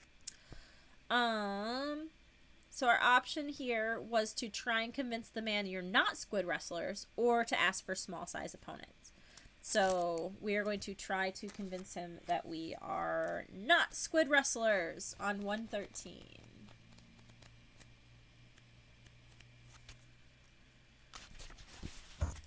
Wait, we're not wrestlers, you yell. Really, we never signed up or anything. Yeah, Patty joins in. I don't even like calamari. Good luck, the boatman calls over his shoulder. A barred gate rises out of the water to pen you in. You're trapped in what seems to be an underwater boxing ring. You'll have to wrestle your weight in squid to get out of here, the boatman yells back to you. Luckily, we have a squid that weighs as much as the 3 of you put together. He rows out of sight and around a bend in the river. Brilliant lights come on, spotlighting you and your friends. The water is up to your armpits. You peer down into the murky water and notice something moving. What's that? You mutter. Thwop! You get your answer. A thick, slimy tentacle lashes through the water and coils around your chest and squeezes. Turn to page 69. Well, that took the whole book. Cheers to page 69, too, friends. It got me, you yell, trying to peel the rubbery flesh away. The tentacle feels squishy, but the powerful muscles underneath are like iron. They drag you down into the water. It's got me too, Patty wails. Help, Floyd cries, thrashing wildly in the water. From above, you hear wild cheers. Oh my gosh, and whistling. You must be putting on quite a show. Panic floods through you. How can you survive this wrestling match? The squid is so strong. Should you try to break free from the squid's grip and swim towards the spectators? There must be a way out of the water near the seats. Or should you try the squid's game? It's pulling you down under the water. Suppose you pull it up into the air. Make up your mind. That tentacle is making it hard to breathe. If you want to try and break free, we're going to choose option 1. Or if you want to try and lift the squid out of the water, we're going to choose option 2.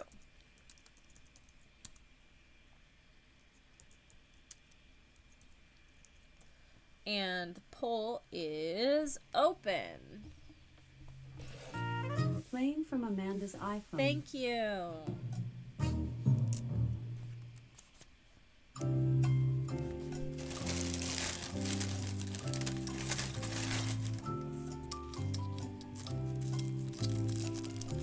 Suplex the squid. Yes.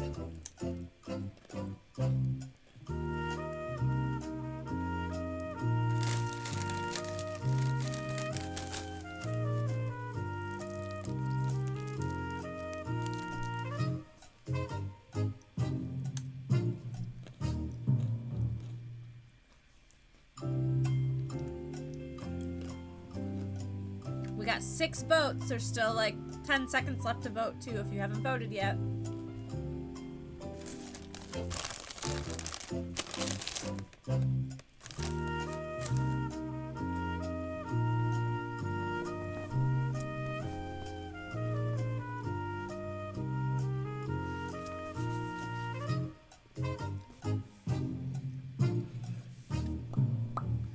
Okay, we decided to lift the squid out of the water. We are going to page 81.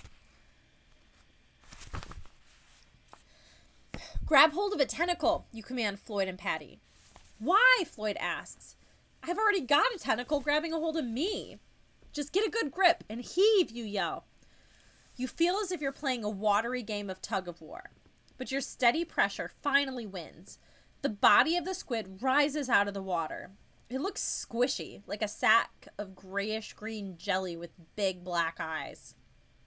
The squid blinks in the bright spotlights and shudders at the noise from the spectators.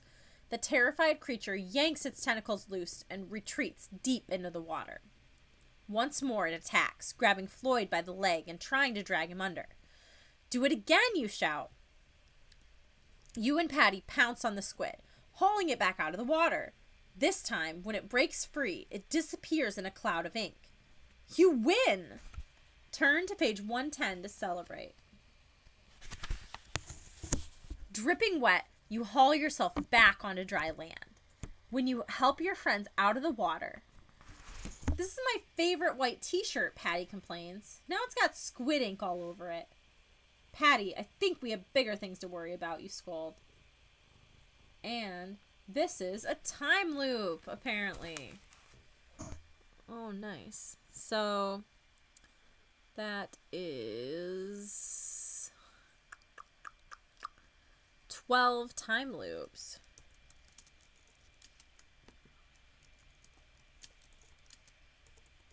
That's a lot of time loops in this book, for real. Okay. So, we are going to try to break free of the squid instead of lifting it out of the water. We're on to page 63.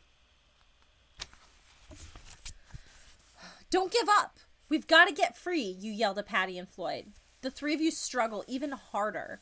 You pull, pinch, and bite the tentacle that holds you. It loses its grip. You squirm loose and swim towards the stands. The squid lashes a tentacle at you. You splash out of its reach. It reaches Patty and Floyd as it strains to reach you. Hurry, you cry, to the stands. Patty and Floyd swim around you. You reach shallow water near the seats. The squid seems to have given up. Find an exit, you tell Patty and Floyd. But the audience is clapping so loudly, your friends can barely hear you. You've never heard such thunderous applause. You kind of like it. You take a bow. The applause grows even louder, and you gaze into the crowd and gasp. The audience? It's not human. The seats are filled with rows of grinning octopuses. No wonder the applause is so loud. Each octopus is clapping with all 8 of its tentacles. You're so shocked, you fall back into the water. Instantly, the waiting squid grabs you. As it drags you underwater, you think, oh well, that's show business. The end. That's 21 endings. Okay, this is the last tab I have at the moment, you guys. We were on...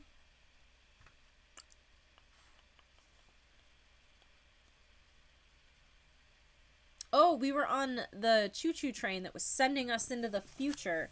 And we had the option to jump now or to wait it out. And we chose to jump out of it.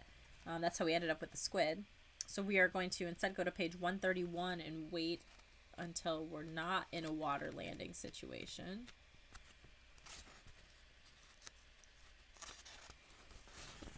They are superior, for sure. Jump out of a moving train into an unknown pitch black water. No way. You may be desperate, but you're not stupid. The train chugs even more slowly over the bridge. And your watch seems to spin faster. Minutes pass like seconds. Hours like minutes. This train's name turns out to be horribly on target. The right-away railroad is taking your precious time right away. And you're helpless. All you can do is sit and shiver. At last, you see a shoreline up ahead. There's dry land, you yell. And there are some other rides. Let's jump out. On your mark, get set, go to page 120. I feel like we've been to 120. You close your eyes as you tumble through the air, and then you hit the ground with enough force to knock the air out of you. If you weren't in such a hurry, now would be a good time to collapse. That's a time loop. So that's our ending. 21 endings, 13 time loops.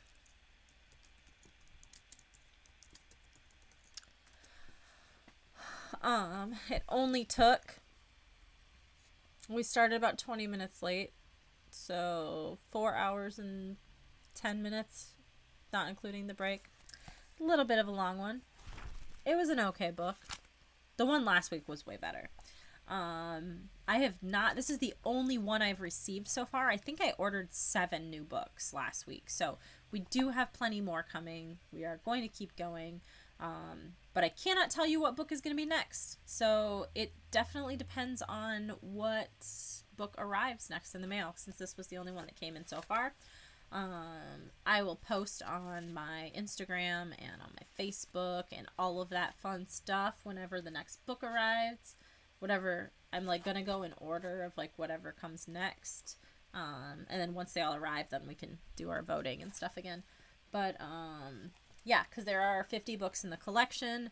This is, I believe, book 28 of the 50, so we still got some time. We'll make it probably most of the way through the year, because I'll have to take weeks off here and there. But yeah, we are done for tonight. Thank you guys for hanging out with me every week, because you are fantastic. And I love an excuse to put some cool stuff together and to put some cool makeup on my face and to just talk at the internet for 4 hours. Yeah, that's all I got. I'm sleepy. I need to go to bed because I gotta work in the morning. Ooh, and I need to wash this purple lipstick off. Actually, I have to wear a mask at work, so I guess it doesn't matter. But these are maybe not the best markings for my job. Thank you guys. I love you so much. I will see you next week. Peace out.